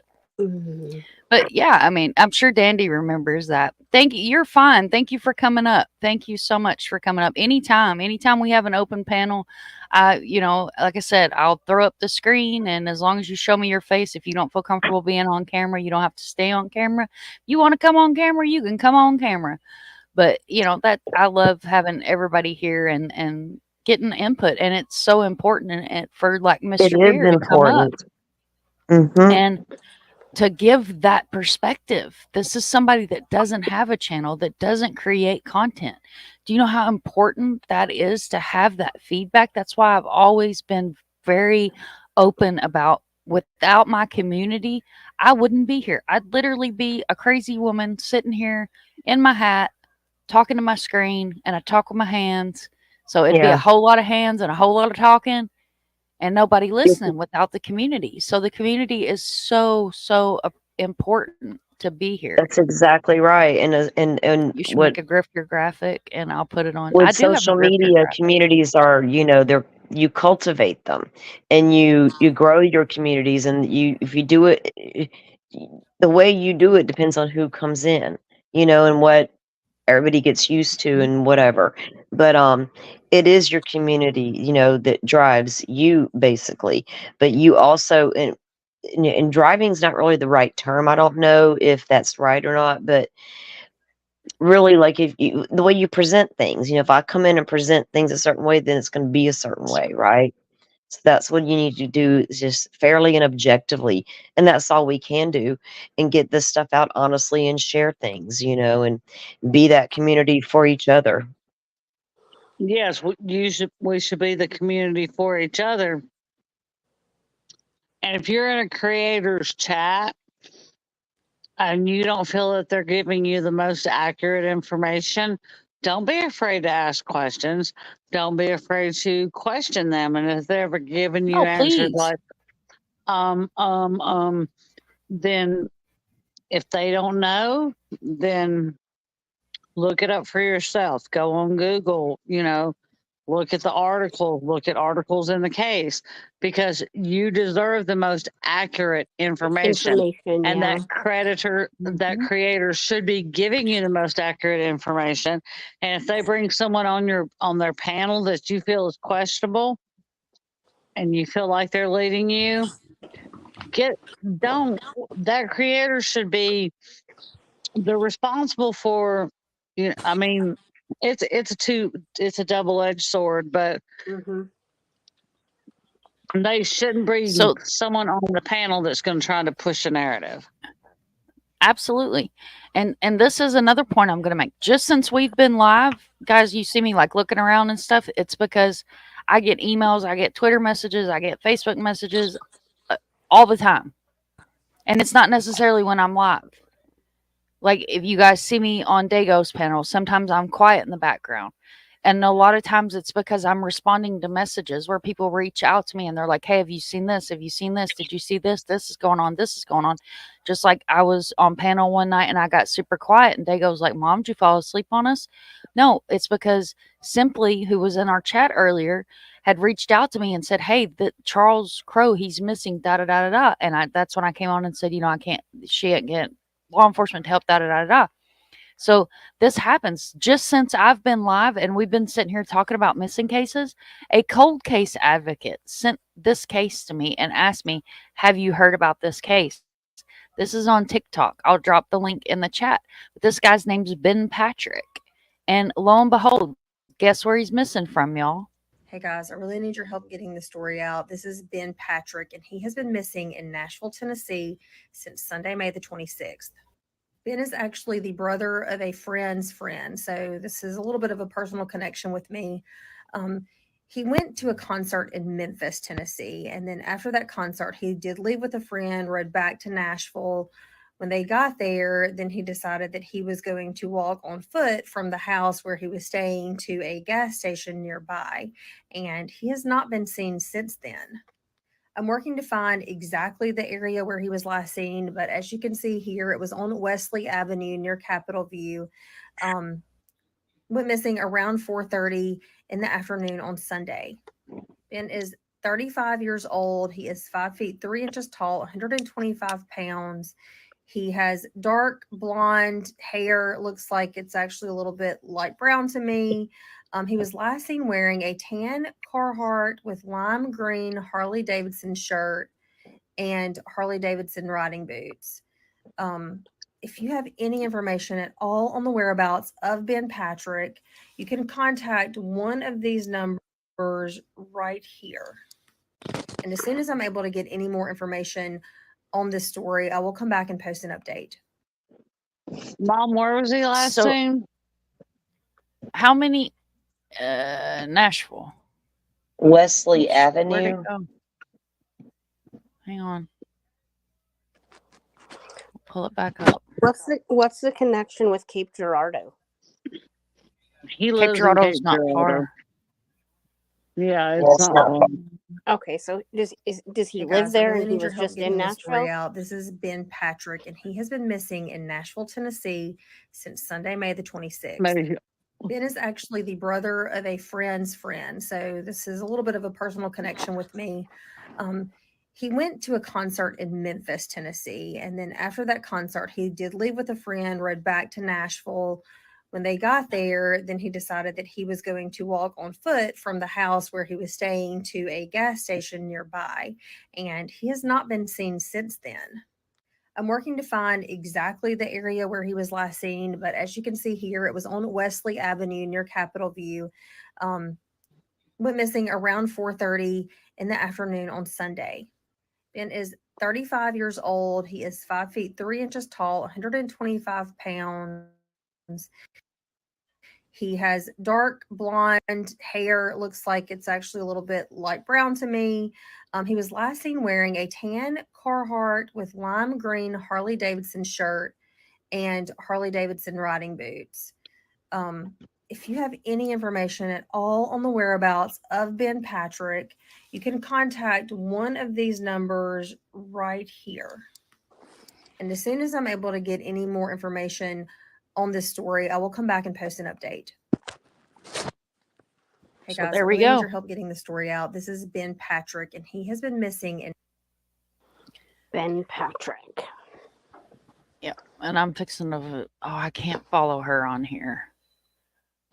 Oh, can I? Yeah, I can. All right, so I'm gonna follow her. And Salty, I know that oh, she had 302,000 followers, Wow. 5.4 million likes. She does missing people too. Look at that. That's good. Look at that. I've never even heard of this girl. So I'm gonna drop her link in chat too. Okay, yeah. Do And that. she's on TikTok. I put it in Oh, that's Discord. True Crime. That's True Crime Mama. I know. I got her on TikTok. Yeah. Did it let me follow her? It did there. Oh, she's done Riley. Yeah. You know how many of us on panel I know of her. Yeah, I know of her. have heard So of this case? I haven't heard of this case. I have not. Nope. I have not. Um, And I live here. What the hell? See, that's the thing. There's so much local that we don't even hear about. Mm-hmm. It's bizarre to me because we have some local people, well, in Lincoln, but Lincoln and Omaha are like 45 minutes apart. And I don't even hear anything about them on the news. And it's like, are you kidding me, people? See, here's my thing. That Christopher Frankenberry mom, I had heard nothing. Christopher No, I haven't either. Frankenberry? But I mean, he was found safe, but I had heard nothing about him. I don't care if he was 20 years old. They had a silver alert. Yeah, he had a silver alert. And this wasn't the first time he went missing, y'all. Right, because when I called mom and told her he was missing, and that he was and I told her Arctic had talked about him, and I gave her his name, and she looked it up. He was missing back in 2021. When was it? 2021. 2021. And he went missing again this year. Wasn't there another girl that went missing twice too? It happens. It happens, especially with people that deal with autism, mental illness.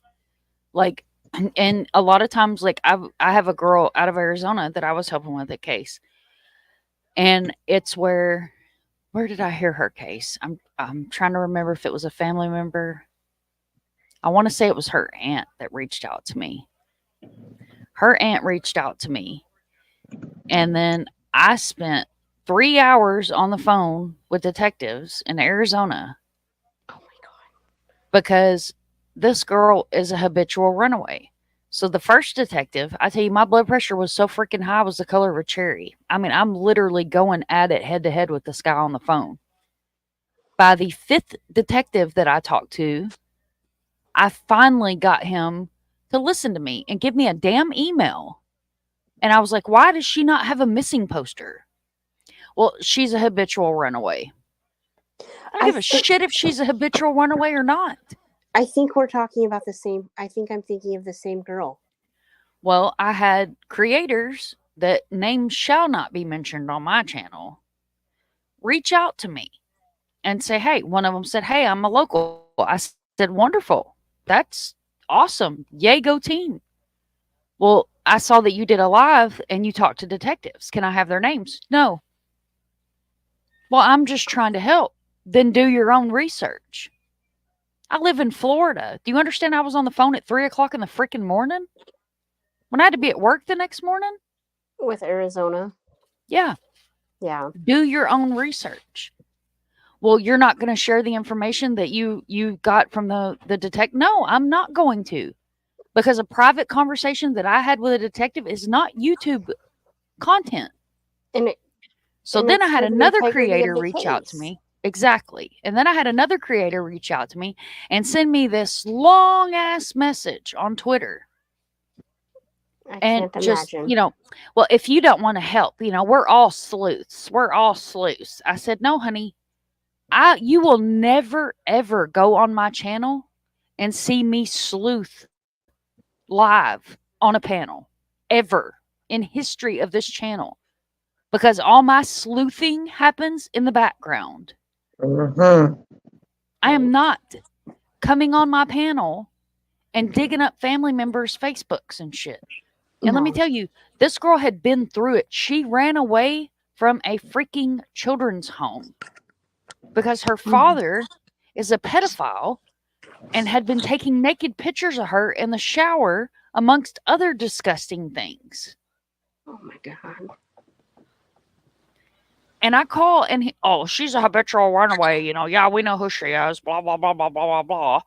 So one of these creators that, again, I will not mention them on this channel, gets in contact with the family, because a lot of times these families, especially in missing cases, and I'm going to make a deep point about this, emotions run high, arguments get started, things go awry. I've seen it happen so many times. I've had it happen live on a panel doing an interview with a family member.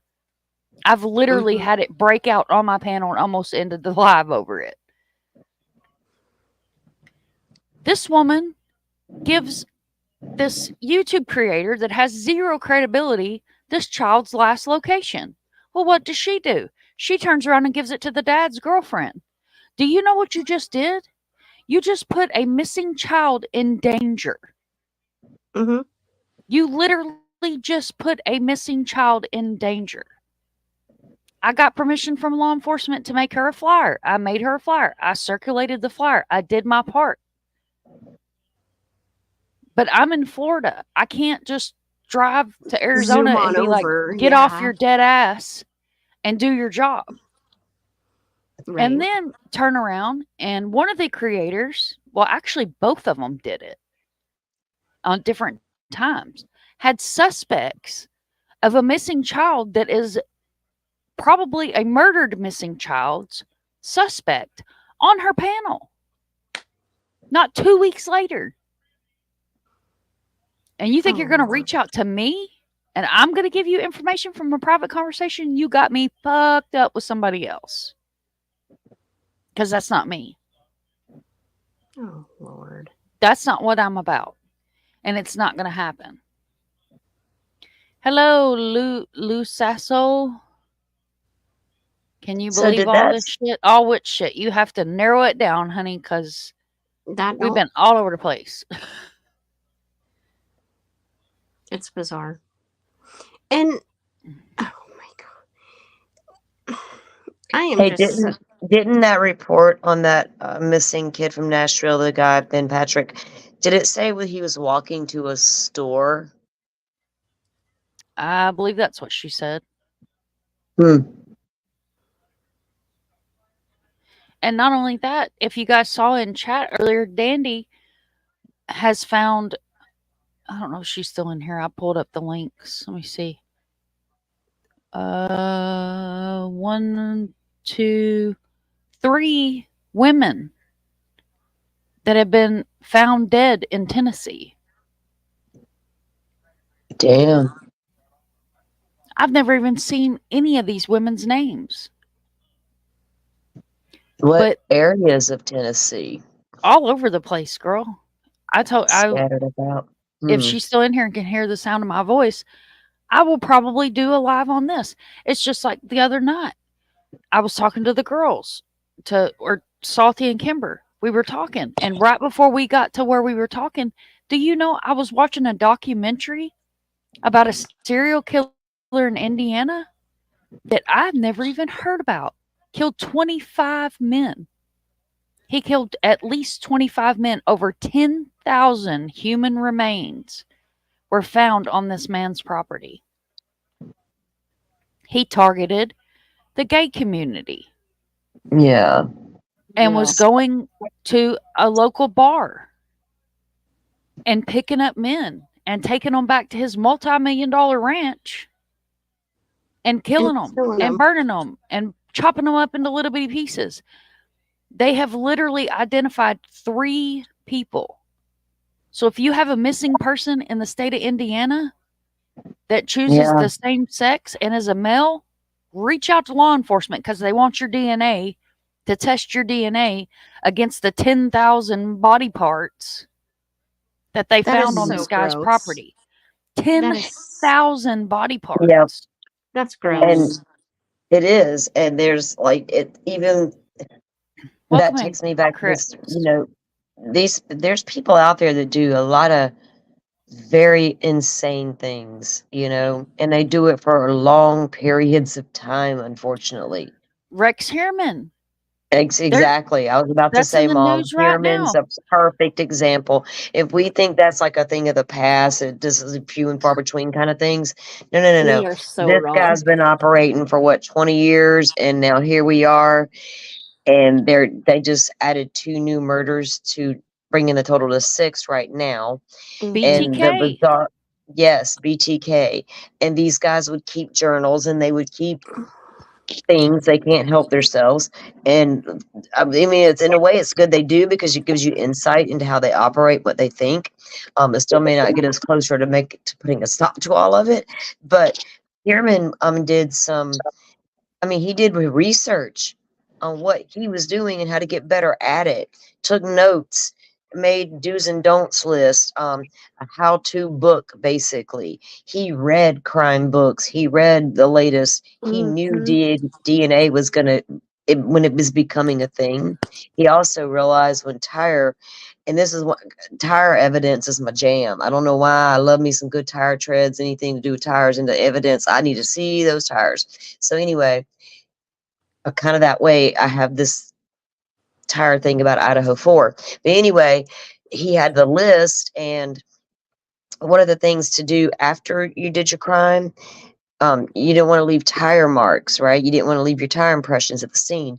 Then he got to where he would, on his what to do after after you did your crime list, change your tires. Now, that's a lot of thought and planning, because now, of course, you're going to want to change your tires now, because now you can't match the tire on your car to that impression that was found a little while ago.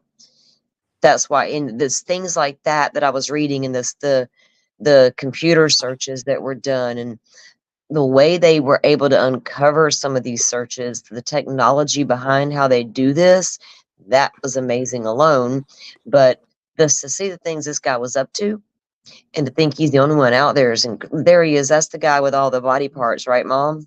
Yes, this is Yeah. and Brandy Churchwell is the reason I saw this. This was on her Twitter. And I went digging and I found a documentary on it.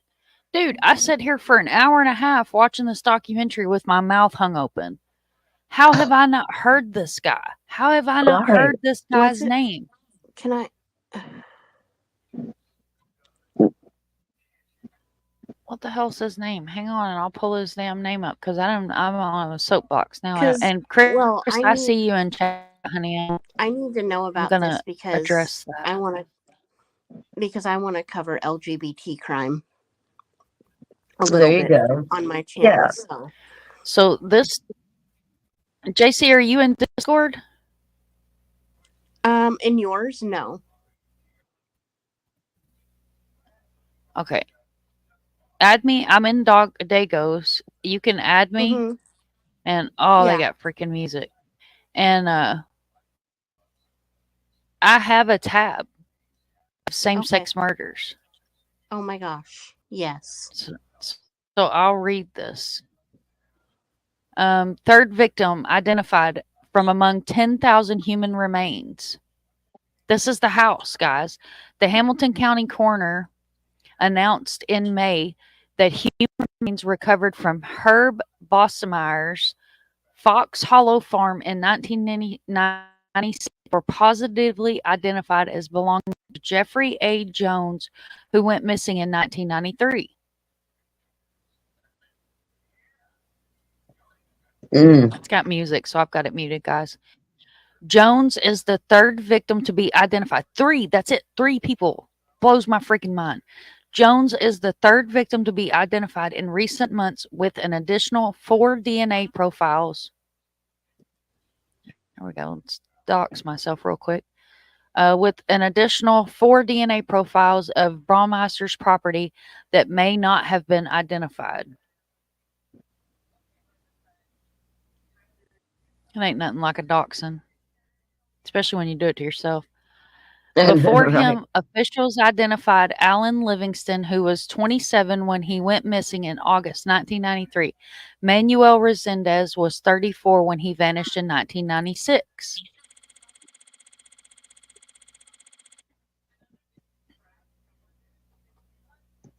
This is the monster.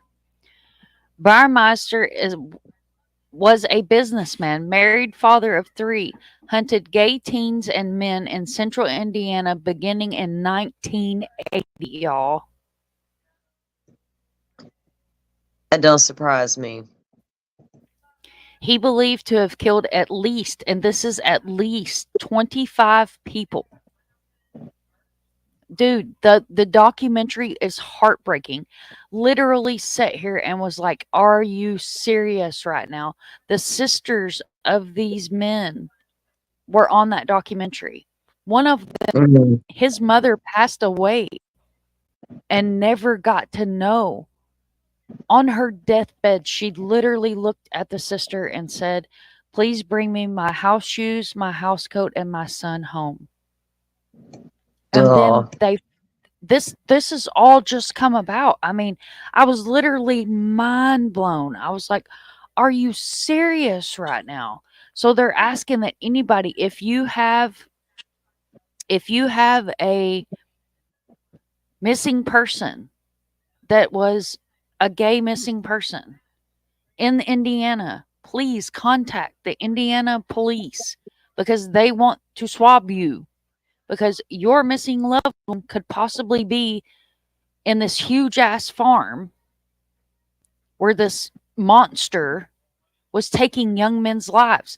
The way that they caught him was a survivor came forward, and this is how he came forward. He was literally at the bar. The guy comes in, this asshat comes in. He jumps up on a table and goes, that guy's a serial killer. Stop him. So this guy takes off to Canada and kills himself. Oh, goodness. So these families never get, yes. Yeah, girl, because it's the easy way out. You know, a coward's way out. Goes and kills himself. So not only are there families with missing people, the 3 that have been identified, they're not going to get justice because he took that away from them. He took the easy way out and took that justice away from him. It absolutely infuriated me. Chris says he's familiar with old Herb. Chris is a big cold case advocate, like phenomenal person, guys. And I dropped Salty's link in chat, and then I'll drop Kimber's link in chat as well. She is going to start. Let's see, I'm going to say I'm a hacker, but I'll just say Seth and all them scammers, the FBI will get them. I'm not going to say I'm a hacker. Okay, you do you, bub. I have my own hacker. For real. I have my own hacker. That's why I warn people, don't screw around in my Discord. And don't be trying to screw around with my Facebook, and don't screw around with my Twitter, because I will pull the hacker out of my back pocket and he will get a hold of the guy that's in Russia, and all of your devices will be pretty little paperweights. Yeah, I just. Do you think Sebastian knows what a Duramax is? You talking about a semi-engine? Because the only Duramax I know is an engine that goes in a semi. I know a lady from Indiana that has stayed on his property. Are you serious, Chris? Wow. Stayed on it. Good God. Yeah. Yeah, like I ain't even playing. Like, yeah. I actually had somebody hack into my Facebook, and I went live, and I gave like a warning live. I was like, if you try one more time to get into my Facebook, I will unleash the beast. And all of your devices will be a pretty little paperweight. Don't play with me. Yeah, can you believe that? Like, absolutely mind-blowing. And, you know, this is what I've done since I was 8 years old, was crime. And I can sit here and tell you cases that I have memorized. Never heard of this guy. Now, in my opinion, because of the world we live in today, that's why we've never heard of him. That's also why I have a tab in my Discord that is same-sex murders. Yeah, I Because agree. I feel like that is something. Thank you for subscribing to Kimber.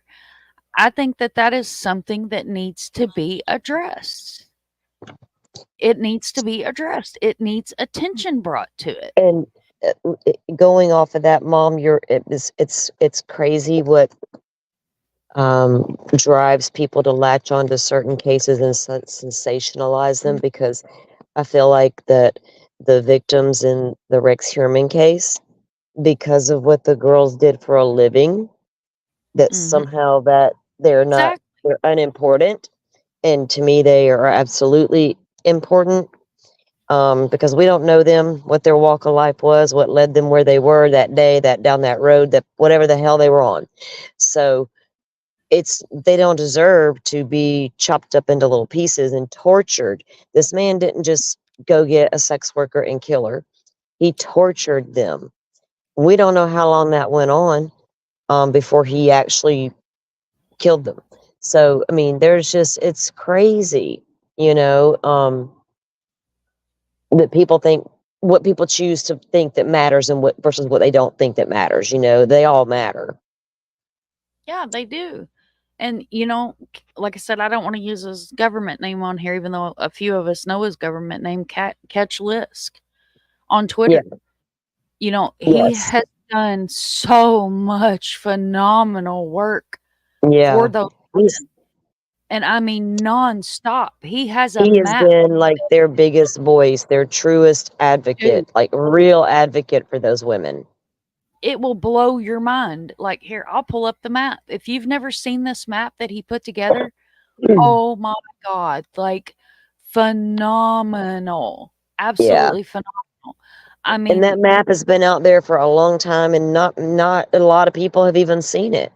Like this case is not, it's covered by a few channels that I do go into for true crime and updates and things like that are really good at what they're doing. But broad spectrum, you don't hear about it like a lot, because we're hearing about the other stuff. But it's crazy what this guy was doing. All these guys, these serial killers, are just insane. Look at this. This is the map that he created. All of these are missing and murdered people. Yeah. It's crazy. Like, here, I'll pull up the other one because that one's hard to see. So it'll take it a second to load. Yeah, and when I first viewed that, Mom, I was just like, wow, it's like so many. It's insane. It's absolutely freaking mind-blowing. Well, like JC said, it's overwhelming when you realize just how many there are. And with the in mass media and social media, there's an avenue, it's everywhere, but you just don't hear about them that much. And when you do, it's just for a couple of seconds and it's moved on to the next story, I mean, look at this on the left. These are all addresses. With everything, like, especially if you live in a larger, place, like, it makes you, like, now I'm, like, wondering, like, what's going on next door. Yeah. You have to these days. You don't want to be all super nosy and up in someone's business, but you need to know. You need to be aware. I mean, I just, like, look for weird stuff all the time, you guys. Look, girl, I've been doing that for 30 years. And here's what know your surroundings. Even you be very comfortable in your home, but know your surroundings. Know the cars that are supposed to be in the area, right? You're in the normal stuff that goes on in the neighborhood. You'll notice when that one odd thing is there. You're going to notice that one parked car that's never there. Why is all of a sudden there a rando car parked on my street, or a random guy walking down the road you've never seen before? I pay attention to all of that, Yeah, because you just don't, you never know. I'm not outside a lot, but and I'm lucky that I have the community that I do, because because I can get away with stuff that, a lot of people probably couldn't. Mm-hmm. But when I am by myself, I can guarantee you, because I can't always be around people. Like I have to be by myself sometimes. And when I'm by myself, I am hyper aware. Like when I was in Oh yeah. Nashville, I, looked both ways. Even walking across the street, Yeah. or across the parking lot to another parking lot to go to Apple Barrel or wherever the hell I was. Girl, if I'm walking around Nashville, I got mace. I ain't playing with them You have people. to. Look, yeah, we used to go visit New Orleans sometimes, and even there's little alleys, right? No, Mm-hmm. girl, my husband's my ex-husband was a huge guy, tall, built guy. Like Mm-hmm. I'm tiny. I'm on the opposite side. He's on the side by the damn alley, and I got my purse, right there, and we are Mm-hmm. getting past that alley because you're not putting my little tiny ass on that end to get snatched down in there. No, no, no, no. I don't watch Hell Right. too much no. stuff go down on TV, right? And I know how you just can't. And I'm in a rural area, so we're really relatively safe out here. We do know a lot of the people and this and that and the other, but don't It can think I still don't notice happen. that random guy that I've never seen Right. before when he comes walking down that damn highway. I'm gonna notice him. Well, where'd you come from, dude? Don't be sneaking around my yard.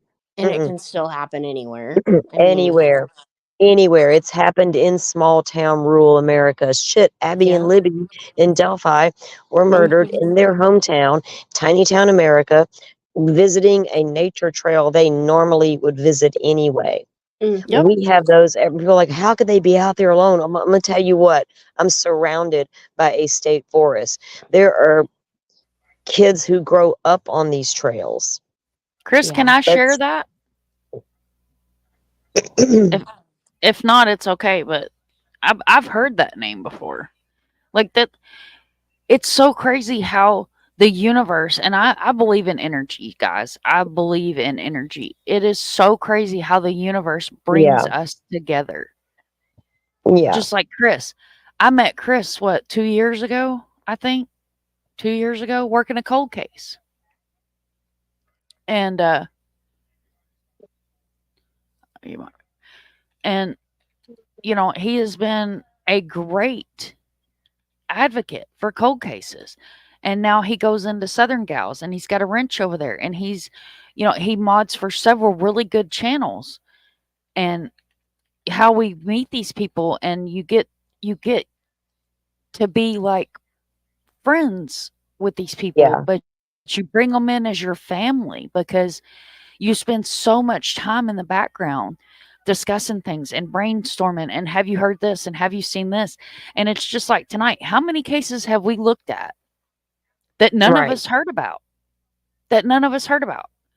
That's why I titled this The Person I Wanted to Talk About First, The Person I Wanted to Talk About Next, Missing Cases, and so many more. There's so many more because there are so many of these cases that I don't care if you spent 24/7 on here or on TikTok or Facebook or Twitter, you may not see. To them all. Yes, you can post as many. I should have a tab in there for cold cases. Guys, do y'all know? Here, I'll check real quick. If I don't, I will make one. And Chris, you post as many cold cases as you want in there. Yeah, please do, because I'm in the Discord there, and I do intend to make that Yeah. one of the focuses on my channel. At least going forward, when I do start doing more lives, maybe at least once a month, really focus on a cold case, get some attention back on them. Get the names of the victims out there and things like that. And I think that's important because you never know who's tuning in, listening, and may have known something or someone, or you know what I mean? And it Yeah. may jog their memory and they go, oh my God, I didn't even realize that. But now I do, because you never know. There's not very many in here because I work so many active cases and missing cases, but this is the Discord. There is a cold case link in here. And this is Brandy Dawn Hutchins. You guys want to hear something that's crazy? Dago had that girl on panel that was talking about the advocate that was working on everything with the children's homes and all that. This is the girl that you see on your screen was one of the people that she was talking about. And I posted this in my Discord on March the 8th, way before he did that live. And then you have Southern Girls says, thanks for sharing. This is the Yuba County 5. Chris brought me this case. This is an insane case. And somebody in Dago's chat night before, whenever it wasn't last, no, because he wasn't live last night. Night before last asked me if I was familiar with these cases, this case. And because of a sub in the community at Dago's, I was able to be like, yeah, I know that case because Chris had brought this to my attention and asked me if I knew this case. Well, I reached out to SF Investigates and was like, do you know this case? This is a crazy ass case. 5 autistic men went missing in the mountains of California way back in the day. 1978. They're on Wikipedia. It's crazy. And then you have this one, Gary Mathis. He's part of the Yuba 5. And, you know, I'm going to say this wrong, but the Daote Pass, the one where they think it was Bigfoot or whatever, you know what I'm talking about. I can't pronounce it. He could pronounce it. I know but what he's you're in talking bed. about. You know, a lot of people found similarities in these 2 cases. You know, out of these 5 men, one of them is still missing, never been found. And these were autistic, high-functioning autistic men that just vanished in the hills of California. Just poof, gone, vanished. Serial killer. Didn't like it outside. They didn't like being outside, where we heard that before recently. Yeah. Didn't like being outside, yet they went to a baseball game and were headed home. These were men that still lived with their parents. Instead of going home, they drove the complete opposite way up into the mountains in California. The car breaks down and they walk away from the car. But when you get into the story and you get reading into the story, there was a man that was seen in the area that drove many, many miles out of his way to go to a bar instead of his local bar, and allegedly had contact with these men. And then there was a woman and a child and, you know, dragons in the refrigerator. They found all of their remains except one. Never been found. Oh my God. Crazy ass story. I'm talking, you want a rabbit hole? That story is a rabbit hole. Wow. Yeah, straight up. Like, it's insane how even these older cases, it's like, you know, damn, I never heard that story. And you get to reading the story and you're literally sitting there reading the story and your brain is pulling pieces of the story with a current case that's happening. And you're going, yeah, what the hell? And this is miles and miles apart. These people have no connection. This was 1978. You know, it's fucking 40 some odd years ago. Just like my very first interview was supposed to be with Lisa Key, Aaron Shane Key's mother, who is part of the Cooksville murder billboard. Austin Lauer was missing in Ohio. I had somebody come in chat that was a family member that said, hey, do you want mom on panel? Because I was covering his story. Never interviewed anybody in my damn life on YouTube. Wasn't prepared, nothing. She comes up on panel, ended up, you know, I love her dearly. She's family now. Autistic 15-year-old. Left barefoot. Was groomed. Gone. For a month. Could not get law enforcement to help. We brought him home. Sebastian Rogers' case. I've covered his case from day one on Twitter in Spaces.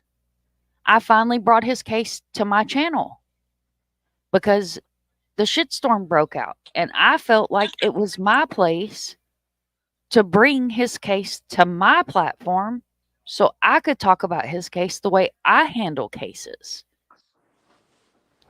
And the next thing I know, it's blowed up and there's dragons in the refrigerator. And what I mean by that, guys, is conspiracy and speculation and all that shit. You guys will hear me use that. Dragons in the refrigerator. It's just like bagoogers. You never know what you're going to hear me say, especially past midnight. But right. I was just reading some of the comments and Chris's comment where it says, in some cases, the crooks are watching the live stream. You ain't lying. Yeah. Well, that's what I'm wondering is if I don't know how, on this I am, but I don't know if you guys think that he could be like, if somebody could be moving him. I mean, nothing's off the table, right? Somebody could be moving him. There's just endless possibilities. And like paying attention to social media and stuff like that. Yeah. Yeah. Yeah. Yeah, it's crossed a few of our minds, I think, because we've been around long enough to know that's a possibility.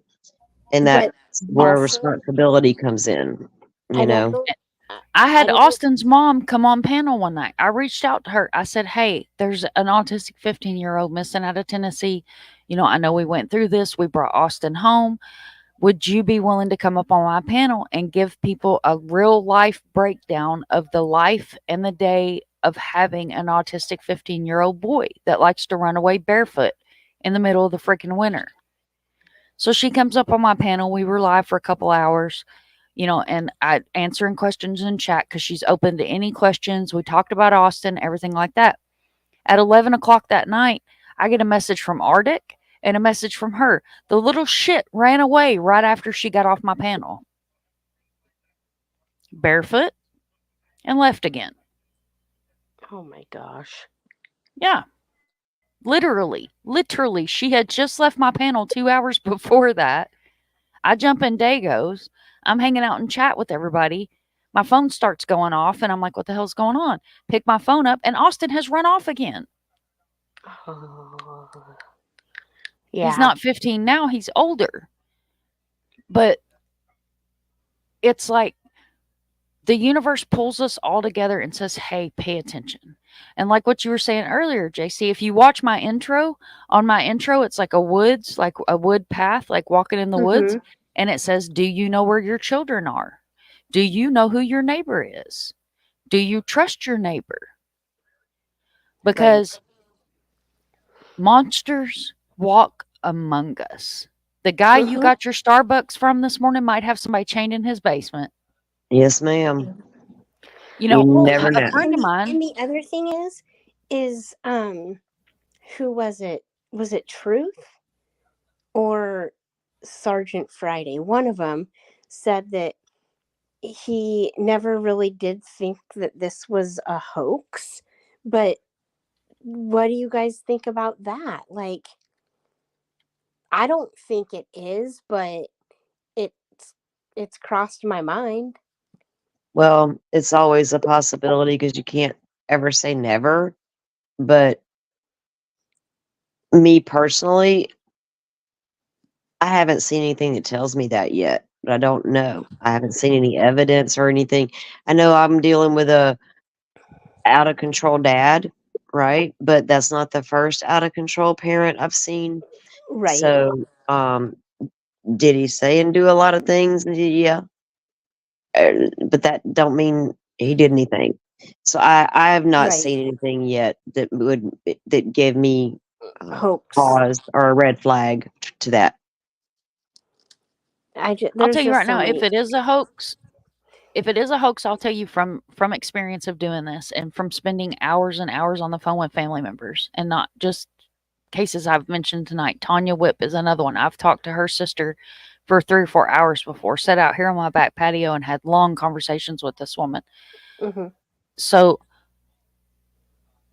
if you listen to the emotion in Katie's voice, I'm going to be the first one to sit here and tell you that woman had nothing to do with this child missing. You can hear it in her voice. If you listen to Chris, these are people that are military. And if they're watching or will catch replay crew, thank you for your service. They are trained in the military to handle things a certain way. Because you cannot be active military and do the things that our military does and be able to function without having that mental wall that you can put up. Right. He has caught a lot of shit about being a stern person. I'm going to tell you right now, if somebody was coming at me and he didn't stand up and say something, I wouldn't be sitting right here. Because I don't need a man in my life as a woman that's not going to stand up for me, because I've been taking care of myself for a long damn time. Right. But I'm not, I mean, I'm thinking that maybe Seth knows. Well, that's because I understand why you think that. Welcome in, Shauna Bonera.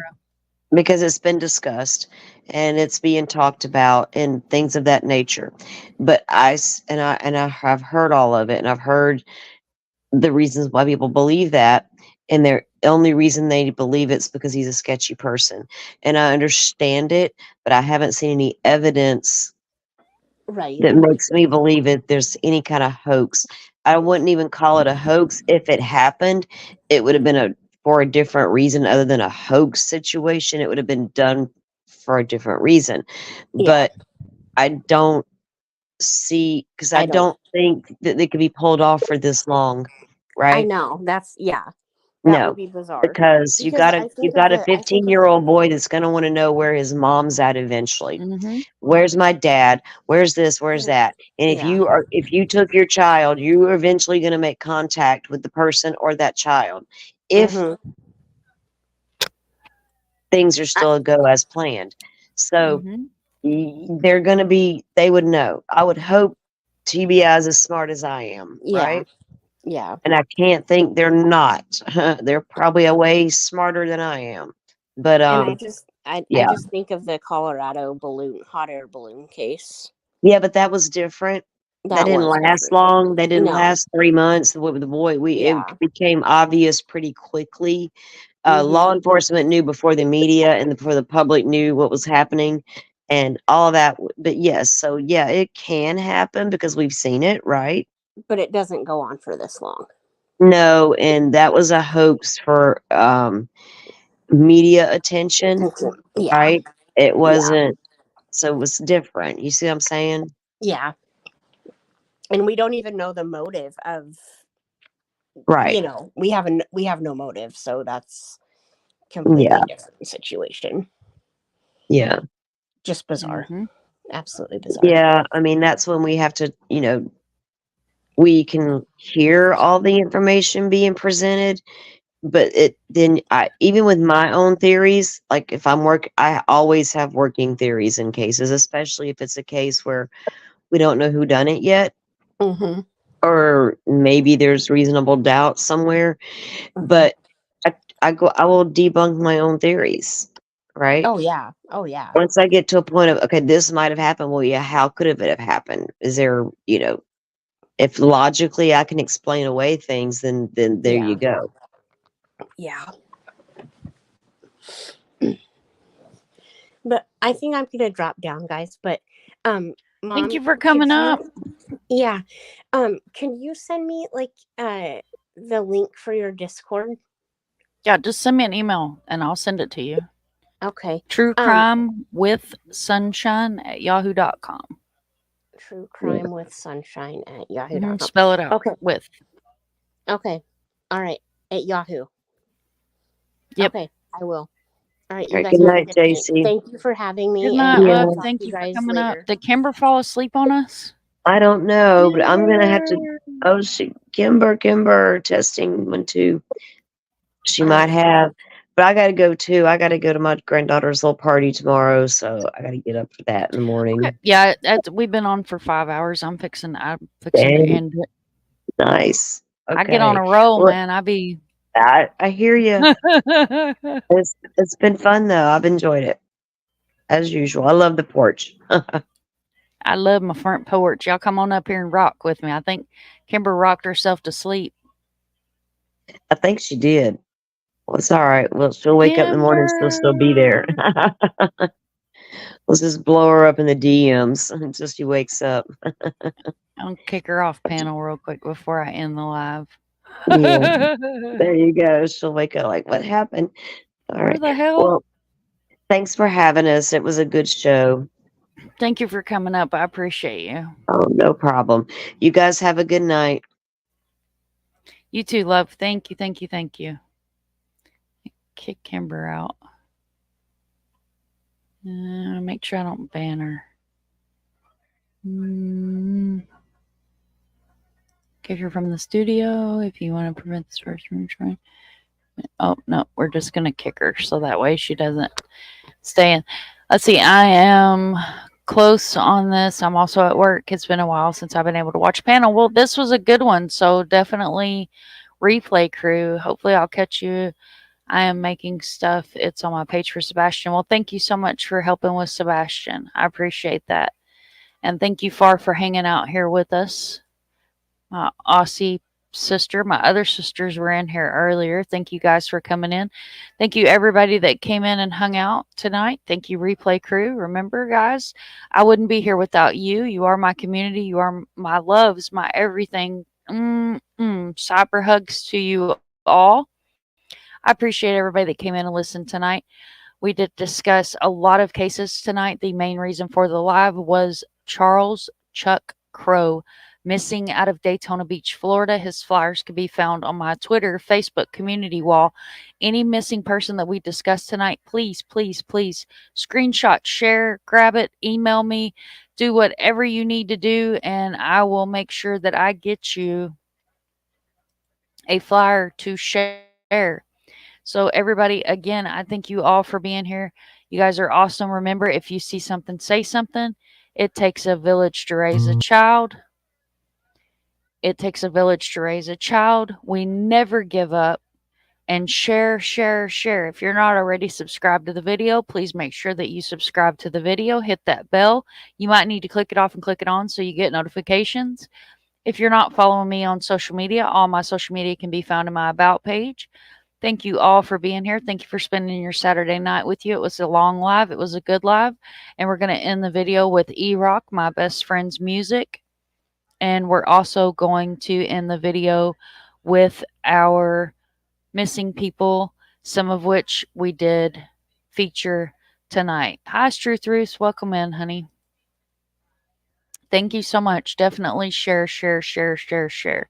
All right, guys. I'm going to let Eric and our missing carry us out tonight. Please enjoy the music. It comes from the heart. It's one of my favorite songs, and it was written by my best friend.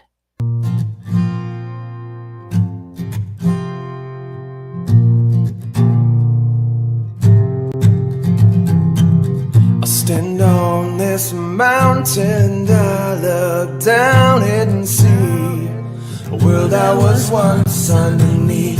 I stand on this mountain and I look down my mind. There's more than it once knew. Then I knew. Then I knew. Then I knew. Now you're here. You're here. You're there. Now everywhere with me.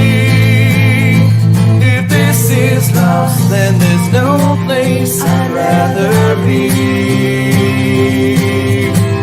than found missing. Found missing.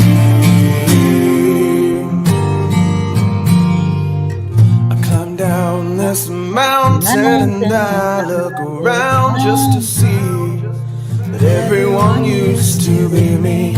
I climb down this mountain and I look around in my mind, embracing more than the truth, than the truth, than the truth, than the truth. Now you're here, you're there.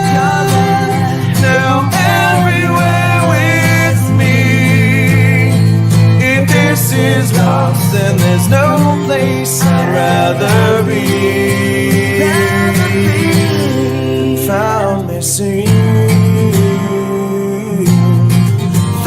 found missing.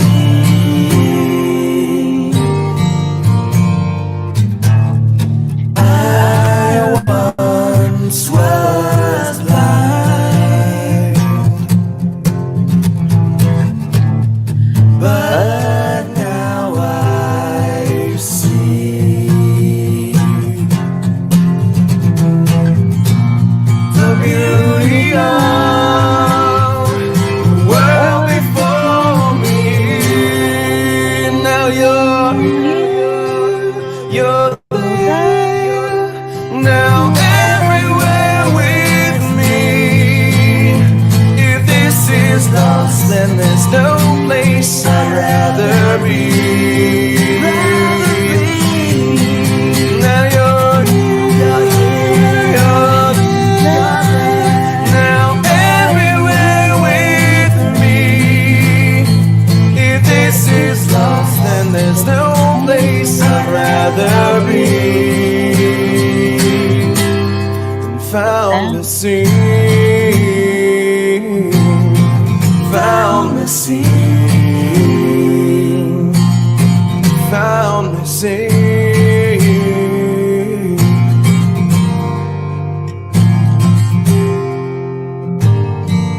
found missing.